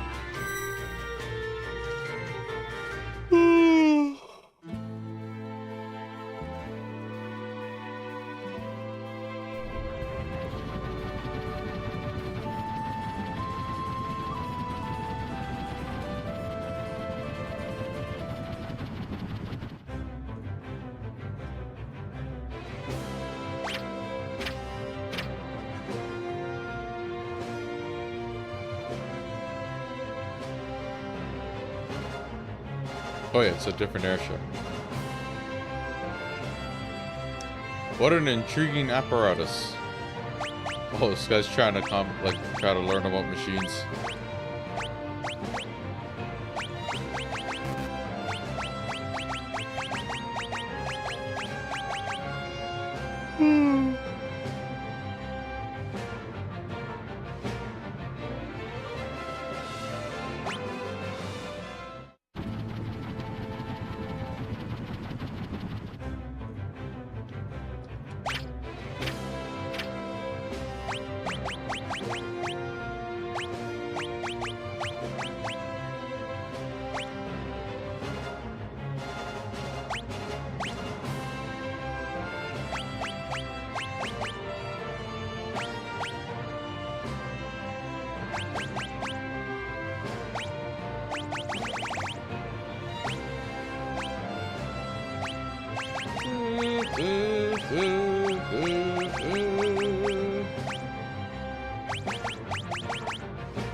Okay, we're gonna get Gal back.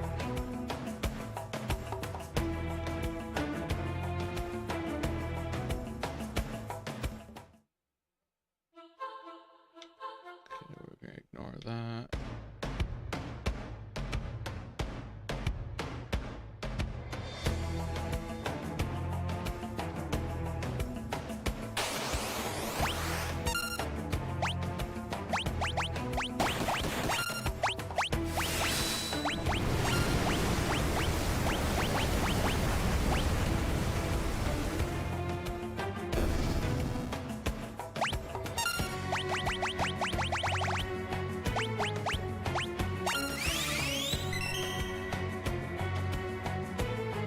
Alright, get Gal back. I'm gonna switch his ass right away.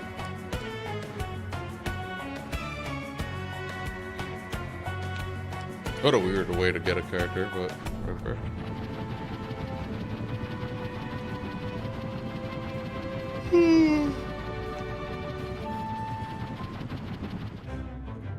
Okay.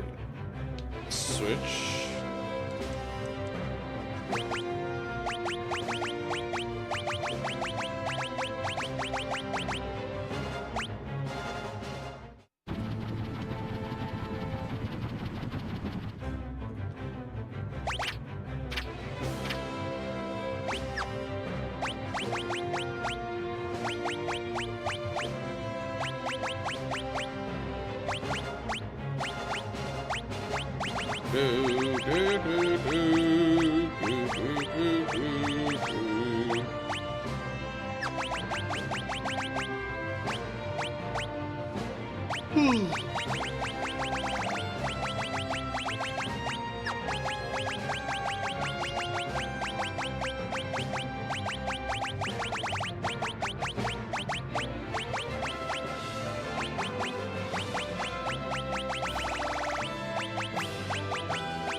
Jeez.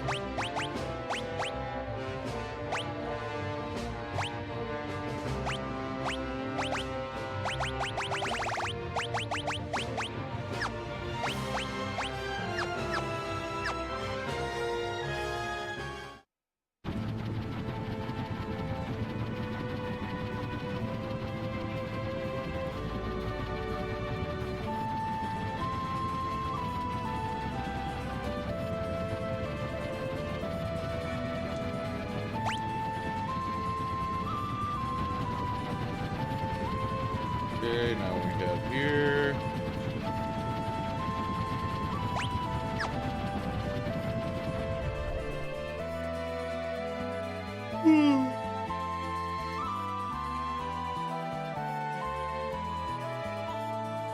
No, whoops. Keep making that mistake. So I click on the screen and it thinks I'm trying to press X on the airship.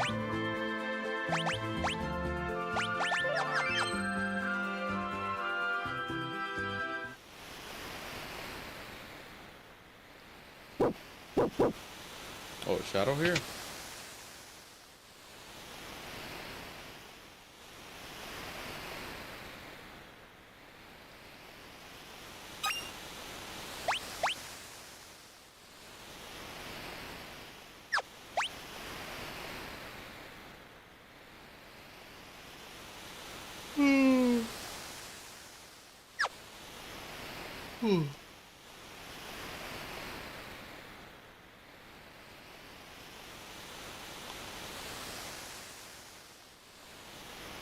This is about a thunder shield.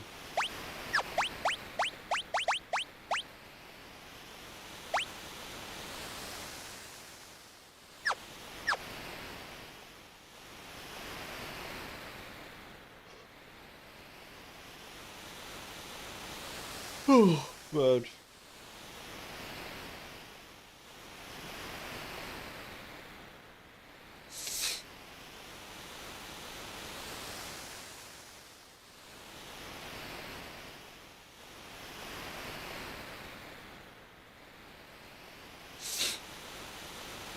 Okay.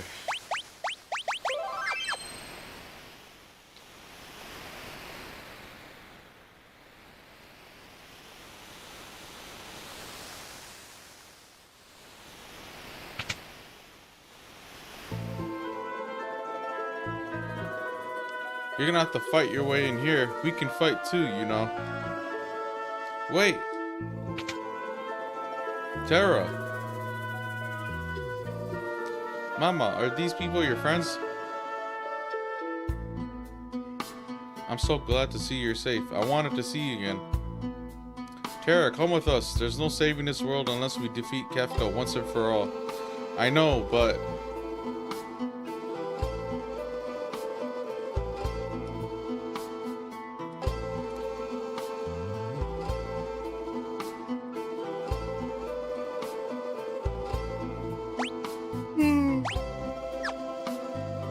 Where's that missing item?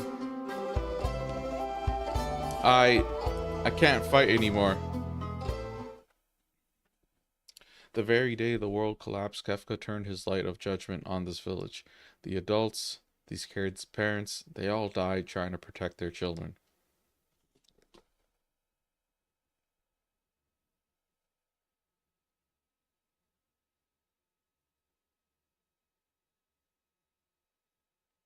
It's aimed right at us. Protect the kids.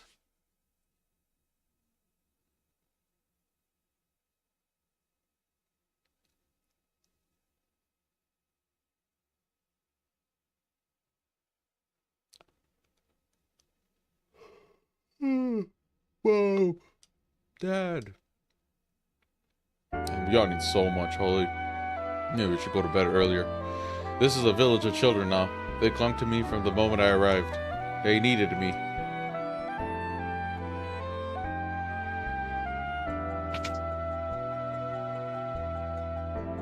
You can't take Terra from us.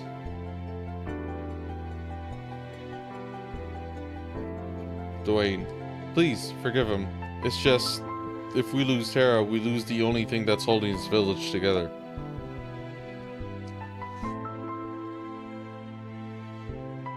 I don't know why these kids need me. And it's not like there's anything forcing me to protect them. It's the strangest feeling. But once that feeling took root inside of me, I lost the strength to keep on fighting.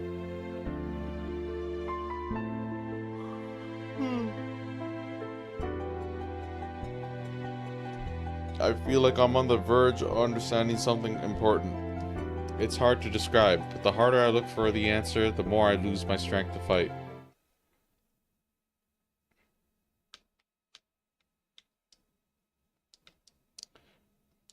Okay. What else am I supposed to do? Am I supposed to just leave? Probably just leave and she'll stop me. Yeah, there you go. Help! Humbaba's coming.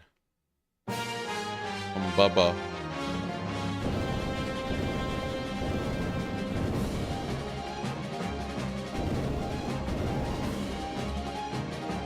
Humbaba, the ancient monster released from the depths of the earth by the cataclysm. I have to protect the village. Okay. Oh, that's what Humbaba is? Okay, that's not what I saw. That was... Well, she has no weapons. Oh, man. Yeah, look at that. Oh, okay, it's scripted. That's what you get for trying to fight barehanded. Terra, wake up. Uh-oh, here it comes.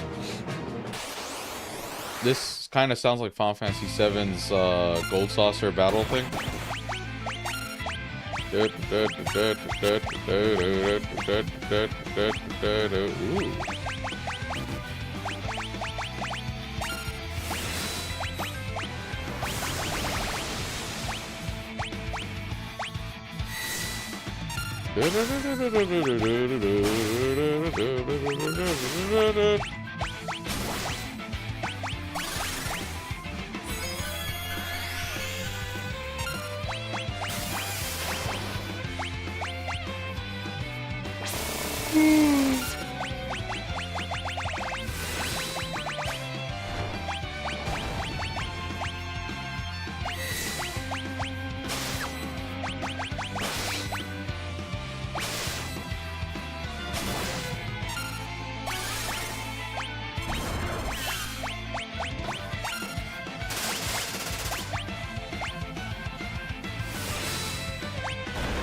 Better run, bitch.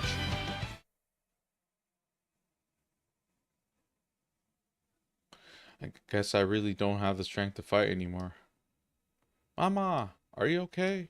I'm staying here. I wouldn't be any help to you now, and the children need me. But Terra, maybe after a little more time has passed, I need to understand what's happening to me. Okay.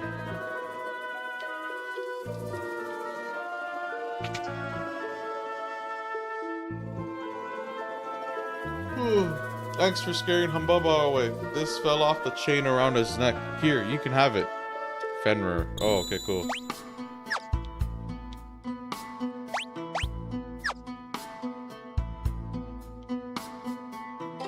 Cool.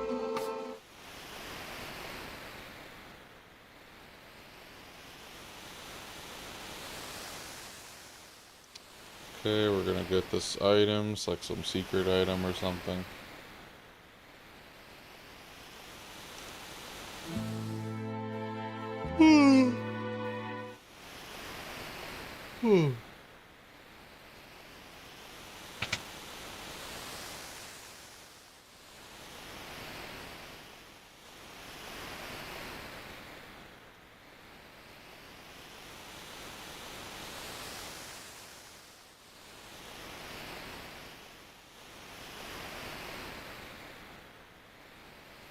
Oh, okay.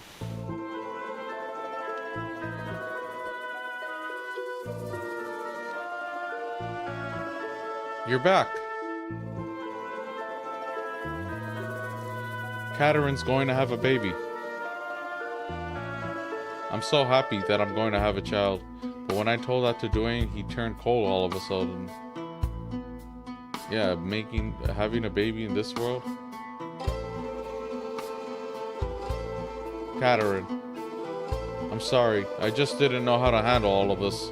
I acted like an idiot, but everything's okay now. So please, come back home with me.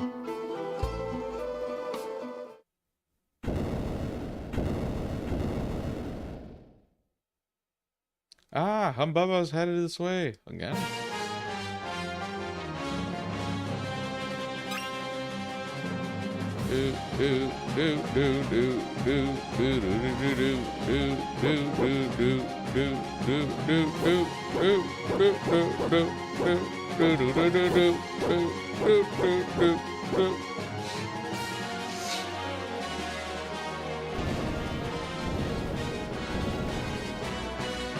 Dun dun dun dun dun dun dun dun. Okay, we could do this one, I guess. We can do Clary, we can do Chainsaw, and then we could do Kira, cause yeah.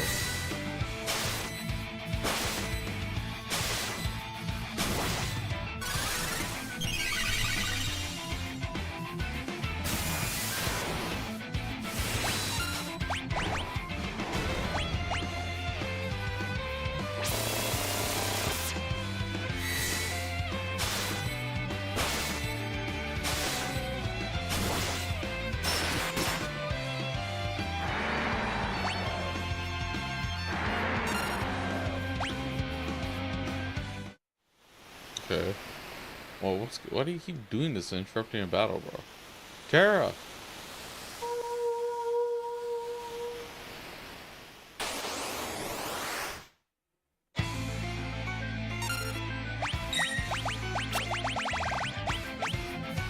Apparently this thing's weak to poison.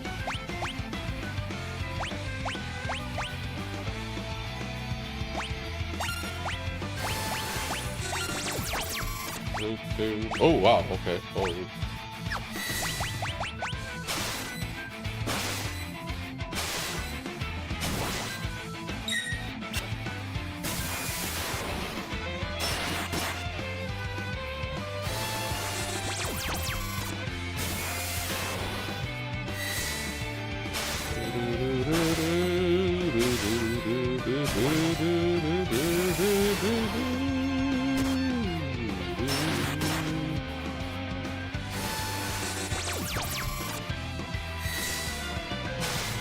Should be done soon, no?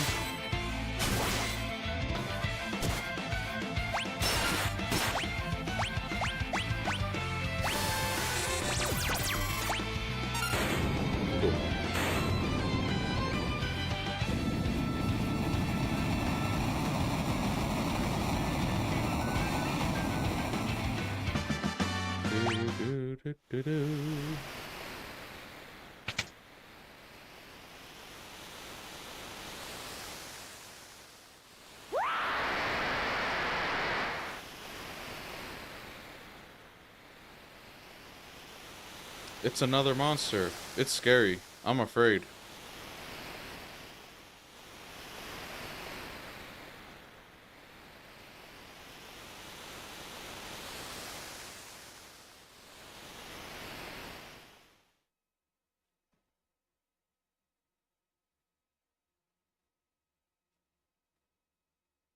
Mama, it's you, isn't it? I could tell.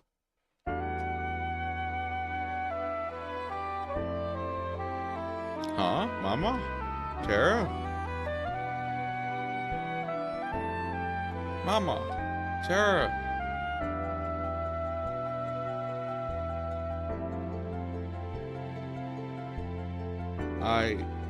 Oh, I'll fight. I think I finally understand the feeling that's been growing inside me. It must be Love. I have to fight to protect the people I love and to make the world a safe place for new lives.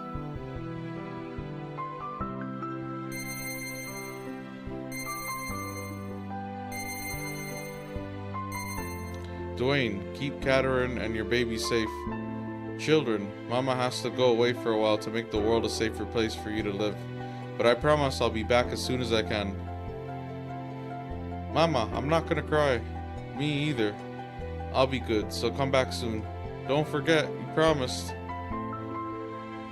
Thank you. You all help me understand what it means to love.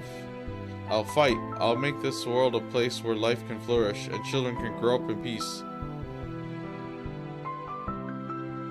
Cool.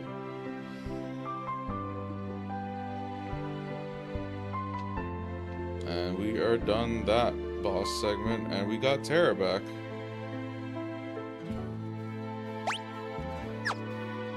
Okay, where's the airship?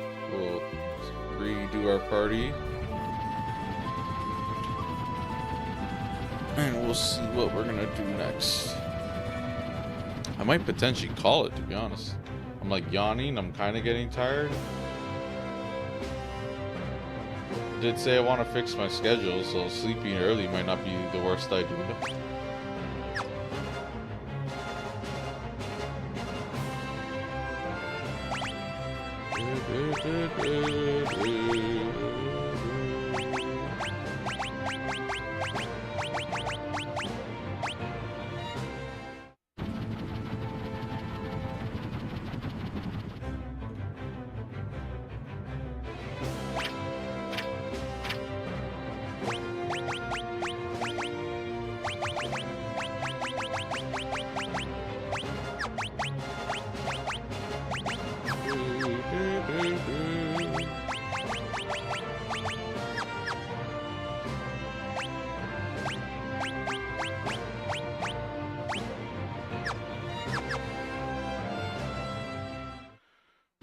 Okay.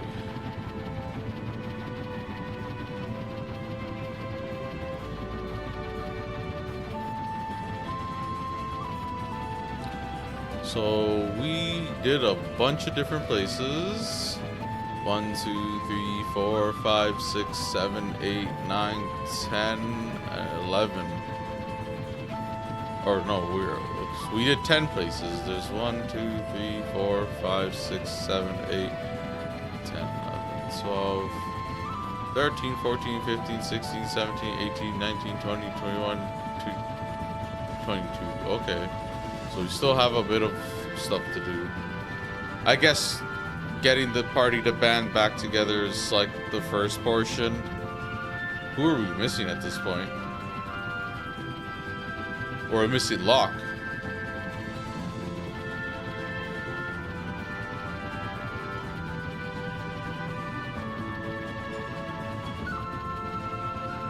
Oh, I'm thinking of calling it potentially. There's a lot more to go. If I play, we've streamed for 4 hours, 20 minutes. Not too long, not too short. I'm just like feeling like my sleepiness is starting to catch up to me. But looking at what we have left, and some of the things that counter were just part 1, part 2 of a dungeon.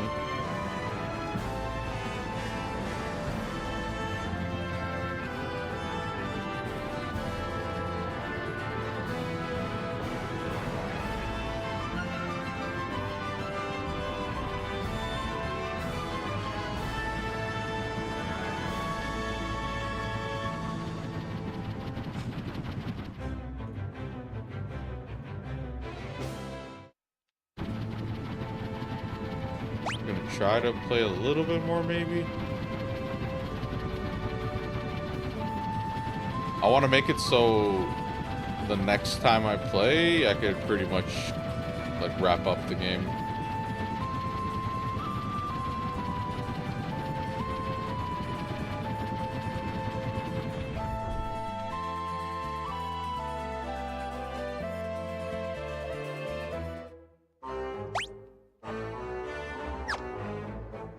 Actually,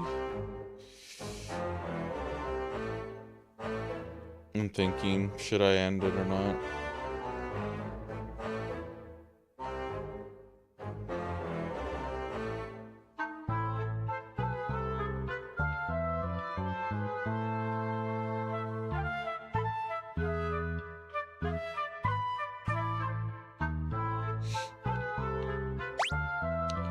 Okay, so gonna do. Yeah, you know what? We're gonna wrap it up. We'll call it.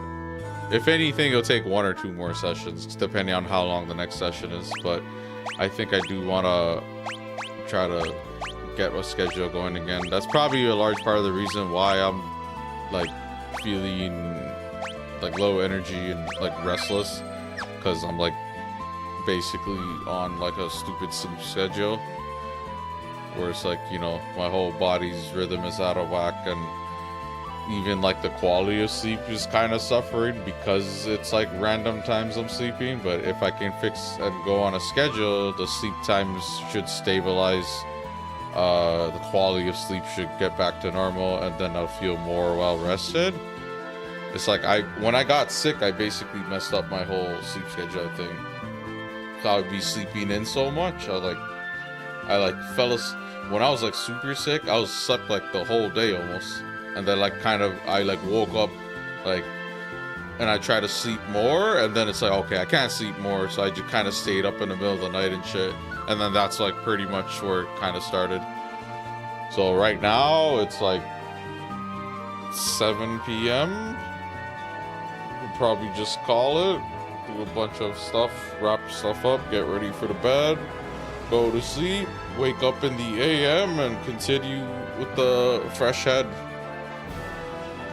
Have a strong start. So we'll just decompress. You know, we did a bunch today. It's like pretty much you're like going back to every town and like just seeing like if your party members are alive and shit, and like what happened to their world and whatever. And then you kind of recruit them. In 4 hours, we didn't really like 4 hours is not that much, and yet we kind of plowed through a bunch of different locations. So I'm wondering if the other stuff remaining here is not as long as it might seem, but is in fact something a little bit on the shorter side. And who knows, maybe next time we play. So we usually have a 12-hour limit on the stream. So realistically, I'm not going to be streaming for more than 12 hours. So it's like, is there 12 hours left on this game? Probably less. Like, you know what I mean? Like, I think in the next 5 hours, I can probably do like let's say there's, yeah, like 60% of whatever's left, and then the last, like, maybe it'll probably take me 10 hours if I had to guess. I don't know. There's this mansion place in Jadur. Then we're going to some cave, another cave, the Colosseum, some dream sequence thing. And who knows how fast these would like kind of go by. Still a lot of stuff here, just looking like a lot of like listed stuff. And then not to mention, this guide has like other stuff I don't necessarily care about, like bestiary entries, rage entries, something about blue magic. Like, I don't really care, to be honest with you. It'd be nice, especially if it's certain things that are like really helpful for like the final boss or difficult encounters. But we kind of just go by, go with like not necessarily the bare minimum, since we are getting all treasures and stuff. But uh, in terms of like power leveling to like 99, purposely grinding to max out everyone's magic stuff so they have all the spells. Um, you know, getting all the rages, trying to like do anything like that. We're just kind of like skirting it low sort of thing. Trying not to really trying not to like spend a good amount of time grinding when in reality the game is like not necessarily the hardest, and then you can kind of beat the content at like not low levels, like not for me at least. That'd be unnecessarily difficult, and then add padding to the time, because we're basically trying to find a fine balance between putting too much time or too little time. Like, you can kind of speed run the game and do some challenge run type of shit, and then that could ironically take you longer because you're kind of working out the strategies and struggling here, struggling there. And then on the flip side, you could just like try to be err on the side of caution and play it safe, and like just level every chance you get, grind, whatever, get a bunch of money, kind of like have your party members as strong as possible so that any encounter you come across, you just kind of plow through. But we're trying to do like a medium, like halfway point where it's like a typical player's playthrough. I don't think a lot of people that play these games aren't necessarily like power leveling and shit, or like doing all the like 100% trying to follow a guide, trying to get all this magic, try to get all these rages or whatever it is, or like fighting a boss that's hard earlier and like just employing some strategy to kind of get it over with. Like that one dragon in the treasure box. It's like, yeah, we skipped that. We'll just come back to that later when our party's a little bit stronger and we have the whole lineup. Right now, I think we do have our lineup. The other characters in the game, I don't necessarily care about compared to those characters, so we can just kind of focus on them and we'll kind of see. And then honestly, it's 4 hours, but like I did spend time like detouring, talking, searching stuff, eating food, and whatever. So in terms of like real play time, probably like it's 4.5 hours, but so it's probably like 4 hours, and that's not it's not a little amount, but still, it's like I could probably do like a 8-9 hour stream. These games take like a lot. Like if you just break it down, it's like, oh, this is a 30-hour game. If you only put in 4 hours, you can just do the math and figure out how much sessions it would take. So sometimes I do longer, sometimes I do short, sometimes I do really short, like 2 hours or something. Or like in Mario Sunshine's case, it was like 1 hour, or like 1 or 2 hours or something. But yeah, it's just it is what it is. But I keep saying it that I'm gonna try to like ramp up the hours eventually. So it's like kind of like some like a schedule for a job essentially. Just wake up, do my like a morning routine, brush my teeth, eat breakfast, workout, whatever, and then this is work, and then I'll come on here and try to like stream for what's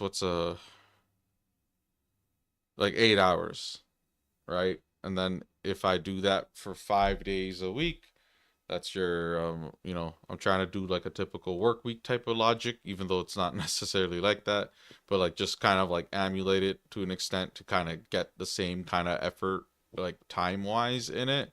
And then that time would be used to kind of like go through these games little by little. You can actually do math to kind of figure out how long it'll take me to get through my backlog and stuff at the rate I'm going with the hours I'm putting in, sort of thing. So I try to uh you know that's why I think I should try to increase my hours and stuff for streaming. But I don't know, like when the time comes where like I go on a contract for the YouTube partnership program, from what I understand, they're gonna require like a certain amount of hours per month or something. I think it's monthly. So it's like if they say, I've heard some people's hours. I think 200 was like a typical number. So like, here, let me pull up a calculator. Wait, what did I do? Oh, nothing. Yeah, so 200. If I do it 8 hours a day, it's 25 different days. Yeah, that makes sense. 8 hours a day. Um, and that's assuming I take a 2 day break, like a Saturday, Sunday kind of weekend sort of thing. So 8 hours a day, 25 hours. I mean, 25 days, sorry. And then eight is like just a typical number. I can obviously go over up to 12, and then I could even go over 12. It just requires me to end stream and resume stream, pretty much if I want to get the VODs and stuff, which I do. So, uh, technically I can go like I think in a given day, the max I could probably do. That's like if I really literally just do the bare essentials outside of the streaming, like just typical household regular day stuff and like nothing else. Like I'm not doing anything. I don't have like I'm not trying to hang out with anyone or like do this or do that. Instead, it's just literally me sitting down and just gaming the whole day for the most part. I could probably do 15 hours, like at a top end. I've done the math before for like how long I'm awake and stuff. It's typically like when my schedule's good and stuff, it's like 17 hours. And then if you do like 2 hours out of that 17 for like all this like eating, shower, and then even then the eating time could probably just be during stream. You know what I mean? So like by that logic, I don't know. I've seen like uh different streamers have varying different of amount of hours that's required of them, and then a lot some streamers stream a lot, and then some streamers are kind of like a little bit sparse here and there and whatever. They just need to meet their hours at the end of the day. So that's another thing too. I don't actually have like a designated amount of hours I have to get as part of like some contract. 'Cause I don't get money yet. Like, it's not monetized or anything like that. But down the line, if it was where it's like they expect me to actually be streaming and like we expect 200 hours from you, then it's like I might be even more incentivized to kind of like meet that quota and actually just be on here just gaming all the time, streaming all the time sort of thing. So yeah. Down the line, that's like stuff I'm trying to aim for. It'd be really nice to kind of turn this into that. That's what the main kind of ultimate goal is, I guess. Well, not really ultimate goal, but it's a goal. It's an important goal because it helps me actually continue committing myself to this and putting energy in this, and because like at the end of the day, it's like if this was only really going to be a hobby, then it's like okay, I have to keep having like a day job, and then it's gonna the amount of hours I put in this are going to be harder to justify if it's just kind of like a hobby and whatnot. But it's also kind of like, um, how serious am I? If I'm serious, I want to I am pretty serious. So I've been trying to just plan around and then plan for this sort of thing. So it's kind of like, I don't know. Let me actually look. How much have I streamed? Let's look. So we did a 9 hour stream, a 7 hour stream, 1 hour, 1.5, 3, 4 hours basically, 5 hours, 9 hours, 3 hours, 9 hours, 9.5 basically, 2 hours, 8 hours. Okay, so this is 7 days ago. So let me add all this up. How much did I stream like this week alone, I guess?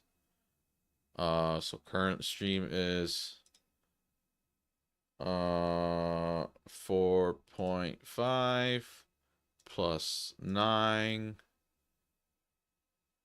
plus 7. I'm just rounding it down. Plus 1.5 plus 4 plus 5 plus 9. Siege shooting games kind of get me playing a lot. The Siege streams are pretty long. Well, actually, one of them.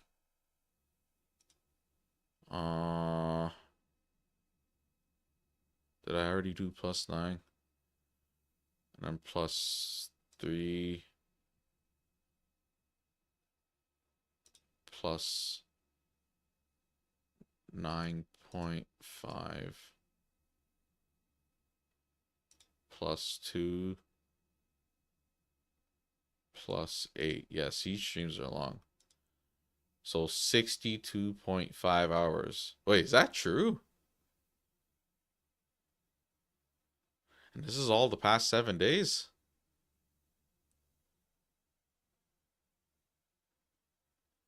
Yeah, so on Christmas Eve or Christmas Day, I did that one stream, and then I took a little bit more of a break. It says 7 days ago, and then all of those added together, yeah, 61 hours. If that's 1 week, that's actually not bad. That's actually kind of ideal, actually, because that's basically, some people have like 40-hour work week minimum is considered full time, and that's considering that you take a day off Saturday, Sunday. In this instance, I managed to do 62.5 hours, but I think it's because I streamed all pretty much most days of the week. Yeah, that's not bad. YouTube, you hearing that, YouTube? I'm putting in the hours, man. Just send more people my way, you know?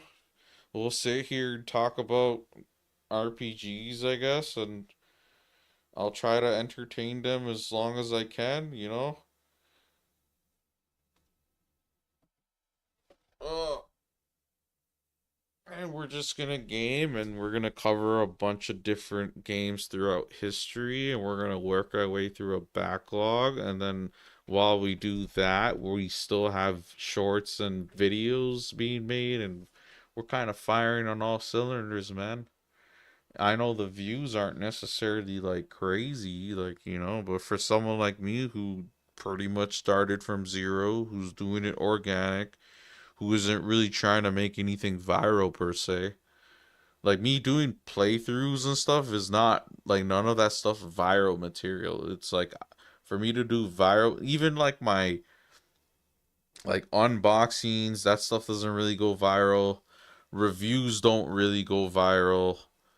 The only thing I can think of in terms of like kinds of content that can go viral is if I start covering news. And what's actually funny is um the kind of like covering video game news is actually probably less effort, energy, and time altogether. As long as, you know, like I kind of like keep it relatively short, I guess. I mean, I could be long-winded about news too, but it's like, you know, some things I can like, you know, there's like a bit of like balance to it, but sometimes I can just go on and on about stuff and just jump from topic to topic. But if it's like a news story, I'll pretty much only say and cover what I necessarily need to, and just like I don't know, maybe somewhere between like 5 minutes to 15 minutes, or maybe if I'm like long-winded about it and I go on tangents, like 20 minutes. And like it just depends on the kind of news, but those kinds of things can go viral, I guess, more so than the other forms of content. If I'm making like educational content, like, oh, here's how you found your mice find your mouse sensitivity, like there's a lot of saturation in that sense too.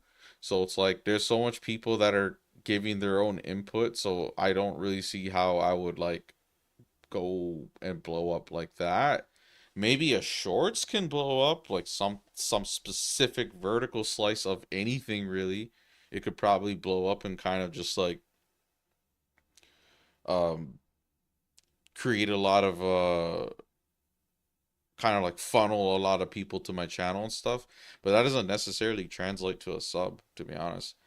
Like really the kind of people I'm competing with on YouTube and Twitch, it's like I'm really trying to just play video games in that sense, but also kind of entertain, give commentary. My chat interaction's gonna be a little bit like it's still kind of formulating, right? Because at the end of the day, it's like I kind of vary in energy. Sometimes I don't want to talk as much, but I'll still give it my best shot for the most part. And like I'm still kind of getting used to that and just kind of getting experience over time.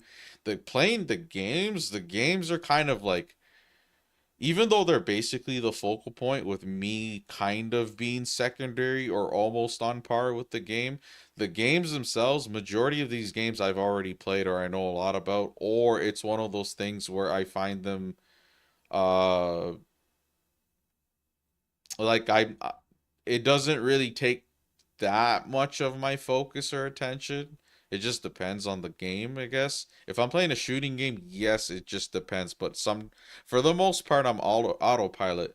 But if it ever comes to the point where like maybe what's gonna help me grow, and what's ultimately gonna be the route I go is like playing high skill shooting games, then it's gonna be like different where it's like okay, I have to kind of be some sort of I have to do a bunch of provers basically. I have to kind of like, you know, show you guys like what I'm actually about, what kind of value I can offer, and then I have to actually get into the nitty-gritty and like start actually making different kinds of content. So like if I'm playing a shooting game, it's like I want to be on that game, researching that game, making all sorts of clips, all sorts of videos. It could be informative stuff. It could be news related to that. It could be anything in the community specifically, like certain other players. It could be like maybe a pro scene kind of thing going on. Something to kind of like not to say it's like a niche because there's all these other people already kind of going at it, but it's like basically trying to be like an influencer, you kind of want to like build an entire like repertoire or resume of some sort where it's like, here's my experience. I'm doing these things. I'm doing these things. I play these games, but I don't only just play games. I do all this other stuff. Here's like my commentary kind of thing, how my interactions are, my personality. And then ultimately it's like it's saturated because like everyone's trying to do it, but like I'm relatively confident that like I have a place here, if you know what I mean. Like other people kind of like make their way here for one reason or another. They're kind of here for one incentive or another. They all have their own like little backstories. They all have their own personalities, and they all have their own like kind of skill set or whatever. Like they have something to offer. Like in terms of like, people pick at some people's brains and they learn more about their life and stuff. So it's like each and every one of us are different. So it's like, yeah, I'm just kind of doing my own thing. And honestly, I haven't really like gone out like and like advertised it or like tried to get subscribers like through networking or collabing or whatever. Maybe down the line I would, but originally I didn't really care to do it because it's like hard for me to justify plugging my channel or like getting people like whatever because I didn't really have much of the stuff kind of hashed out. But like now it's like it's starting to kind of get realized little by little. We did a variety of different kinds of content. We kind of have a style. We have bit of like a theme. We have like all the assets for the most part, like a nice intro, outro, logo, banner, whatever. And it's in a it's like in a position where I'm okay and happy with it, like I'm satisfied with it. It's the best. It's not the best I can do, but like it's what I could do within my means, within my talents. Video editing, all that stuff is not necessarily something I'm the greatest at. And also, it's one of those things that I'm not necessarily the most interested in. When it comes to YouTube versus Twitch, like on YouTube, video on demand is the main kind of content. So with that kind of comes the expectation that you're gonna be dabbling in thumbnail generation, so photo editing, and then video generation, so video editing, pre and post process. But on Twitch, that is not even really a thing at all, thumbnails or video editing. It's instead real time live streaming, right? And then you just kind of get good at setting up your scene a certain way or whatever, your own style, and then just all these like various interactions, whether it's like plugins or visual stuff on your stream, and like and then also the chat interaction is like the thing. So I've said this before, I say it again, but I'm a streamer first. I think the streaming side of thing is more interesting to me than pretty much anything else. If I was sitting at home playing video games not live and I was recording it and then going to the drawing board and editing board, cutting board, or whatever you want to call it, and like making videos and like doing all these animations, edits, and just kind of combing over it, and then making like this very succinct, condensed, quick and to the point product, or like something different than like a VOD generated, right? If I was doing that, I probably wouldn't be as interested. The main reason I'm interested is I'm looking for my. If I wasn't on here, I'd be on Twitch. I'm interested in the streaming, the real time type of thing, that sort of interaction. And then I like it because it's like relatively low maintenance, and then it also acts as a backdrop for creating the other content anyways, since when you stream it's recording the whole VOD, and then as I'm recording I can do starts and stops to my split for like videos and stuff, and then I can kind of like I could even like while I'm live streaming cover ideas for content, and then basically record the footage for what's going to turn into videos down the line, and then basically do it real time live, and y'all can see what that whole process is like. I pretty much go off, like, I don't like scripts. I prefer to freeform everything. I'm one of those type of speakers anyways. I don't like the idea of like trying to hash out a script and have every sentence and every word be deliberately chosen, and then trying to uh memorize it or read off of it like a teleprompter, and then like deliver it and articulate it. Because to be honest with you, when that's the case, it almost always comes like sounds unnatural and all this, and that's something I could definitely work on and fix. But in terms of just like what comes natural and just what's efficient and like what I can kind of bring to the table, I guess a bit in a unique sense, it's like, yeah, this is kind of like my bread and butter. It's kind of a good synergy that, someone like me is trying to stream rather than trying to like be off stream or whatever. I think a lot of people don't prefer streaming over just kind of like recording video games and like making edits and stuff off stream and then uploading it, because maybe the real time interaction's not really for them. Maybe it's a bit difficult, maybe it's not of their interest, maybe there's problems with that in their eyes or in their mind or whatever.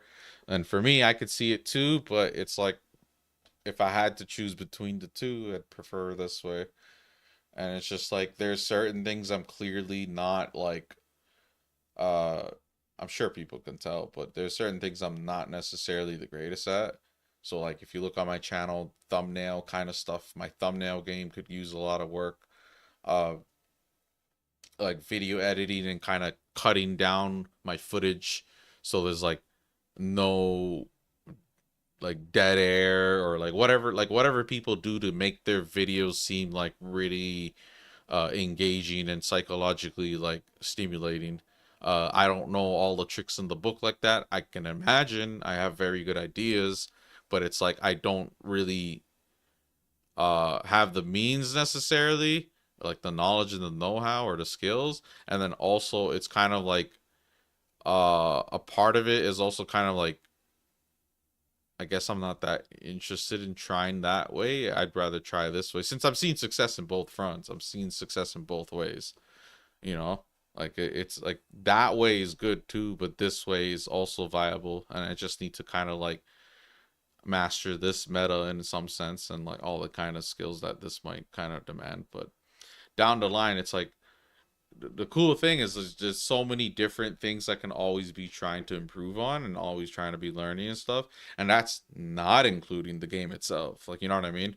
It's literally all the background stuff, the streaming software, the video editing software, the photo editing software, just like learning about YouTube itself, just networking. And if I ever add on other social medias, that's it's just more stuff to kind of consider. It's like trying to succeed and grow on YouTube is not the same thing as trying to succeed and grow on Instagram. You know what I mean? So the focus was diverted originally, but now it's like more focused on YouTube, and I'm trying to, little by little make something happen.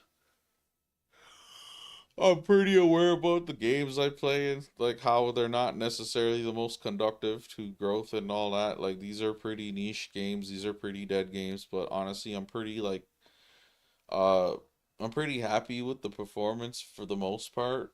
Uh I'm even the views and stuff. Final Fantasy 6 seems to have people push to it and stuff. Like it has 68 views. I don't know if that's because I have my channel specifically of my existing subscribers. I'm not sure if that's because some of y'all are just kind of like repeat viewers and like just tuning in, and then you see Final Fantasy 6 and you're just like whatever, I don't give a fuck, and then you leave, or if it's the other way around where it's like, oh, I'm here to look for Final Fantasy 6 stuff, and this guy just happens to be streaming it. So like I don't know which. It's probably a bit of both, but like I don't know for sure. And then if I do have people that are interested in like specifically watching me do whatever, then that's why I don't really mind to like kind of put the game on pause and uh kind of detour.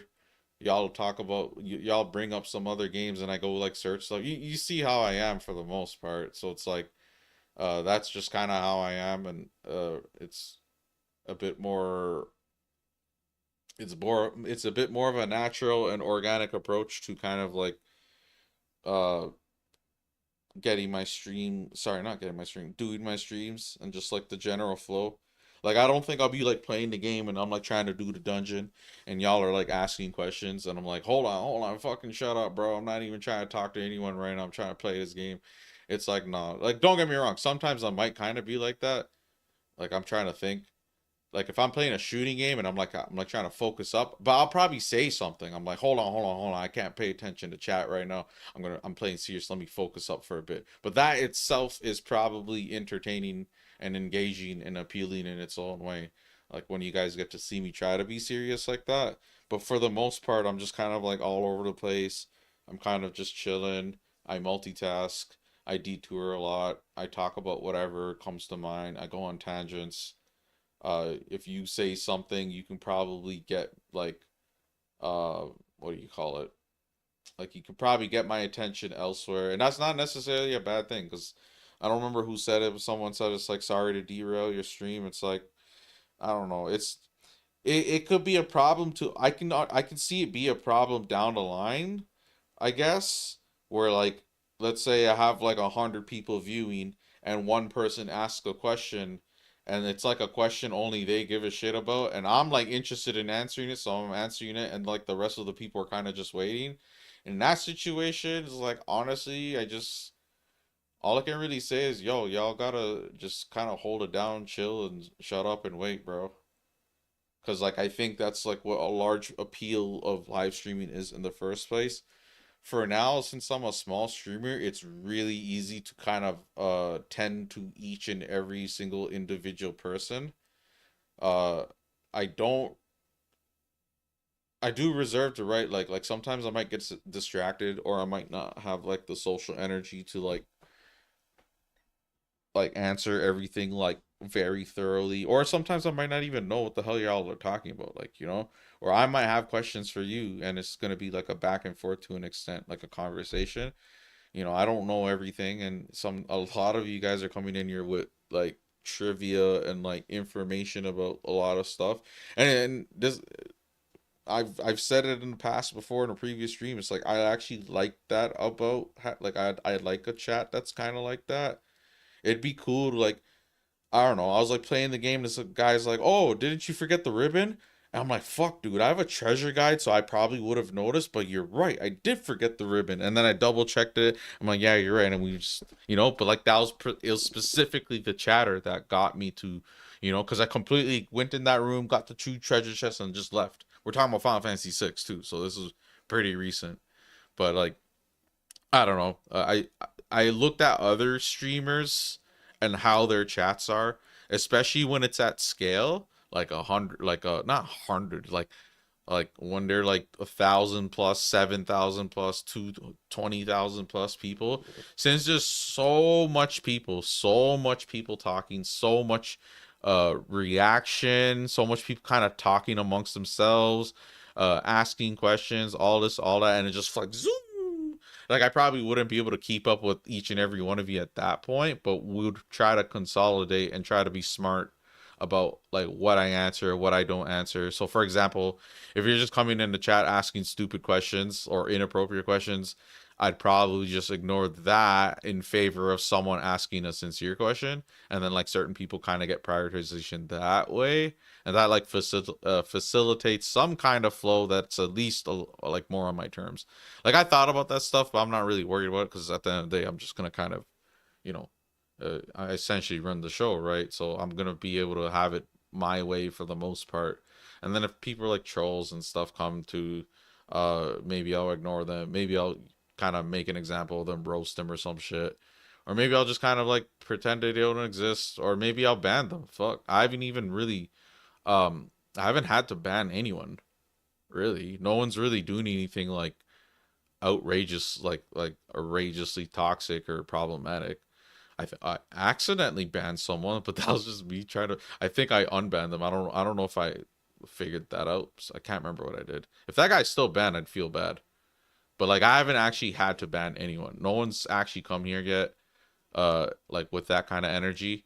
but I think that's probably by design because the algorithm's just pushing people that are like just probably watching like RPGs. Like, what kind of problem could really happen? Like, I don't know, if you're an asshole, like if you're like backseating me in Final Fantasy and like you're actually mad at me about like me not doing something, then it's like, I don't, that's uh kind of kind of toxic and strange and uncalled for. Like, some people come in here and they'll tell me something. It's like, oh, you should do this or do that, and it's like, oh, okay. Or like, I know some of you. A good example is Locke. Like, everyone seems to like Locke, right? So it's like, oh yeah, I put Locke on my team. I'm like, oh, is it because he's good or this or this? I'm like trying to find out like if he's like end game material type of thing.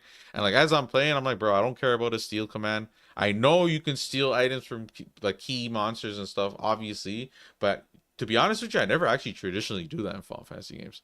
Like I did steal from Gilgamesh for the Genji stuff, but like generally speaking, I don't like really utilize the steal command in pretty much any of these games unless I know a specific item, and even then, I don't necessarily care. Honestly, it's like a, it's like something odd in the whole Final Fantasy franchise. I just underutilized it, whereas other people like gladly do that and they can't wait till they get mug or some shit. But like I'm like, oh, okay, like maybe I'll look into playing Lock more or whatever. But other than that, the guy's taking a back seat, bro. Y'all are just gonna have to deal with that. You know what I mean? That's another thing. It's like it's just me making decisions in the playthrough. Ultimately, it doesn't really make any difference. It's just like as long as I get through the game and whatever, just don't have too much of a difficulty, whatever. And then if I have a chat that's like really well versed in these games and stuff, and like they just can give advice, I'm not against it. It's just, you know, we'll see, right? It's like certain games, like people kind of come in, it's like tell me a piece of information, and I kind of just evaluate how useful or how likely I'll implement something. And as long as I guess I have y'all don't all have to be like super mature or something, but like some semblance of uh respect or mutual respect or understanding on your part, and then like just having that at scale would be nice. But realistically, it's the bigger I get, the more of a mixed bag it's gonna be.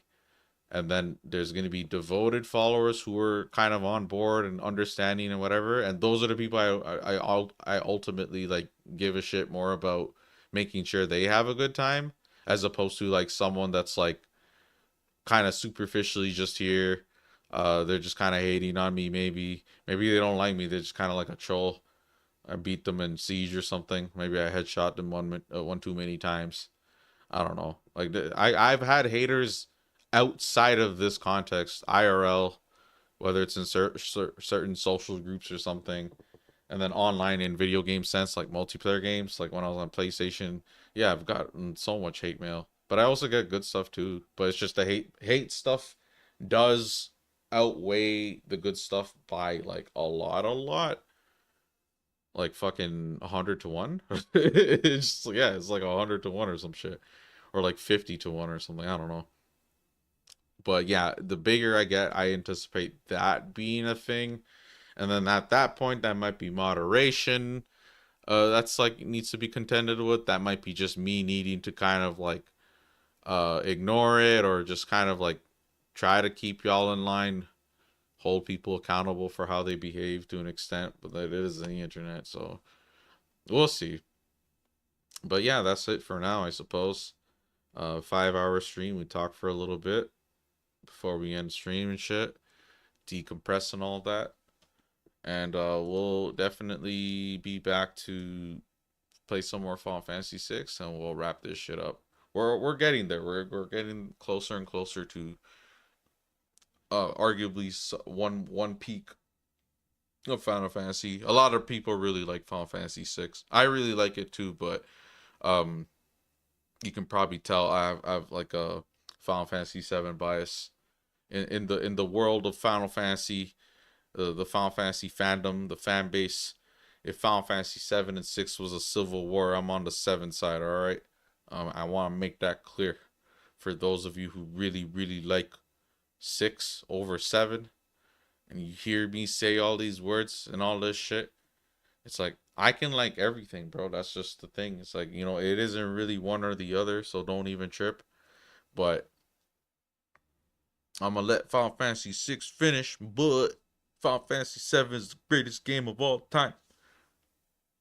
Or it's one of the best games, I would say. And it aged well too. Even though the graphics haven't, but like the game flow and everything else, the systems, all that. Can't wait till I play that one. But yeah, anyways, that's it for now. For those of y'all that are still here listening in, thank you for tuning in. If you haven't already, for anyone else, make sure you subscribe and stuff. Subscriptions matter, apparently. I try to watch more videos on like, oh, how to be a big YouTuber or like algorithm stuff, and it seems like um subscribing matters for algorithm stuff, and then viewer duration matters. The other thing is like I'm a streamer, right? So a lot of the information out there as to how to like succeed on YouTube seems to be in the context of making shorts and making videos, not streaming. So I don't even know if like I'm on like a good enough track in a sense, but I don't know. I like my growth and stuff. I like my the performance metrics. Yeah, I have a shit ton of videos that are like low views, but uh you know, it's gonna retroactively grow potentially. It's also kind of just there down the line if I have uh basically if I have people that really like me and they'll just kind of consume anything with me in it sort of thing.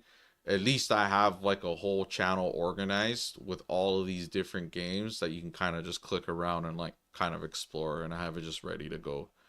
Cuz I think the whole quantity of views is important to an extent, but also quality of views too. So if it's if it's 100 views and all 100 of those people watch the whole thing, that's actually better, I think, than 1,000 people that watched a video and they all quit within the first 20 seconds.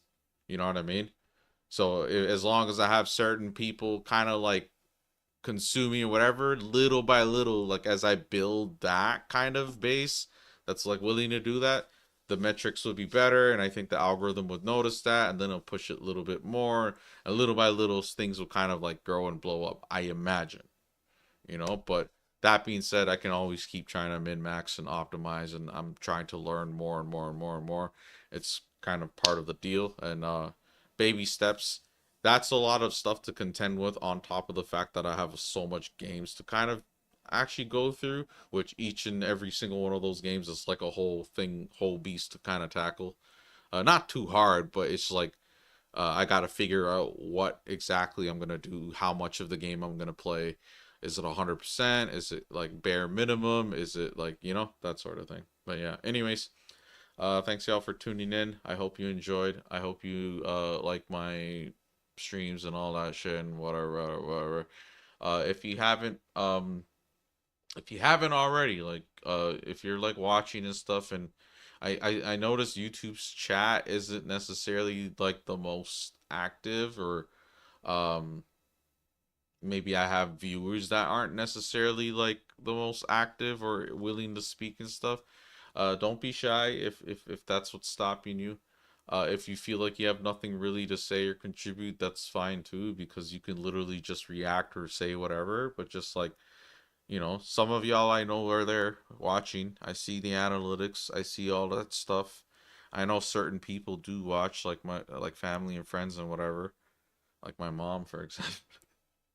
And yeah, it's just the little as the more I do this, the more I'm starting to kind of like get comfortable, and then the more I do this, the more I want it to like succeed.